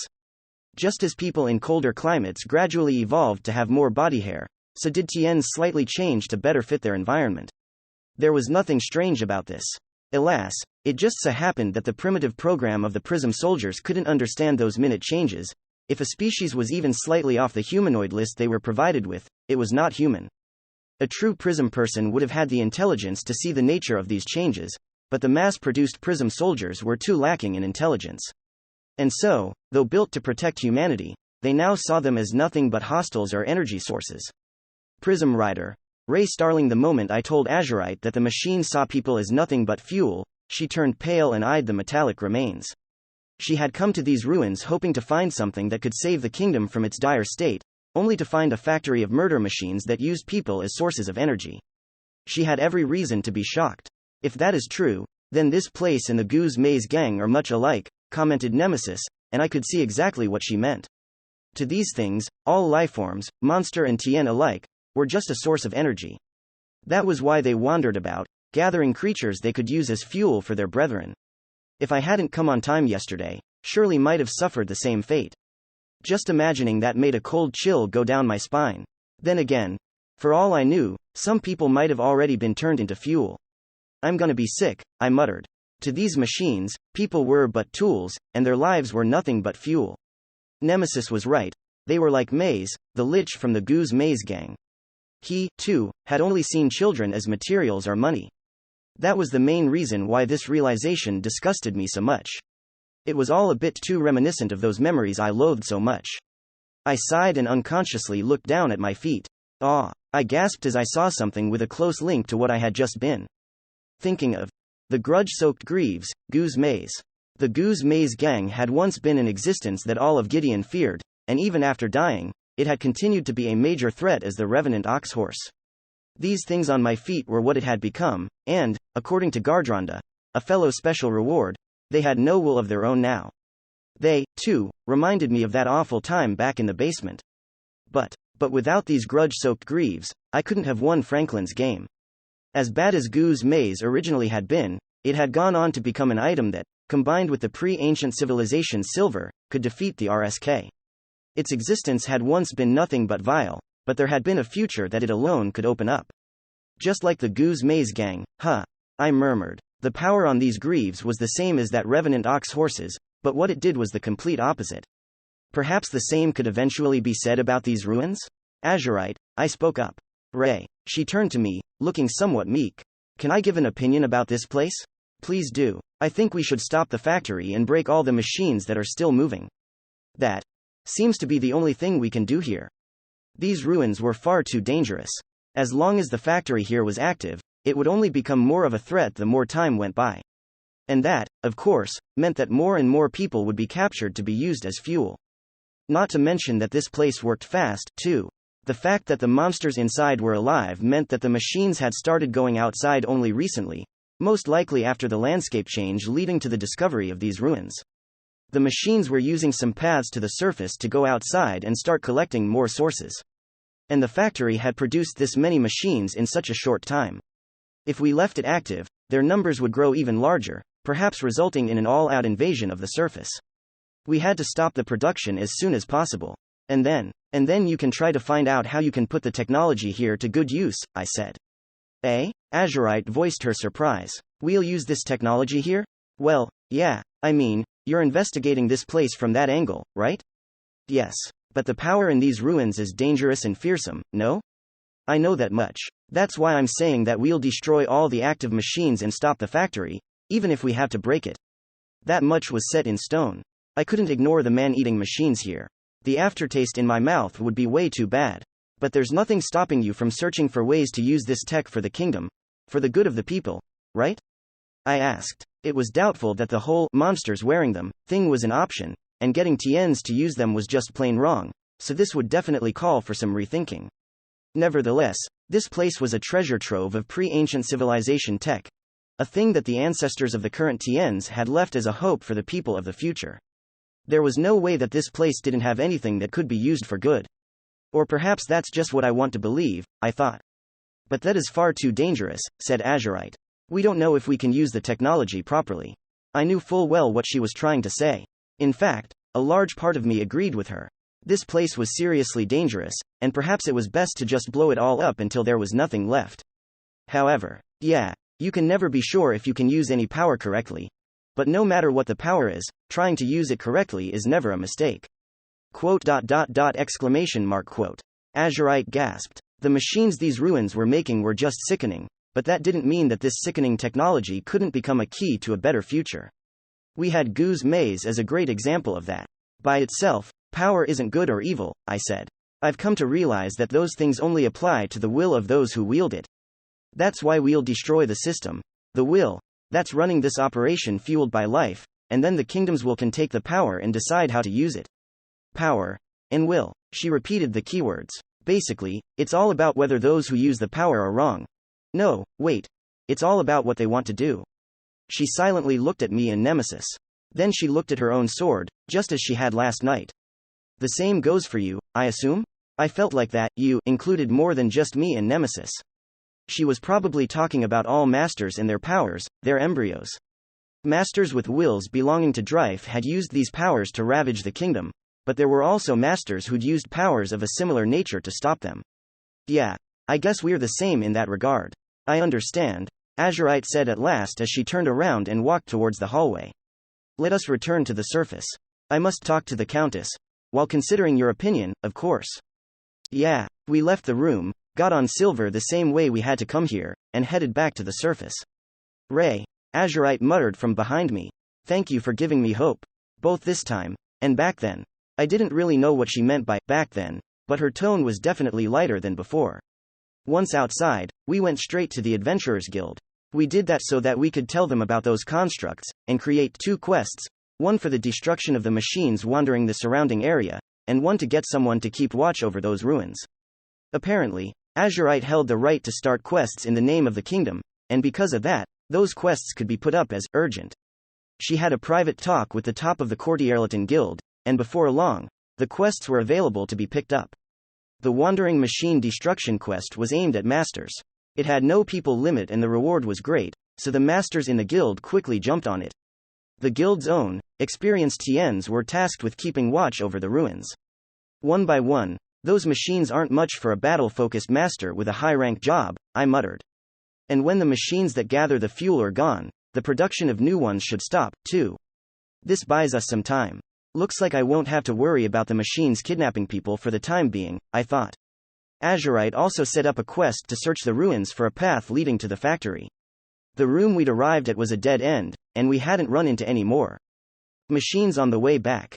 Therefore, the factory was probably on a route other than the one we'd taken, or it could only be accessed from another entrance. To stop the factory, we first had to know where it was. I guess all we can do is wait for someone to find it, huh? I said. Indeed, nodded Azurite. If someone finds the factory tonight, we can send people there to stop it tomorrow morning. We must talk with the Countess about this, so let us head there after that happens. Alright, Azurite looked far better than she had back in the ruins, which was probably thanks to the fact that she'd created a countermeasure to all that was happening in the ruins, and now felt hopeful about the technology there. After leaving the Adventurers Guild, we went back to the Countess's mansion. This time, I could join the conversation right from the start, and we started out by telling her about the machines in the ruins and how dangerous they were. I see, the Countess said in response. What a coincidence. Just today, I was told of odd mechanical constructs wandering the surrounding area. I believe they were the same as the ones you saw in the ruins. That means that the unit you said you destroyed yesterday was not the only one to leave the ruins, said Azurite as she faced me. Or maybe the few units that were already functional secured enough creatures to activate more units, I said. If that's true, their numbers will just keep increasing until... Hold on. Ray? As I spoke, I was hit with a realization. Their numbers were growing because they were securing more fuel. Their fuel was living creatures. They couldn't move unless they got MP from a life form.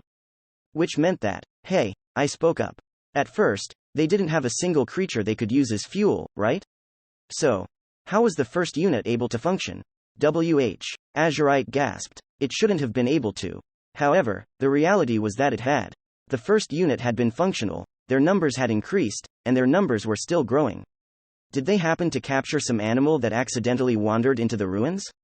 Or, maybe there's a unit that can move on its own? I pondered. Like a unit with a reactor, just like Silver. A commander unit, of sorts? asked Azurite. Would you assume it exists? I was silent, thinking about it.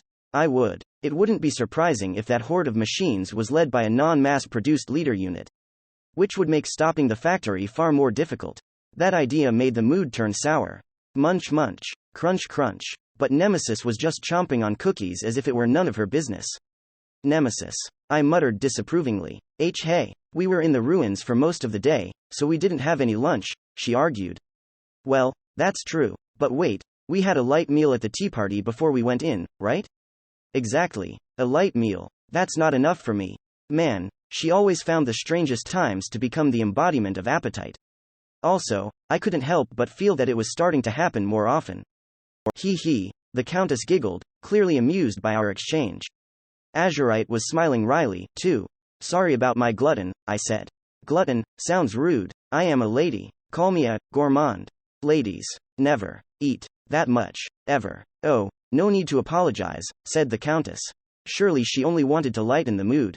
I sincerely doubt that. Why yes, that's exactly it. Come on, now. I baked those myself, the Countess told her. How did you like them? They were delicious. Nemesis smiled wide. The Countess's own cookies, eh? Had she perhaps baked them for the orphans she'd invited today? I'll try one, then. Wait, there are none left. The plate that had been full of cookies at the start of our conversation was completely empty now. There weren't any crumbs, either. It was as if the cookies had never been there to begin with. Nemesis. She looked away and whistled like she had nothing to do with this. You're the only suspect, you know? We still have some left, said the Countess. Would you like to take them with you? Certainly. Nemesis instantly replied. Leave some for me this time. The visit had come with an unexpected comedy skit, but we'd told the Countess all we needed to. Thus, I was told to go rest at the inn, while the Countess and Azurite thought about countermeasures in more detail. Just like Azurite's private talk with the head of the guild, it was probably something that an outsider like me couldn't hear. Anyway, Nemesis and I went back to the inn. The place was significantly more empty than yesterday, most likely because a lot of people had gone outside to do the urgent quest. Even the dinnertime cafeteria was relatively free of people. However, in the lobby next to the cafeteria, there were two notable people who hadn't left to do the quest. One of them was Tom. From what I could tell, after leaving the ruins, he and Grimalkin had gone to wash away their fatigue in the hot springs before going to eat dinner. Now, he was relaxing in the massage chair, saying, this massage chair is basic, but it takes away some of the tiredness from all the hard work I do. The other person was Veldorbal, the musician I'd met at the Countess's mansion. He, too, was relaxing in the lobby alongside his embryos. I asked why he was here, to which he replied that the Countess had recommended this place to him. Incidentally, Tom's Grimalkin and Veldorbal's wind were glaring at each other, completely still, which probably had something to do with the fact that they were both cats. Shirley made a confused sound. She came to the lobby alongside Lefty and the hostess, bringing tea and snacks.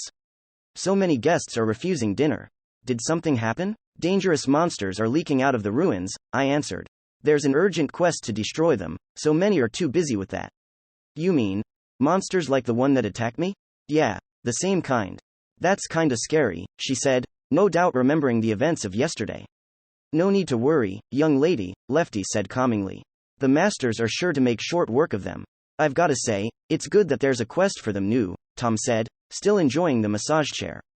I mean, there are so many of the I had no idea how to feel about hearing that from the one who'd taken care of all those machines and traps in that room and the path leading to it all by himself. He was the reason why we'd been able to reach that place and figure out the true nature of the ruins, so, in a way, Tom was today's MVP. So, lots of people took that quest, said Shirley as she looked around, noting how empty the inn was. Yes, I nodded. The reward is good, and since the machines don't disappear when they die, many masters think they can make some serious money selling them. The kingdom started buying them, too, so. My words reminded me of a question I'd considered back at the ruins. Nemesis and I had wondered about Tom's reason for going to the ruins. After all, he hadn't even collected the machines he'd destroyed. He'd come here to prepare himself for his duel with Kashimiya and to make some money, according to what he'd said yesterday. Despite that, he'd left behind the machines he destroyed, the fruits of his fighting. Not to mention that he hadn't even explored that room. I'm still kinda curious about that. Machine monsters, you say? Asked Veldorbal. Were they humanoid, perhaps? Yes, I said. Then perhaps they are the same as the one I defeated on my way to Cordierleton. he said as he reached into his inventory and took out the remains of a machine, the head of the firearm model. Yes, this is it, I nodded before raising an eyebrow. You defeated it? Isn't he a musician? As in, a non-battle job? Oh, I have my ways. After all, if I couldn't fight, traveling would be out of the question. Good point, I thought. That's the king of orchestras for you, said Tom. King of orchestras? Did you use reveal? Asked Veldorble. I certainly didn't feel it. Well, I'm the lynx, after all. Oh, so you are the one they call Monster Cat Mansion. Allow me to introduce myself. I am Veldorble, and I'm the king of orchestras, the superior job from the conductor grouping. I'm Tom Cat, and I'm the lynx, the cat specialized superior job. I hope we get along. Sorry, but cat specialized superior job tells me nothing, I thought. His battle style wasn't all that cat-like, was it? So we have two superior jobs here, said Nemesis. How reassuring. Reassuring? What do you mean by that? Asked Veldorble. I replied, saying, those ruins are producing those dangerous machines as we speak. We need to destroy the ones still active and stop the factory inside. Once we find the route towards it, we'll charge to it as early as tomorrow morning. I see, said Tom. So you need people for that, huh? Well, I don't mind joining. Don't have anything better to do, anyway. I am intrigued by this adventure, as well, said Veldorble. But tomorrow is no good for me. You have plans? The children from today's tea party begged me to come to their orphanage to play again. They said there is a girl who couldn't come because of an illness. I was told that she truly loves music and would be overjoyed to hear my compositions, he said with a smile. Since they value my embryos playing so highly, I see no reason not to answer their calls for an encore. That's true, I said. You should do just that. Having a superior job like him around would have been a huge help, but that promise had to come first. As we talked about this and that, the hostess, who was giving out tea for the guests in the lobby, joined the conversation, saying, to think that those ruins are creating such monsters. I hope we don't have another Edelwalse on our hands. Edelwalse? I raised an eyebrow. I didn't know that word. It sounded like a noun, but for what? It was a monster that appeared about 30 years ago. It was one of those something monsters that were very strong. I was still a little girl back then, so I don't remember it well, but it was called, Nameless Army, Edelwalse. Tom helped her out as he blew on his tea to cool it down. You know about it? I asked. Yeah, it was a UBM that appeared at the Kingdom Imperium border about 30 years ago. Its rank was mythical, which means that it was the worst kind of monster you could run into. Ouch. Hotha thought. A mythical UBM that had appeared 30 years ago. These days, it wasn't rare for superiors to beat mythicals. My very own brother had his Kim Unkamwi that proved he'd done just that. However, superiors hadn't existed 30 years ago. In fact, not a single master had been around back then. Marie had suggested that there might have been some beta testers that long ago, but if so, they had definitely been few. A mythical UBM appearing in a world which held only Tiens was nothing but a calamity. Edelwalse was a colony-type UBM, Tom continued. It could use plants, or, pretty much anything, to create humanoid monsters that would fight for. The UBM would just continue growing in number until you beat the main body YY. I imagine it was a pain to deal with. You sure know a lot about this, I said.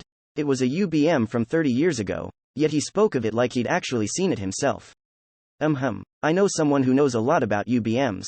Well, B3 has access to Miss Aberration's database, so it wouldn't be surprising if Tom also had a friend with obscure knowledge. Yes, that sounds about correct, said the hostess. Edelwalse appeared right when the Countess's husband and child were heading to the Imperium. Eh? I gasped. My knowledge of this is limited to the official announcements and what I read in the paper, but... The hostess began telling us about the incident.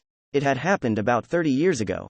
The kingdom's Courtierleton County and the Imperium's Barbaros County were at the border between their countries, and their relationship couldn't have been better. In fact, back then, Alter and Dryfe were allied, just like Alter and Legendaria. The three Western countries were at peace. Because of this, both countries often sent envoys to the other. The captain of one particular mission was the husband of Countess Courtierleton, who was an Altarian diplomat. One of his official duties was to bring his one-year-old son with him. There was an agreement to bring the Courtierleton and Barbaros families even closer through marriage, so this was done for an early introduction of the groom. Some would have questioned bringing a baby on such a long trek, but the path connecting the two countries was lacking in powerful monsters, so safety wasn't a big issue. In addition, they had the best guard an Altarian could ask for. His name was Aslan Faldreed, and his job was Sacred Blazer.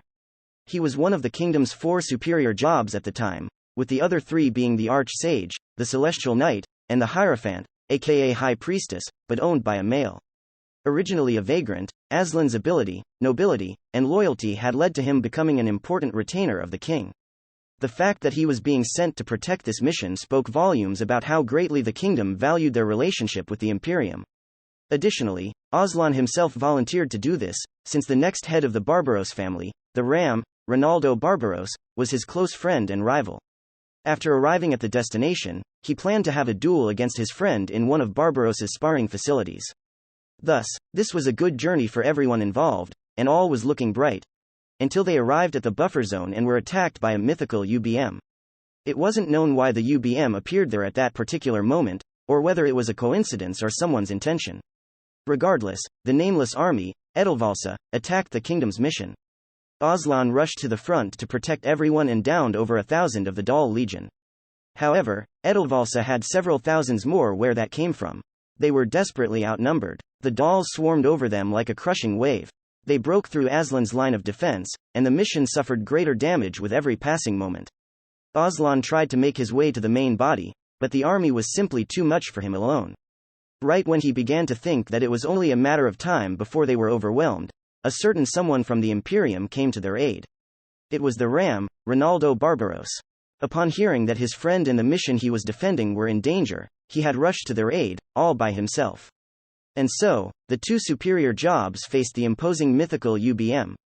And? I asked. What happened then? By the time Barbaros County soldiers arrived, everything was over, said the hostess.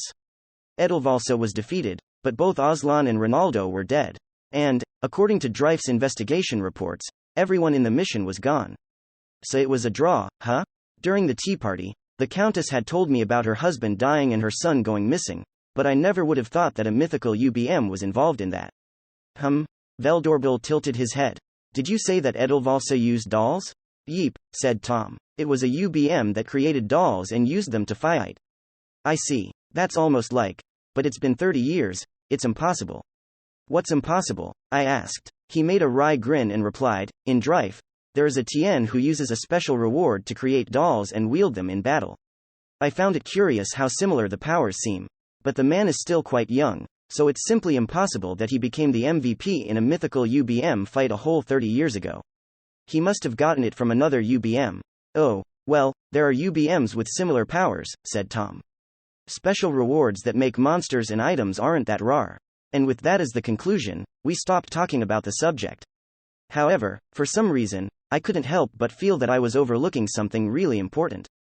After the hostess finished telling us about Edelvalsa, everyone in the lobby retired to their rooms. Everyone besides me, anyway.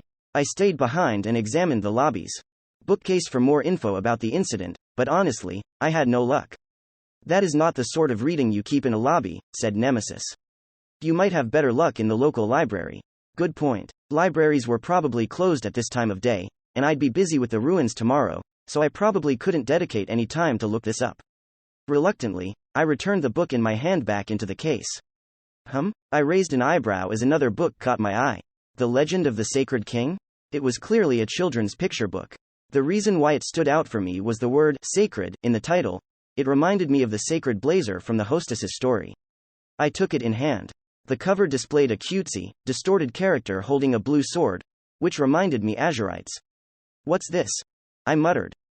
Nemesis looked at the book. I'm fairly certain that is the most popular picture book in the country. As far as I know, it's based on a true story. I saw it in Gideon, once. You did? Yes, when I was out eating by myself. Oh yeah, yesterday wasn't the only time she's gone on an eating spree, I thought. Anyway, her words intrigued me. I could still remember how shocked Liliana had been when I hadn't recognized Elizabeth. Maybe I could prevent similar incidents from happening by finding out more things that were common knowledge here in Alter. I opened the picture book and began reading it. It went as follows. Hundreds of years ago, the plains in the west of the continent were home to many countries. They were almost always at war, and it wasn't rare for nations to collapse or for new ones to appear. One day, a fearsome creature called simply the Evil appeared in those lands. The Evil had thousands of minions it used to ravage the warring countries. They tried to fight back, but no nation could match it, let alone defeat it. That was when a certain king rose up to face it. He was the young ruler of a small, newly built kingdom. The evil had already destroyed many larger, more powerful countries, and normally, the young king wouldn't have stood a chance. However, the young king wasn't normal. He was but a mere shepherd until he happened to dig up a certain sword. The blade was like no other. It was a sacred weapon with the mysterious power to cut through anything. Upon taking it, the young shepherd gained a special job and supreme power to go with it. He soon quit the shepherd's life to become an adventurer. Wandering the land, he helped countless people and sometimes even became a war hero. Eventually, he was surrounded by a party of comrades. More and more people flocked to him, and he soon became a king. Indeed, the king of the small, young country was none other than the strongest hero of all, the sacred king. And so, he and his comrades challenged the evil. They had to face hordes of minions and harsh trials, but he prevailed, and eventually, the evil was struck down. Countless people extolled him, and the sacred king, still worn out and crying, accepted their praise. The kings of the many warring countries even asked him to become their king, and he didn't hesitate to agree. He then erected his royal capital over the land where he defeated the evil, and named his new, powerful country after the blade that has been with him on all of his adventures. Thus began the history of the kingdom of Alter. The book had a surprisingly hefty number of pages, and going through them took me longer than I would have expected. The lobby was silent. The only sounds were those of the turning pages and of Nemesis eating the tea snacks. She was eating silently, most likely to not disturb my reading. I appreciated her consideration, but couldn't she just not eat anything? Anyway, I more or less understood what the book was about. It read like a fantasy work or a myth, but I felt there was more to it. Shu had told me that Infinite Dendrogram had an actual history. It had either been set up that way, or it had been woven using time acceleration way above the 3x we had right now. Personally, I felt that the latter was a lot more likely. Take the hostess's story, for example. Listening to her, I could just sense that she had been alive back then. The history of Infinite Dendrograms simply had to have been woven by Tien's, no two ways about it. The same surely applied to the story in the picture book. There had once been a sacred king, a superior job, surely, wandering the land as an adventurer until fighting and defeating the evil, another SJ. This had directly led to the creation of the country I belonged to, the kingdom of Alter. It was the nation's origin story, and it made sense for it to be Alter's most well-known. But there was one thing I didn't quite understand. Why was he crying? After defeating the evil, Sacred King had begun to shed tears. Some might interpret that he was crying out of relief or accomplishment, but I felt that wasn't quite right. I wasn't really sure why, though. Once I was done pondering the story, I left the lobby and began walking around the inn, just like yesterday. My brain was becoming a huge mess, thanks to all the events and the info I'd gathered these past few days, so I needed a light change of pace. I was by myself. It was girls' hour at the baths, so Nemesis was off to take a dip in the hot spring. It felt like I was taking advantage of the fact she wasn't here, but I was walking around while eating my portion of the Countess's cookies. They had a gentle taste. I liked them, though in a completely different way than I enjoyed Shu's stuff. As I walked around, I eventually chanced upon Dr. Mario, sitting on a wooden bench and looking down at Cordiarlatin. I murmured. It was already pretty dark outside, so I couldn't see his expression well enough to read it. "Oh, young Ray," he said, noticing me. "Buonasera. How you say, good evening." "Good evening, Dr. Mario. The cookies. They seem molto delizioso," he said as he looked at the snacks I was eating. "Want some?" I asked and extended the bag to him. "Ooh, grazy," he said as he took one and bit into it. What a gentle taste. Were these made by the hostess or young Shirley? No, these are the Countess's cookies. She gave me some when we stopped by to talk about the ruins. I was saying nothing but the truth. However, for some reason, it made Dr. Mario gasp and lose his words. It didn't seem like mere surprise, either. There were some feelings there that I couldn't quite understand. He muttered something I didn't hear well. So this is how they taste. Dr. Mario? I spoke up. Che sorpresa. Oh my, what a surprise. These are made by the Countess herself. I thought my heart would stop. I could understand how he felt, but I did found his reaction a bit excessive. "I must say, everyone is really busy tonight," he went on, changing the subject. "Not many are coming to have their things appraised, so I was just walking around and enjoying the scenery." "Che bella. Well, there's been some new info about the ruins," I said. "Oh, I've heard. It turned out to be a dangerous place, hasn't it? Molto pericoloso. I don't mean to sound like Azurite, but man, he's really up to date. Oh, right, I said, then reached into my inventory and took out the photos of the painting. While exploring the ruins today, we found a painting with some writing we couldn't read. Can you read the text on this?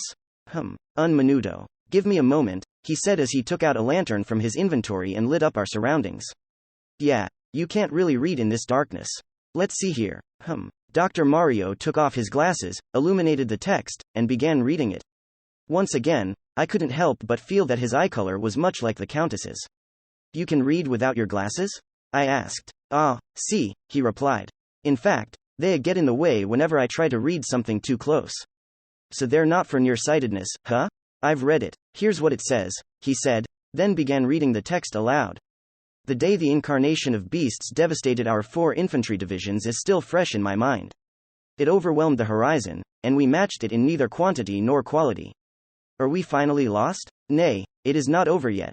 There is still hope. Here, within this facility, we will complete the mass production of the Prism soldiers, and one day defeat the countless incarnations of beasts. With that oath in my heart, I chose to depict our defeat. His voice was fluent, and there was no sign of his usual speech quirks. That is what the painting says, he concluded. It is a sort of monument. One depicting their defeat, huh? I muttered. Ieyasu Tokugawa had left a picture of himself to commemorate his defeat against Shingen Takeda in the Battle of Mikadagahara, so this wasn't all that odd. What was odd, however? Countless incarnations of beasts, I muttered. Oh, anything wrong with that? Well, I just felt that the number has grown a bit since my friend told me about them, I said, as I remembered Hugo's words from the Goose Maze Gang's hideout. He said that the pre-ancient civilization was so scientifically advanced that the people became arrogant and incurred the wrath of some god and his 13 servants, who then went on to destroy them all. Then, yesterday, B3 had told me that the ancient civilization had disappeared at about the same time, so I was pretty lost about the history of it all. Oh, that's just the mainstream interpretation, said Dr. Mario.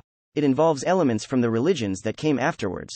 That's what a lot of the post-collapse texts say about these events. Religions? Yes. See. Speaking of which, do you know what the kingdom's religion is about? About healing people using priest powers. It's built around the job, right? Yes. It's assumed that there were God-worshipping religions prior to the collapse, but now, it's believed that they either don't exist or are exclusively gods of retribution. Besides that, there's also the one series of jobs. I could understand the idea that gods didn't exist in the thing about the one jobs, but gods of retribution? I asked. See, like you mentioned, many believe that the destruction of the pre-ancient civilization was divine punishment, that it was a tale of retribution.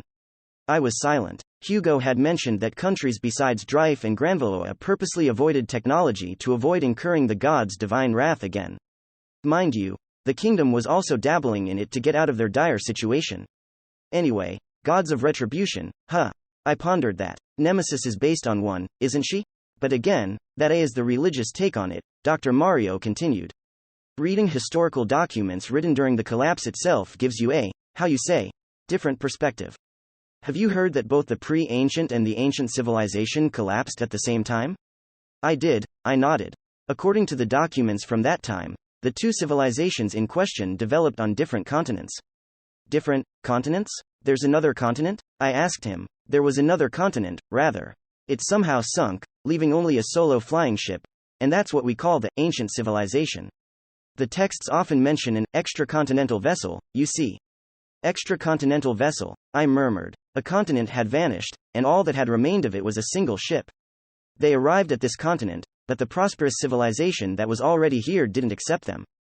In fact, the countries at the east of the continent began attacking the vessel for its technology, which sparked a war between it and the entire continent. Countries in the west, the Zweier Imperium and the like, must have been truly bothered by this. So it was an unfortunate clash between civilizations from across the sea, huh? That kind of stuff happened all the time back on Earth. Of course, the ancient civilization retaliated, Dr. Mario continued. Their numbers were low, but they had these powerful creatures called incarnations. How powerful, exactly? Absurdly. If the texts are true, they were as strong as, if not stronger than, Gloria. See, I mean that Gloria. He was obviously talking about the SUBM, Tri-Zenith Dragon, Gloria.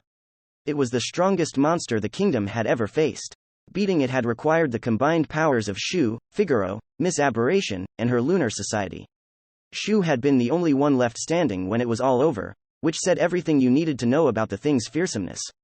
The incarnations are said to have been like UBMs or embryos in that they wielded various unique powers, he said. Then he went on to describe those unique powers. One could blot out the sun with the weapons it pulled out of empty space. Another was a beast that could multiply and bury the horizon in itself.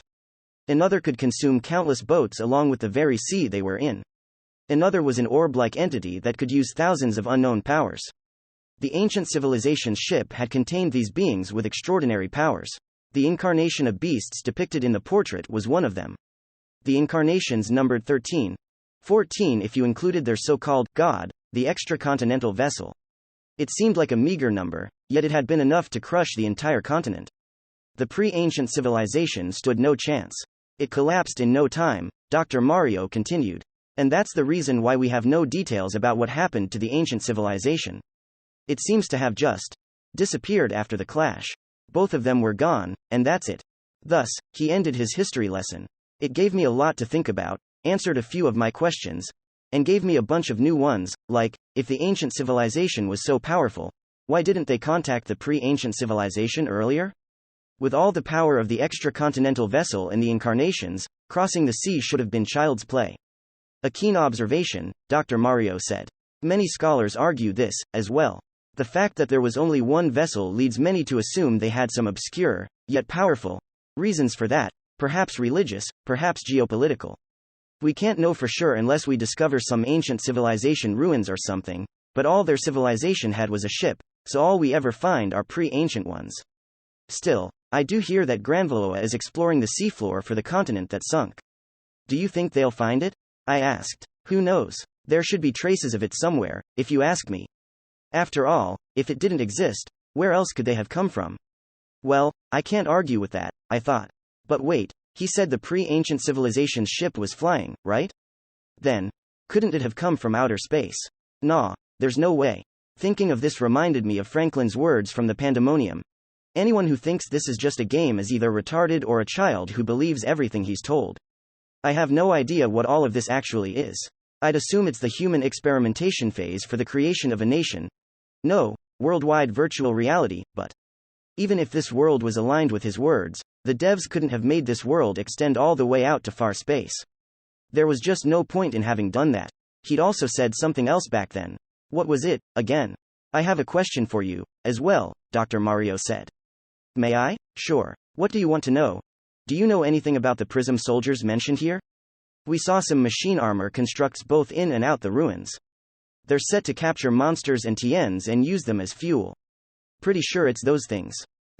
Autonomous weapons that use creatures as pseudo-MP tanks, eh? He pondered, looking disturbed. Is it just me? Has he been acting a little different for most of this conversation? They sound a lot like Dreyf's Magingears. He spoke again, his demeanor back to normal. Well, those don't have autopilot systems, but still. Yeah, the system is dangerous, though. We'll destroy all the running units and stop the factory as early as tomorrow morning. See, I've heard the guild is working on it. How unfortunate. Chase fortuna. At least everyone's gained a something from this, he beamed. Dr. Mario still had his glasses off. The lantern was lighting up his face, giving me a good look of the tired look in his blue eyes. Upon closer inspection, I noticed that the color in one eye was slightly different, but not enough to stray from blue. My gaze made him curious.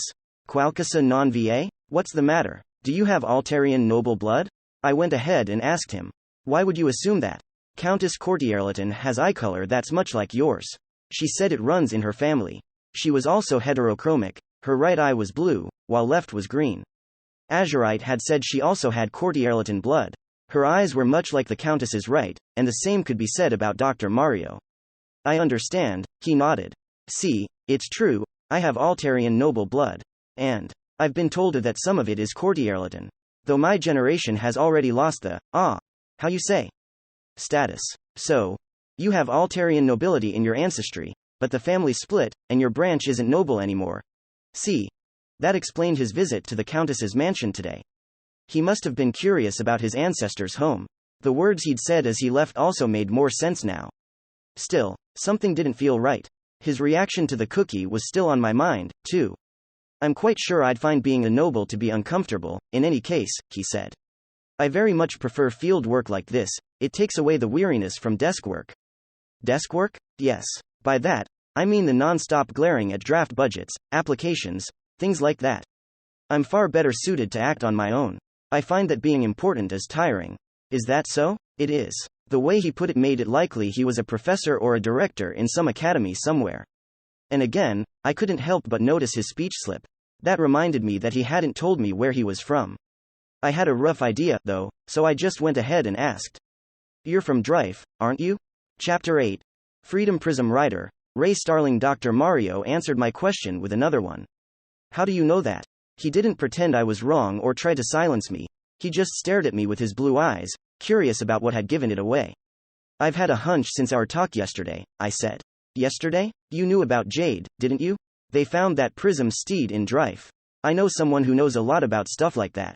Just yesterday, she told me about the prism steeds she'd heard of, and Jade wasn't among them. Someone who knew about it before she did has to have strong ties to the place where it was found.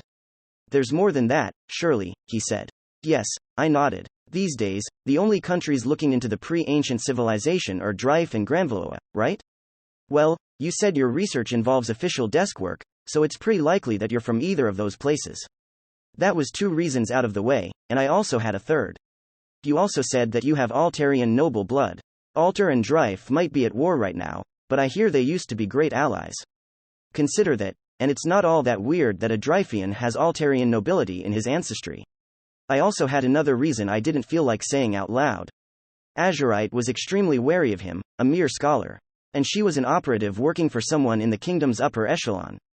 As such, she might be acting with the assumption that Drife, too, had sent someone to investigate the ruins. A plus, he said. Your conjecture is correct. Can't say I expected to be graded, but okay. I certainly am from Drife, he continued. I came here to investigate the ruins. Whatever is hidden inside could have a great impact on our country. And, what's the conclusion? The Imperium will surely deem the Prism soldiers unnecessary. He showed no intention of trying to hide Drife's plans from me. Why? I raised an eyebrow. Because we already have something similar. I know you're well acquainted with Mr. Franklin and his Triangle of Wisdom. Surely you've heard of their martial eyes. Ah, of course, Prism soldiers have the autopilot system. That is a great advantage, but in the current climate, it will only provoke us more enemies. Acquiring the system would be time-consuming, not to mention that we would have to modify it, as well. The pre-ancient civilizations programs are quite unlike ours, you see. We won't manufacture decent amounts of the machines unless we port it, so it's best to rely solely on the martial eyes we already have. So, they wouldn't see any need for the Prism soldiers because they were much like Drife's current war machines. What if the kingdom gets them? I asked. Wouldn't it be bad for you if we fixed the autopilot system? The kingdom knows nothing of technology. How many years would that take them? Good point. So Drife assumed the war would be over and the kingdom would be annexed before it could pull that off. Then, after things settled down, they would take over the project and take their time reprogramming the system themselves. To Drife, these ruins would only matter if there were technology we didn't know anything about or if they contained a finished weapon we couldn't afford to let fall into the kingdom's hands. Especially not before the war. This place has no significance to us otherwise. Do you understand, young lady? He turned away from me and looked into the darkness some distance ahead. Truth discernment tells me you speak the truth, the shadows replied in a familiar voice. Azurite, I said, surprised. I had no idea she'd even returned from the mansion, let alone that she was right here. Truth discernment makes this really simple, young lady, said Dr. Mario, nodding. Or should I say, Miss Altarian Spy? Or perhaps, the kingdoms, and what of you? Azurite cut his words short. You're not a scholar, are you? In a split second, Azurite closed in on him and swung her blade so fast I couldn't follow it. I clenched my teeth as I pictured Dr. Mario being cleaved in half. My imagination was completely off the mark, though. He jumped backwards and evaded it. Standing at a safe distance, he looked directly at us. His blue eyes contained a powerful glare. It felt as menacing as Shu or Figaro when they were serious. That was very violent of you. Molto violento, he said. Perhaps, Azurite agreed. Now, if I may ask, how did a mere scholar dodge my blow?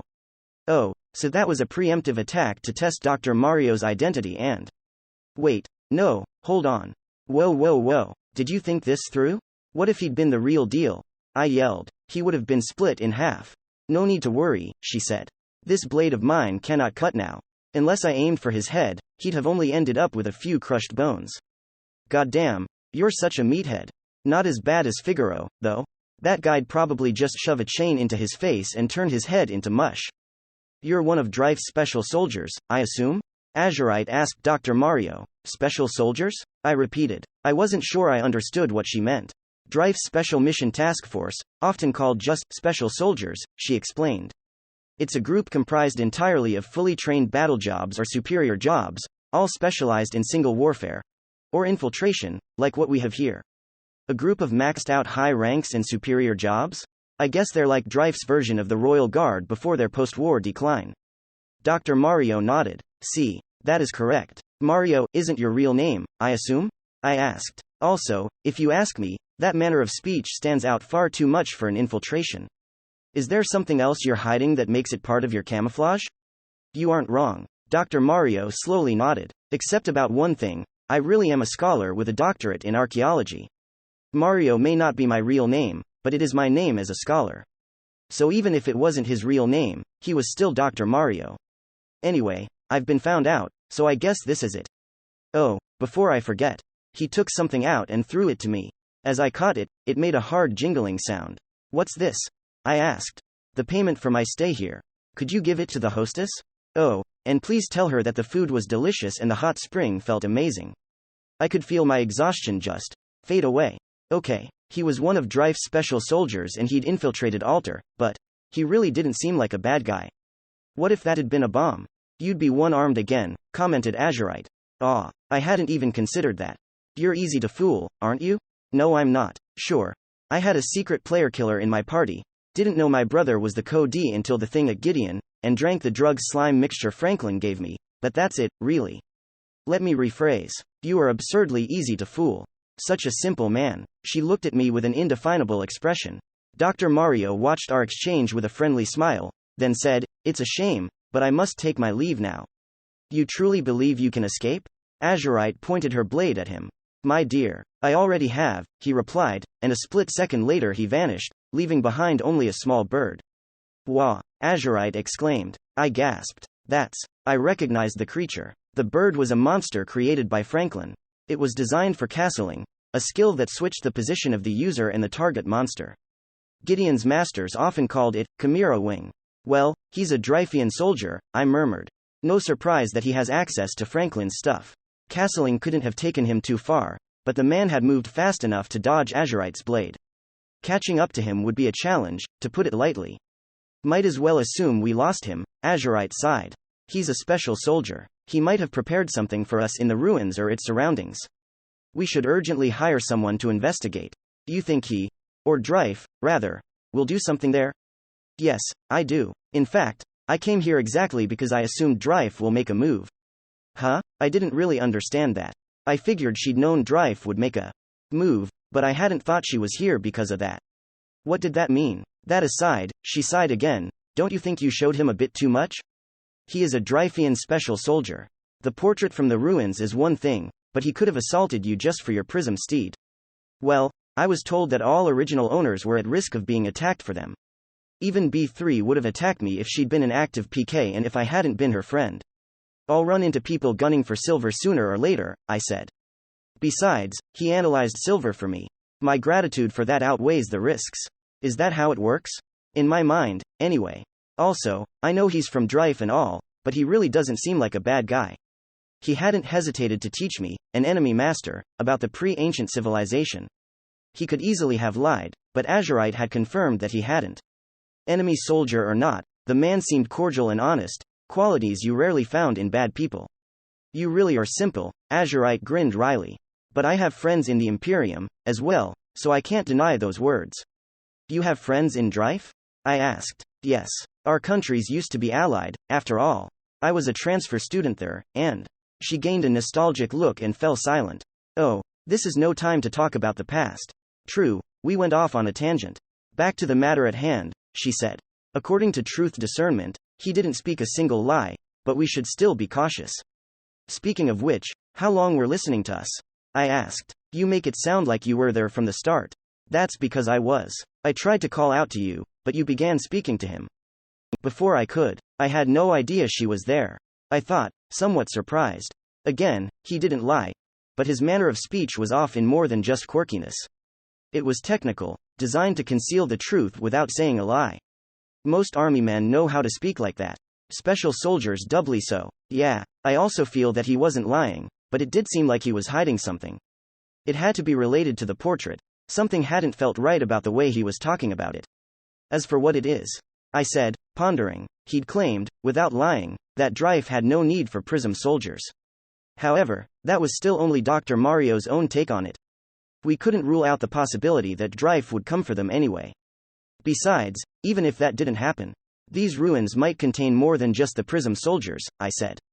Courtierleton, mountain, so there was no point in trying to fool them, huh? The man named Dr. Mario muttered. Thanks to castling and his own 2 feet, he was now a fair distance away from the youngsters he'd just talked to. He wasn't using his speech quirks anymore. This was his natural mode of speaking. Knowing them, they've probably figured out what I was hiding. He was speaking about what he'd seen in Ray's photos. There was a part of the text that he hadn't read aloud. Here, within this facility, we will complete the anti-incarnation superweapon, Acra Vesta, and the mass production of the Prism soldiers, and one day defeat the countless incarnations of beasts. The part he'd kept secret spoke of a weapon that would make the Prism soldiers pale. It wasn't news to him, though. He'd already concluded that the ruins contained a supreme weapon based solely on the objects the other explorers had brought him. A pre-ancient civilization superweapon, he murmured. We might be dealing with something as powerful as the Imperstand, or perhaps something greater. He heaved a heavy sigh, both because he had to deal with something like this and because ignoring it wasn't an option. I can't let it end up in the kingdom's hands. The Imperium would suffer if I did. The special soldier looked at the mountain hiding the ruins. His eyes were bright blue, but his glare did nothing to complement the vividness. Ray might have felt that he looked tired, but that was an understatement. The eyes were downright devoid of the spark of life. He reached into his inventory, took out a magic comms item, and connected to a certain number. Logan, he said, are you near? Yeah, I'm in the nearby mountains. You? It was Hell General, Logan Godhart. He was his collaborator in this operation. The only one, in fact. But that mattered little, for he was sole, but many. They found me out, Dr. Mario said. Now, listen here, easy there. They only figured out that I'm a special soldier. They still don't know who I really am. They ought to know that you're the only special soldier who backed the current Imperator and survived the civil war for the throne. Then again, Alter's idiots don't know shit about Dryfe's internal affairs. The operation starts in the morning, just as planned. Our goal is to either capture or destroy the superweapon in the ruins, Acra Vesta. Understood. But why aren't we doing a night assault? My devils can see in the dark. Not even the kingdom knows where Acra Vesta's stored yet, and I need some time to prepare. Oh yeah, that. I need more Edelvalsa marionettes. I brought some with me, but these numbers won't do. If I use marionette platoon creation right now, I should have 1,000 by morning. That's the maximum I can control at the same time. You go ahead and create your demi-dragon class devils, at least 2,000 of them. That's more than we originally planned. Well, the plans have changed. We didn't know about the Prism soldiers in the ruins, or that Alters the Lynx and the Unbreakable were here, too. It's necessary to be a bit excessive. The Hell General was silent. I alone am already a bit excessive, to be honest, he thought. The second in Alters dual rankings? Some promising noob? A bunch of machines? They're nothing to me. Anyway, summon more than planned. Besides that, the plan is the same. I'll go secure the technology while you keep Alter's forces occupied. Alright, Logan didn't speak his thoughts and simply agreed. I'll respect your decision and accept this quest, Field Marshal Gifted Barbaros. Prism Rider. Ray Starling. The Prism soldiers might not be the only kind of weapon in the ruins. Even if the constructs were of no use to Dryfe, the spies from Dryfe were bound to make a move if they were interested in the other thing. We rushed to use comms magic and warn the Countess and the guild that the Imperium might do something. Good thing Azurite had taken a guild comms item the last time we'd gone there. There's one good thing about Dryfe's involvement in this, said Azurite. If they attack, it will confirm that the second weapon truly does exist. We certainly won't overlook the far greater danger these ruins hold. I shrugged. That's one way to look at it. But man, this escalated quickly, I muttered. At first, it had just been the Prism soldier factory, and now we also had some other weapon and Dryfe. I had a feeling that this whole thing might turn out to be even more trouble than Franklin's game. Still, no matter what came, I'd face it head on. Dr. Mario knows that we're stopping the ruins tomorrow, I said. Assuming Dryfe attacks, when do you think it'll happen? Would they come to take the weapon before or after the Prism soldiers were all shut down? Or would they wait for the actual war? All cases seemed likely. I haven't heard of any movements from Dryfe's army, said Azurite. If they attack sometime around the deactivation, it's bound to be a blitzkrieg with a select few. A small, hand-picked force, huh? Yes. Special soldiers like that, Mario, person, or masters who excel at battle. That reminded me of what Franklin and Hugo had done in Gideon, but this wouldn't be anything like it. Back then, they'd used the clash of the superiors and Psycho's compatibility with Gideon's masters to declaw the kingdom's forces. This time, they had no means of doing anything like that, so they'd likely use pure power. The numbers would be low, though, surely, added Azurite. These ruins were discovered a mere 3 days ago. They haven't had the time to prepare in the way they did in Gideon. Even masters who could pull something like that off are few and far between, yeah, I said. Of course, the same could be said for us. The only masters here were the few who'd come to explore the ruins and the ones who had Courtierleton as their main haunt. If Dryfe did what they'd done in Gideon and brought a superior, the only one who'd stand a chance would be Tom, our previous duel champion. Or maybe. Regardless, we must be alert, Azurite said. Yeah, how many masters do we have? Well, there are the ones who took the quest to stop the ruins, but... Azurite fell silent mid-sentence. I knew exactly what she didn't want to say. Yesterday, she'd said that she was against using masters in war. She would tolerate our help in exploring the ruins and stopping the factory, but she didn't want to force us into a direct clash with Dryfe. This was like a pre-war skirmish. She probably thought we had no place in it. The other TN fighters and I will stand to defend, she proclaimed.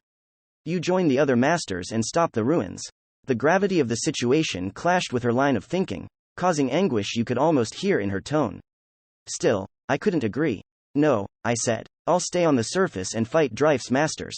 Ray, she exclaimed judgmentally. I didn't give in. Didn't I tell you that masters would come to help Alter when it needed them? You did. And I also said I'd be one of them. So yeah, I'm fighting Dryfe's masters tomorrow, and that's final. I was choosing to fight, just as I'd said I would.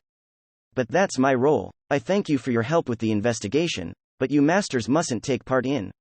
Speak up. Eh? I knew I had to fight, but I didn't know why Azurite was so against it. I needed to find out her reasons before the battle began. Why are you against us masters joining the war effort? Give me a reason. Tell me your feelings. My feelings? Why don't you want us in the war? I couldn't make a choice that respected her feelings if I didn't even know what they were. Azurite fell silent, but it didn't seem to be because she didn't want to talk about it.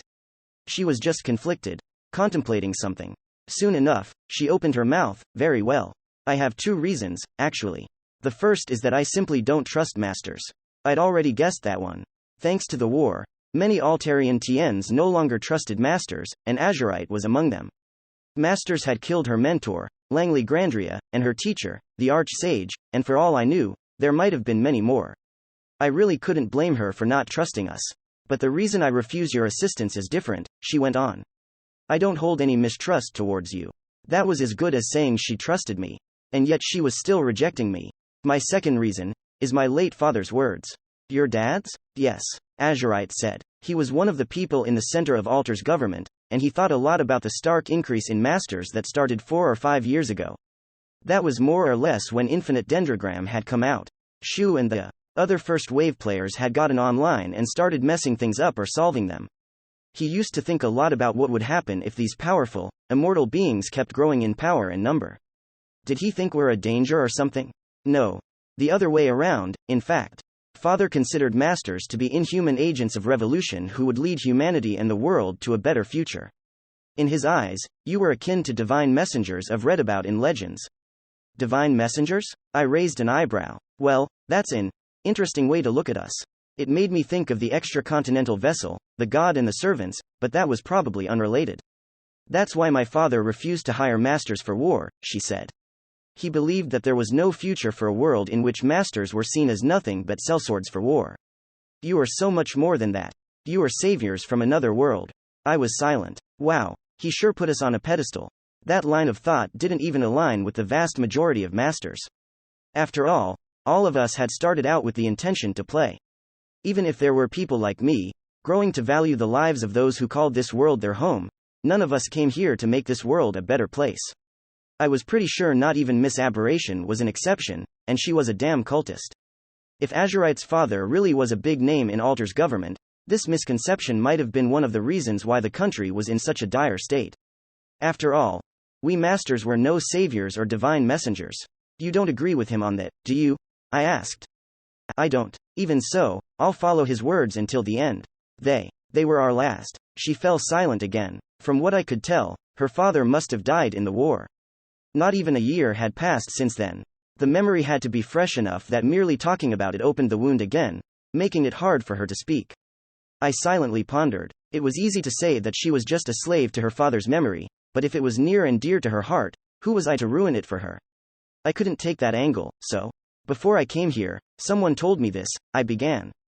I began to quote, "You can become a hero or the Demon King, a king or a slave, a good person or an evil person. You can do something, or you can do nothing. You can stay in infinite Dendrogram, or leave it. It's all up to you. If it's possible, then you can do anything you want." I was speaking about myself. Or, rather, us masters. That was what Cheshire had told me when I'd asked about the goal of infinite Dendrogram. Who said that? Asked Azurite. Those were the words I was told before I came to this world as a master, I answered. As far as I know, most masters are told something similar. According to Figaro, his control AI had seen him off with, "Blessings upon your days and the freedom they bring." That was most likely the thing the control AIs, the devs, found most important. Basically, it was all about freedom. Masters are free, I said. Whatever we do is up to us to decide. We're not some single mass going around changing or destroying the world. She was silent. All masters follow their own wills and choose how they're gonna be, I continued. Masters were free, we always had a choice. We were free to choose whatever we wanted, even if it came with a lot of responsibility, or it came at the expense of somebody else. Many masters, myself included, had made many choices during their time here. And it was time for me to choose yet again. As a master, I choose to protect you in Courtierleton. My choice was probably against Azurite and her father's wishes, but I would stick with it until the end. She gasped softly. This isn't some supreme master consensus, I said. Your dad's ideals, or your own, have nothing to do with it, either. This is all just me, my freedom, and my selfishness. I would choose to protect Azurite even if she was against it, which was probably the purest expression of master-like freedom. Why are you so considerate of me? She demanded. It was a very valid question. I'm not really sure either, if I'm honest. I'd only met her just yesterday. What reason did I have to care about her so much? Because you saw me naked? No, damn it, the reason I want to protect you is. I didn't know why myself, but I was pretty damn sure she was off the mark with that guess. A few seconds later, I finally figured out the real answer. It's because I just couldn't ignore you. What do you mean? Azurite asked. You are by far the most tense person I've ever met. It feels like you're completely on edge, even when we're just talking like this. This impression had reached its peaks back at the room with the portrait, and right now too, actually. She seemed on the verge of breaking or bursting, yet she was still giving her all to fulfill her duties. It made me want to support and protect her. Sitting by and just watching her waste away like this would leave a bad taste in my mouth, surely. In my heart of hearts, I just want to support and protect you, I said. There's nothing more to it. I understand, she said slowly. So yeah, I'm going to be with the defense tomorrow. I won't tell you to drop your outlook or go against your dad's will. I'll be by your side just because I'm selfish. I can't even tell if your logic is flawed or flawless. I just can't. Azurite spoke in a teary voice. However, the edges of her lips were bent slightly up. Still, thank you. She was both smiling and crying at the same time. A few minutes later, the two left the scene to get ready for tomorrow. They needed to shut down the factory, prepare for Dreyf's assault. There was no shortage of things to be done. However, neither of them realized that they hadn't been the only ones there. Silently, the third person showed himself. It was the lynx, Tomcat. Freedom, just like Azurite before, he'd hidden himself nearby and eavesdropped on their conversation. He'd heard everything from Ray's calling out to Mario. Looks like those words do reach people. For reasons unknown, he smiled incredibly broadly. First Sex, then Beninash, and now Ray. That's 3 masters who've taken the words properly. Yup. I knew he was a good kid. The mentions of the King of Crimes and King of Tartarus would catch the attention of many, if they heard him, but few would be able to understand what his words truly meant.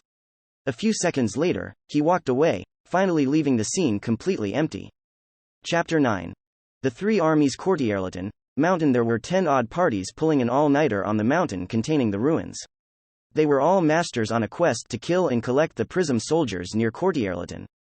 On that 7. Damn, we makin' mint here, said a member of one such party. Honestly, that's pretty freaky, another replied. The three of us ran into a whole 7 of them. Imagine how many there are on this entire mountain. Gives me chills, man. One party member was a strong lancer, another was a strong bowman, and the third was a bishop, making it a well-balanced group. Thanks to the vigorous work of this and other parties, the prism soldiers in the mountain were gradually dropping in number. You said there's gonna be a quest to stop the ruins, right? One of them asked. We taking it? Damn right we are. Just think what'll happen if these things keep pouring out.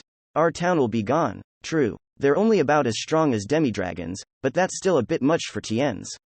Talking about this and that, they walked around in search of more prism soldiers. Instead, they stumbled upon a strange sight.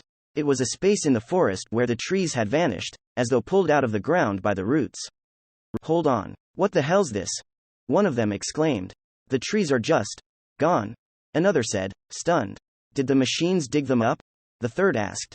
Or was it some other monster?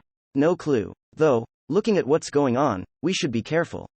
The strong lancer and strong archer stood at the opposite sides of the bishop and watched for any threats. They were now ready for attacks from any visible direction.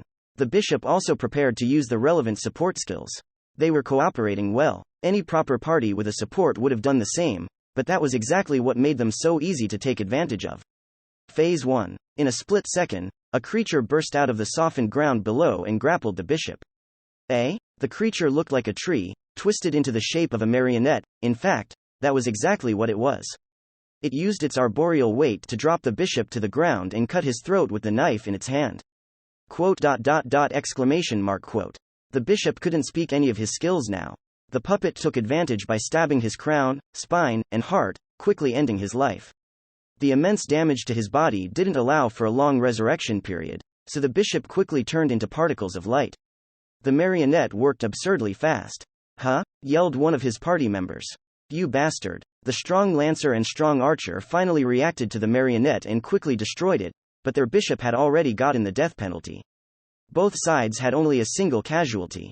However, the enemy's loss was only some strange marionette, while the hero's loss was the lifeline of their party. What the hell's that thing? It's not disappearing, either. Is it from the ruins, too? A monster that didn't vanish upon defeat made the strong archer think there was a connection between it and the machines they were hunting, but his assumption was mistaken. Alas, they weren't even given the time to realize they were wrong. Phase 2. As they were wondering about the nature of the dolls, the ground to their east and west began to bulge. 20 marionettes burst out through the leaf and mud covers laid around. They were all armed with assault rifles, often used by gunners and Dryphian machines. As the two masters tried to understand what was going on, the marionettes drowned them in a full auto crossfire, turning them into Swiss cheese. Unable to put up any fight, the strong lancer and strong archer both turned into light. A few seconds later, all that was left of the battle were a few drops and 20 marionettes with guns in hand. Clear. A single voice resounded within the marionettes. That's 18, now. That was true not only for the 20 here, but for all of the nearly 1,000 marionettes swarming the mountain. Been a while since I last controlled 1,000. Must have gotten rusty. It's only been 2 hours, and I already feel a bit drained. As that voice resounded within, the marionettes that had just killed the masters moved through and looked around the mountain in the most optimal ways. Yes, this was true for all the marionettes on the mountain, not just the 20 in that area. It was the result of a single person manually moving all of them at the same time.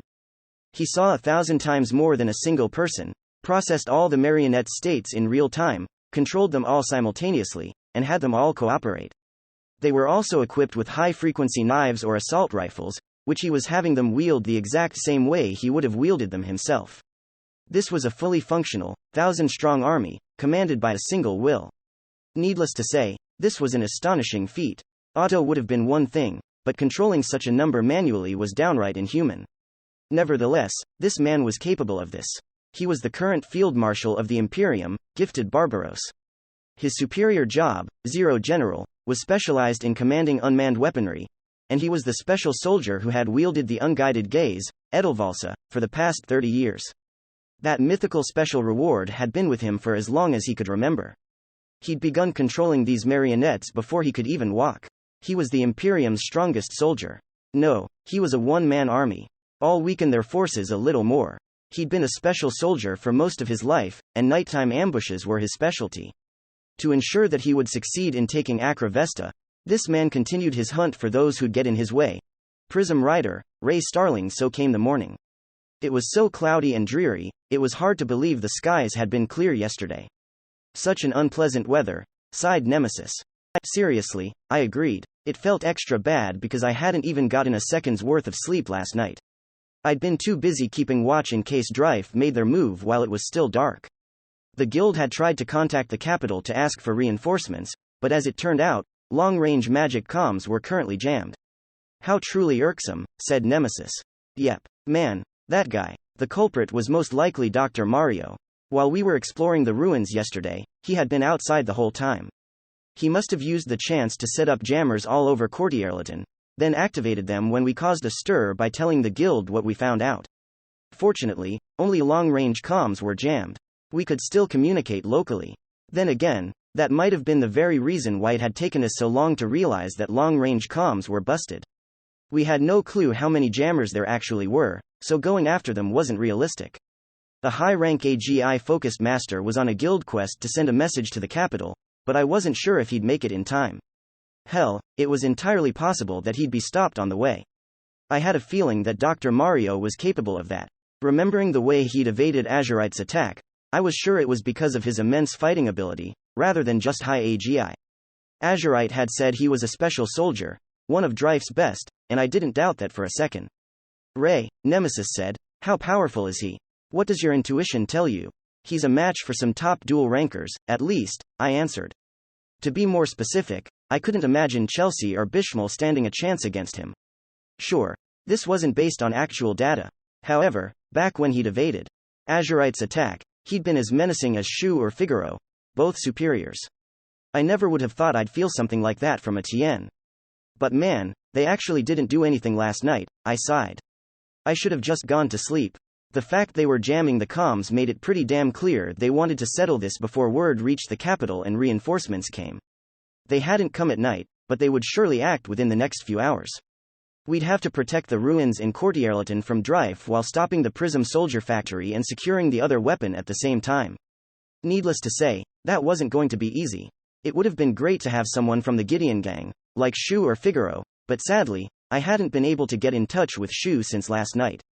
Then again, even if I could call for someone, they probably wouldn't be able to make it in time. Gideon and Courtierleton were basically on the opposite sides of the country. I hadn't been able to call B3, either. She'd probably turned off her phone because she was busy with the tea ceremony and whatnot. Shame, because I could have used her as a proxy to tell Miss Aberration about this. There was a master who'd made a thread about this online and asked for help, but it was doubtful that anyone would actually come. All in all, it was best to assume we wouldn't get any reinforcements. Well, you certainly look serious, a voice said. Azurite, I murmured, looking over. I hadn't even noticed her moving next to me. I brought something to keep you standing, she said, handing me some warm tea and a sandwich. Thanks. These from the inn? Yes. Those dealing with the ruins should be well fed, they said. Well, then, much obliged. As Azurite handed me the food, she seemed to want to tell me something. Did the situation change? I asked. How sharp of you. I have good news and bad news. Which do you want to hear first? Hey, that's that line you often hear in Western movies, I thought. Well, Alter's clearly Western, so I guess it fits. Good news first, please, I said. They found a path leading deeper into the ruins. It's through a different hole in the mountain. Many Prism soldiers were seen leaving through there, so that has to be the factory. We intended to shut it down in the morning, but that couldn't happen if we had no idea where it was.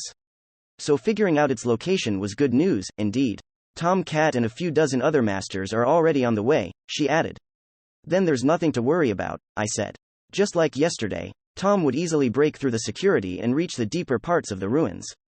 And the bad news? Nearly 30 masters who were cleaning up the Prism soldiers in the mountains were killed. I paused. Drife's doing, I assume? Yes. According to a Tien who was with them, they were attacked by marionettes wielding knives and guns. That reminded me of Veldorbal's words.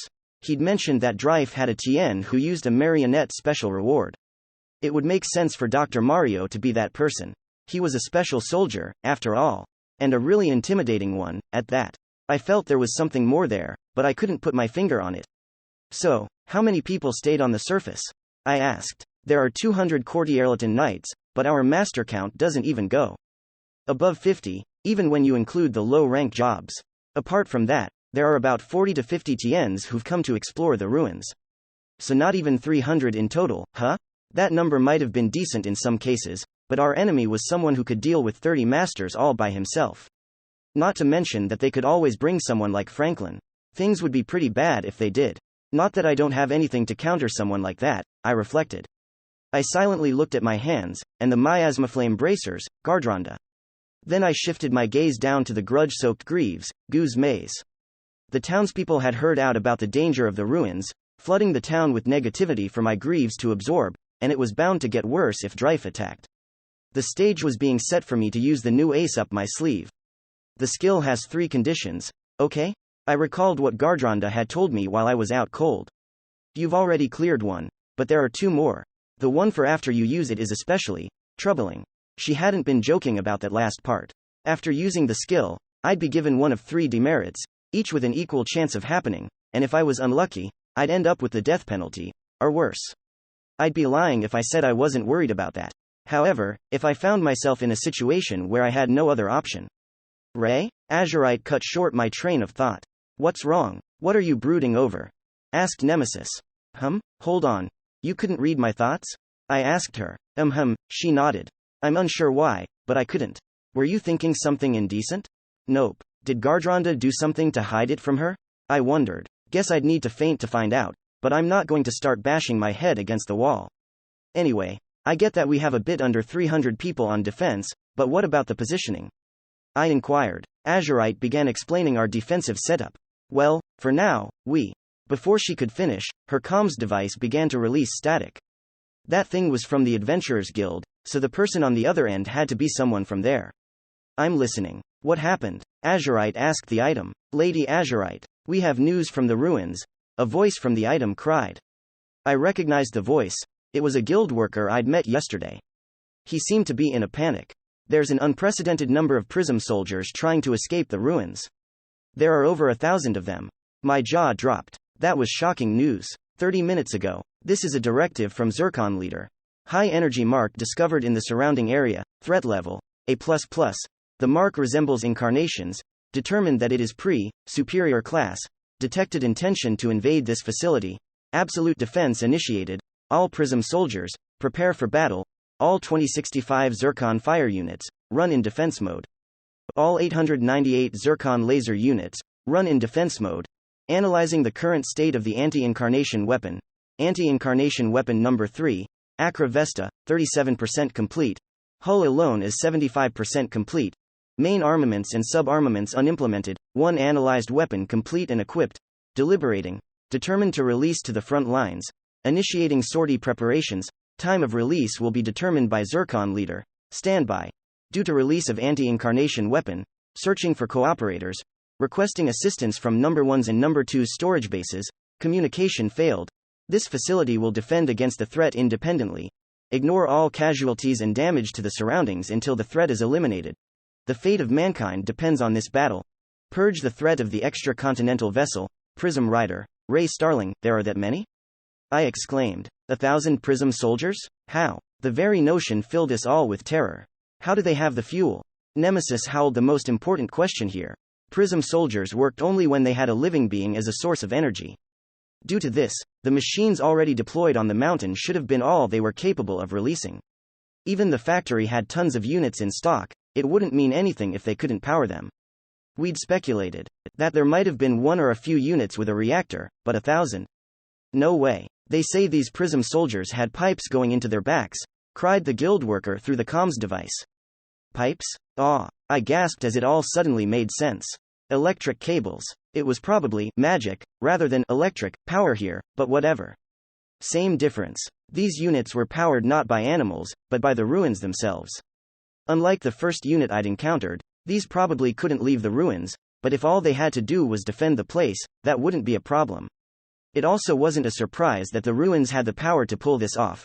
The place had been active for 2 damn millennia. Tell them to pull out the cable, pipes. I shouted. They say they tried that, but the machine didn't stop right away and quickly reconnected itself. Great. So they can store some charge, move briefly while unplugged, and prioritize restoring the link, I thought.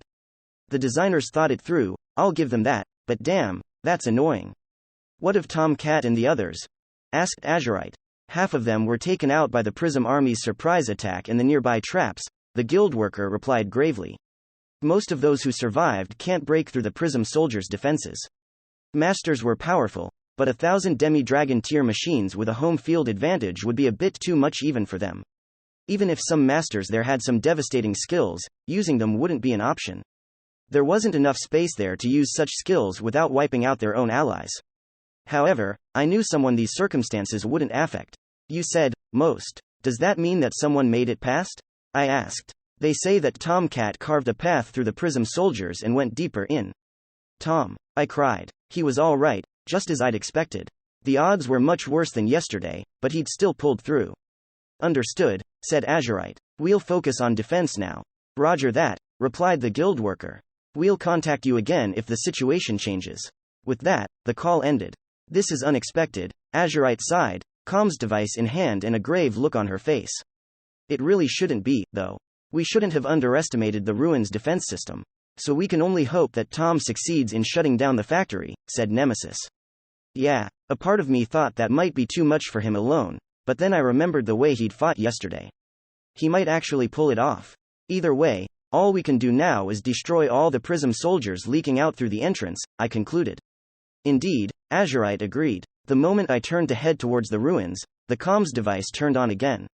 What is it? Azurite answered and asked. Lady Azurite, we just received more news from the ruins, cried the guild worker, panicking even more than before. The group fighting the Prism soldiers was ambushed by wooden marionettes. What? I exclaimed. Clearly, those must be the same marionettes that had killed the 30 masters wandering the mountain. The ones likely being controlled by Dr. Mario. An ambush? Now, of all times? I cried. In all honesty, there's no better time than now, Azurite commented. They can effectively team up with the Prism soldiers to crush the kingdom's forces, then focus on carving their way through the machines. So it was a golden opportunity to get rid of Altar's infiltrators, huh? I sighed. Lady Azurite, the Countess claims that Courtierlatin's knights are. The guild worker said something, only to be cut off mid-sentence. Quote. Azurite raised an eyebrow. Hello? What's wrong? All she got in response was static. Worried that something had happened at the guild, I looked at Courtierlatin, but the town seemed untouched. That could only mean that the comms were cut. More jamming, obviously, I said grimly. We already knew that Dr. Mario had jammed long-range communications. He must have switched to shut out close-range comms, too. The reason he hadn't jammed the short-range comms until now was probably either because he'd been using them himself, or because he'd wanted us to take longer to notice that the long-range comms were jammed. Whatever the case, he apparently no longer had any reason to keep the short-range comms open. Anyway, let's head to the ruins, I said as I took out Silver. Now that we know Dryfe is there, too, we should. Azurite? For some reason, she was staring at Courtierlatin, not moving a muscle. No, she was staring at something beyond the town. Ray, she said, her voice in a quiver, not one of fear, but of concealed rage. What does that look like to you? She pointed at the sky above the mountain beyond Courtierlatin. Under the clouds there, I saw. Courtierlatin, Mountain Courtierlatin was situated between 2 mountains. The one containing the ruins, and another, much less notable one. On the latter, there was a man around 20 years of age. He was clad in heroic armor of blue and white, and had long, red hair trailing behind him. He was handsome, no doubt, but many would be inclined to point out that he looked much like the protagonist of a successful RPG from 2 years ago. His name was Logan Godhart. He was a Dryfian superior, and the owner of the superior job held general. There was a certain degree of regularity between superior job names and their nature. For example, the King of Destruction and the Nobushi Princess belonged to King series of jobs. Their stat growth prioritized the stat most relevant to the job, and they had few skills, but the ones they had were powerful. The Unsheath and the Earth belonged to the One series. They had skills aplenty and could even customize or develop new ones from scratch. Jobs like Over Gladiator and Giga Professor were simply direct, all-around upgrades of the high-rank jobs in their groupings. They rarely had special quirks, which made them strangely balanced compared to other SJs. Of course, there were also superior jobs which were difficult to classify, such as Death Shadow and Siren, but they weren't relevant here. Now, Zero General and Hell General were in a series called, well, General, and they had a special feature, as well. It was the skill simply called, Army. It could only be activated when the general's party had only himself and his minions, and what it did was greatly increase the number of party slots. The minimum was a whole 1,000, and it grew with the skill's level to a maximum of 10,000. Of course, the job was considerably hard to level, so generals who'd maxed it were few and far between. Nevertheless, the numbers were impressive even at level 1. In a nutshell, generals were quantity-based superior jobs focused on building 1,000-strong parties and making the best use of party-wide buffs. And saying that they were building parties was no exaggeration, they had to gather the minions themselves. Doing this with monsters would mean carrying loads of jewels and spending obscene amounts of time calling them. Not to mention the costs involved. The Zero General, Field Marshal Barbaros, also needed to make his marionettes. However, the Hell General, or, rather, the current owner of the job, was an exception. "It's time," said Logan. "Let's begin." Before him, lying on its belly, there was a demi-dragon tier land dragon. He'd acquired it at the Barbaros County before he headed out to Courtierleton. He held out his hand towards it and, in a sonorous voice, began chanting, "Here and now, I consign this life I have at my disposal." A moment later, the demi-dragon roared in pain, breathed its last, and became light. He looked at the job skill window at the edge of his vision. On it, the number 1250 suddenly appeared and lit up. These were the points he'd gotten for the sacrifice. They were necessary if he wanted to use Hell General skills. To Logan, the Hell General's devil summoning was much like shopping. He sacrificed items or creatures to receive points, which he then used on his skills. The devils he could summon differed depending on the skill, and the descriptions included brief summaries of their stats and traits. Of course, there was a time limit on all his devils, but he had a set of skills that made him really adaptable. He was particularly fond of the skill, Call Devil Regiment. Call Devil Regiment. 6,000 points summons 100 soldier devils that last 30 minutes. Soldier devils were low-rank monsters with 100 for each stat except HP and Luke, which were 310, respectively. Needless to say, they were extremely weak. Since the skill needed 5 demi-dragon sacrifices to be used, the payoff definitely wasn't worth it. The devil quantity did little to make up for it. The skill's cost performance was simply awful. Unless you were Logan. "Let's make those 2,000, he said as he traced his finger on the number 1250 on his job skill window, making it become 12,500. Then he did the same for the skill description for Call Devil Regiment. Call Devil Regiment. 6,000 points summons 1,000 soldier devils that last 300 minutes. Then he traced the soldier devil description, multiplying all their stats except Luke by 10. "Remove the lid of hell and gather my forces," he intoned. Call Devil Regiment. At once, darkness emerged from the ground beneath. It bubbled as if boiling, and each bubble burst to produce a devil. This continued until there were 1,000 of them. He then used the skill again, doubling that number. These devils were not the weak imps originally described, but true, vicious devils boasting demi-dragon tier stats. And there were 2,000 of them. He'd sacrificed a single demi-dragon to create 2,000 devils of the same tier. The input didn't match the output in the least. The equation was far too absurd. This was the reason why he was nicknamed Contradictory Equation. It was the power of his superior embryo, who was a type, another rule, false finesse, Rumpelstiltskin. Its constantly active ultimate skill, Straw into Gold, Rumpelstiltskin, let him multiply up to 10 numerical values on his job skill descriptions by 10. It was broken even among superior embryos, most of which were infamous for being broken. This skill was at odds with the very concept of game balance. With the budget they gave me, I could have easily created 10 times more than this, but that won't be necessary, he grinned, as he overlooked his horde of devils. They looked almost as if they were pledging allegiance to him. Of course, that wasn't the case. Infinite Dendrograms summoned devils lacked sufficient intelligence to have a concept of loyalty. In fact, they weren't even living beings, they were just lumps of devil flesh, temporarily put together by a skill. They were somewhat like the monsters used by summoners, but they had no medium, so they were always throwaways. Their loyalty, skills, stats, everything was already within them the moment the creator spoke the skill.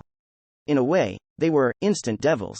It was part of the reason why preparing a large amount of high-spec devils was difficult, but again, Logan Godhart was an exception. His superior embryo made his Hell General skills so much more powerful that it was almost maddening. Now, let's begin, the Dryphian superior sneered, and made his devil's march. Thus, the three armies were gathered. 3,000 machines, 1,000 marionettes, and 2,000 devils. As Ray's third day in Courtierleton began to dawn, the town began to be menaced by three immense hordes. Conjunction. What was left sleeping, it had been there for 2 millennia, silent and dormant. Its years had been full of monotonous repetition, comprised of not but slowly building its body, preparing for its grand mission. But today was different. The commanding unit, Zircon Leader, had declared the arrival of hostiles. Its own sensors confirmed it, its ultimate foe, and creatures much like it, were invading the structure it slumbered in. It was incomplete, but the time had come for it to carry out its mission. It observed all the hostile forces in the area, the Hell General, his 2,000 devils, and all the masters in Courtierleton, and reached a single conclusion. The current completion level is sufficient to annihilate them all. There were no faults in that evaluation, but it would remain on standby until the Zircon Leader ordered it to depart. The hope left behind by the pre-ancient civilization still slept, but it was almost time for it to awaken. To be continued. Afterward Shuin. It's afterward time. I'm Shuin, aka Zunu Fox. And I'm everyone's favorite sister fox, Tsukuyo Fuso. Pleased to see you. In case you're wondering, the bear's still in jail and the kitty's outside. Shuin. That's why we got this crack pairing. Fox. So, Lil Yu. Shuin. Lil Yu, is that supposed to be me? Fox. Who else? So, what's the plan for this afterward? Shuin. We'll talk about the scene in the frontispiece. Fox. The bath time? Shuin.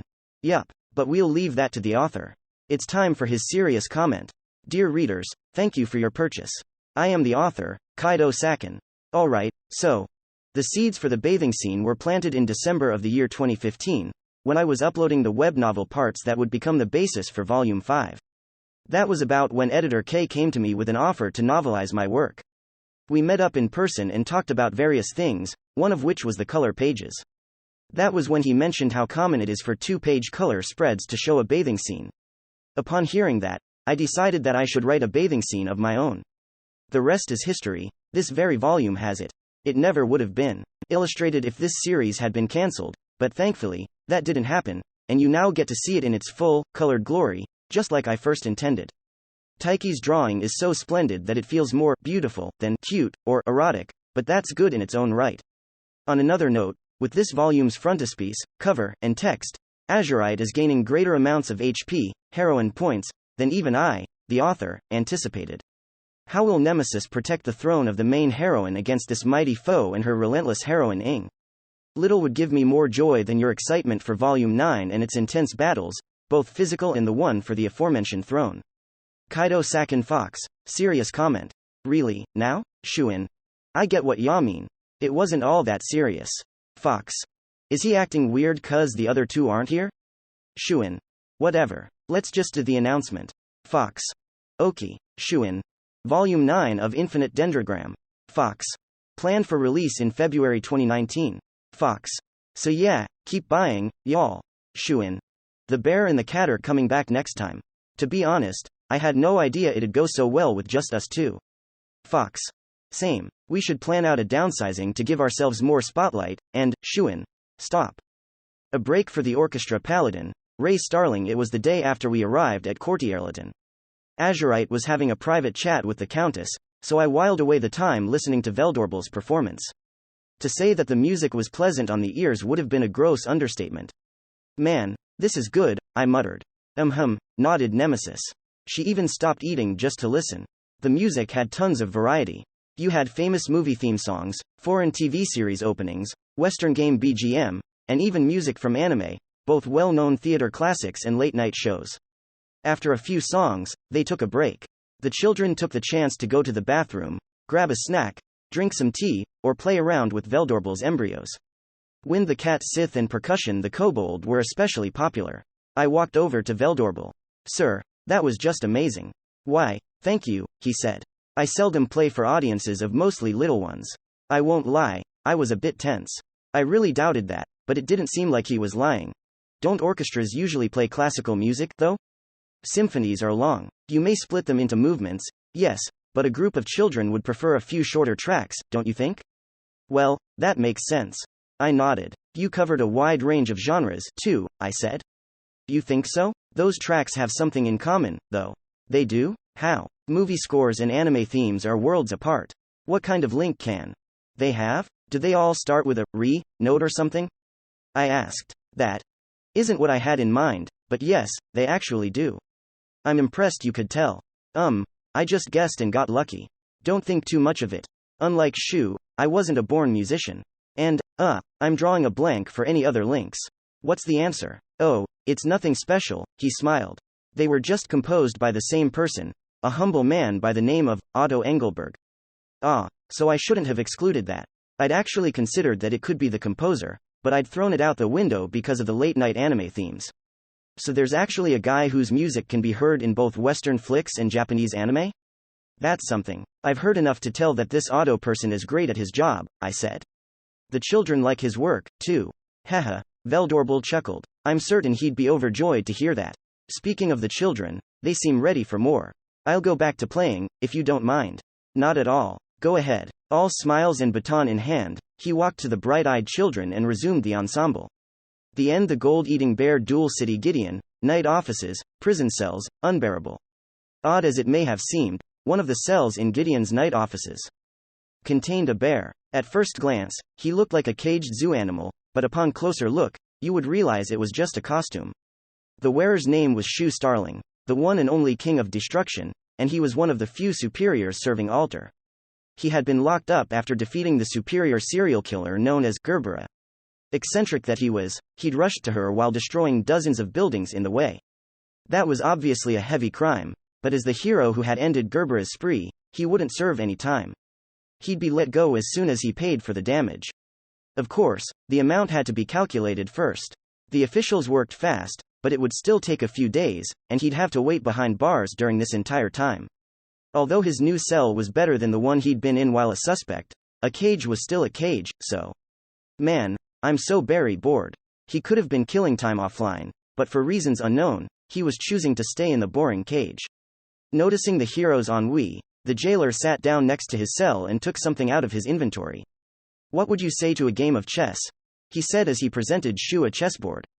It was the foundation for one of the many tabletop games popularized centuries ago by the famous game inventor known as Board Game Cat, a name which made quite a few masters raise their eyebrows.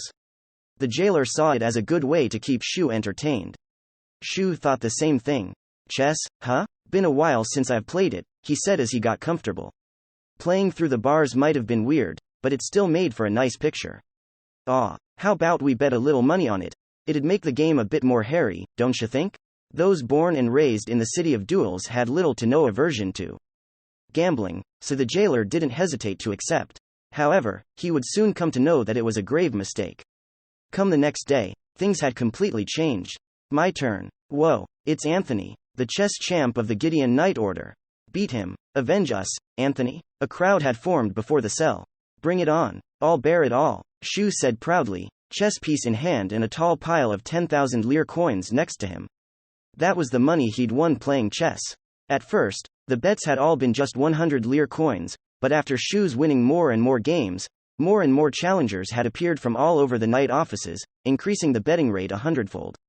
Also, unlike in Earth, chess matches in Dendro were mostly speed rounds. This meant that mental and movement speed bonuses from AGI were an important factor, making the game double as a way to hone your battle tactics, which probably wasn't something intended by the inventor.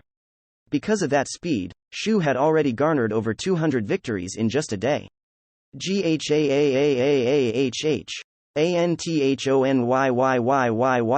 Hiyaha, I'll have that. Thank you very much, Shu cheered, victorious once again. Thus the legend of the gold-eating bear was born. The end. Miss Marie's lesson for newbies, guns. Dual City. Gideon, 6th Arena. Rook and Marie were having their first few mock battles in a while. His trainer, Shu, had been jailed for severe property damage, so Marie acted as a temporary replacement. As the sparring went on, Rook suddenly became curious about something. I have a question. May I ask it? Sure thing. Ask away, she said gleefully. I haven't seen many gun users besides you. Guns in general don't seem to be very big in this game. Are they? Even if he included Hugo's Magingear, the number of gun users Rook had encountered wasn't high. To be frank, I'm not sure I really count as a gun user, she said. Sure, her arc and seal was gun-shaped, but it was actually an embryo that fired bullet creatures. But no, guns are actually pretty darn big. Just not in Alter, mostly cause you can't get 'em here. Because no one produces them? Yeep. There are no gunsmith job crystals here, and you don't have any ruins with magic-based guns lying around. Magic-based, Rook echoed. Guns come in two forms, gunpowder-based and magic-based. The former are like the ones we have in real life, substance goes boom, bullet flies. The latter, though, use the user's magic. I imagine they're really different. They are. The gunpowder guns pack the same punch no matter who uses them, while magic guns rely on the user's stats. Because of this, most gun users start out with gunpowder and switch to magic when they're stronger. Gunpowder-based guns fired bullets using chemical reactions. There was no room for stats there, so the power wasn't affected by whether the wielder was a skilled adult or a clueless child. In fact, you didn't even need a job for them. Of course, sense skills like firing and sniping increased accuracy, and job skills like quick draw helped with speed, but nothing was actually essential to use them. On the other hand, magic-based guns were dependent on the MP the wielder used, as well as their max MP. While still guns, they had much in common with magic implements. Also, gun jobs had magic gun-exclusive job skills which increased the projectile's power or gave them elaborate trajectories, among other things. When it comes to power, gunpowder guns are pretty limited, shrugged Marie. Unless you bring a cannon, you won't even scratch a proper end build, and AGI builds like me can just dodge it all. Bullets would never be able to catch up to someone moving at supersonic speeds. In fact, even higher subsonic fighters would be nearly impossible to hit. I see, Rook nodded. But gunpowder guns do have their positives. Ah, you noticed? Since they're like magic implements, magic guns eat a lot of MP, don't they? In that case, gunpowder guns are better for drawn-out battles. If you have the funds and a good inventory, you can basically have an endless supply of bullets and spare parts. Rook figured this was why Hugo's Magingear used a gunpowder gun. A mech needed a lot of MP just to move. Adding another power sink would only lower their already short operating time. On a related note, tank Magingears could be boarded by several people, a driver, a gunner, an operator, and a commander. This workload division allowed the gunner to focus entirely on the weapon, so these machines often used powerful magic-based cannons. Good observation, nodded Marie. Magic-based guns are hard to craft, too. Why? Gunsmiths can't make them? It's a teeny bit complicated, she said as she took out a sketchbook and started drawing a simple diagram. Gunsmith is a low-rank job, and it has a few high-rank jobs above it: Great Gunsmith, Cannonsmith, and the rare Magic Cannonsmith. As I'm sure you can tell, the first two are for gunpowder guns and cannons, while the third is for magic cannons. So, no one's found a job for magic gun making? The part of the diagram where that job should be was empty. Yes, it's a lost job. Apparently, it was around a long time ago, and they always had fresh magic guns in the market, but now, newly made ones might as well not exist. There were lost jobs like those, ones that currently weren't owned by a single person. They didn't appear in the catalog, and you couldn't know their conditions until someone chanced upon and took them. Some people are trying to make them without the job, but the success rate is so low that it's silly, even if you have the other jobs from the grouping. The failure rate is over 99%, and you can't even make recipes. Well, that's stern. The materials tend to be pretty expensive, too, so the few guns that somehow get made are stupidly expensive. The chances of making one are so poor that most people just opt for searching for old ones in ruins. And that's a gamble in its own right. I see. It'd be super if someone found some gun-filled ruins nearby. But as far as I know, Alter doesn't have any ruins at all. Now that you mention it, no, we don't. It'd be extra great if the guns aren't single fire, or just straight up miniguns like the Bearman uses. Those are rare, hard to make, and really expensive. You could make a killing selling them. Oh, could someone please find me some ruins? The odds of that happening are negligible, if you ask me, Rook smiled wryly. True, Marie chuckled, ending the chat. On a slightly related note, while they were talking, Ray was on his way to Courtierleton. The first thing he encountered was a minigun-wielding robot that had come from the nearby ruins. He went on to blow it up. The end.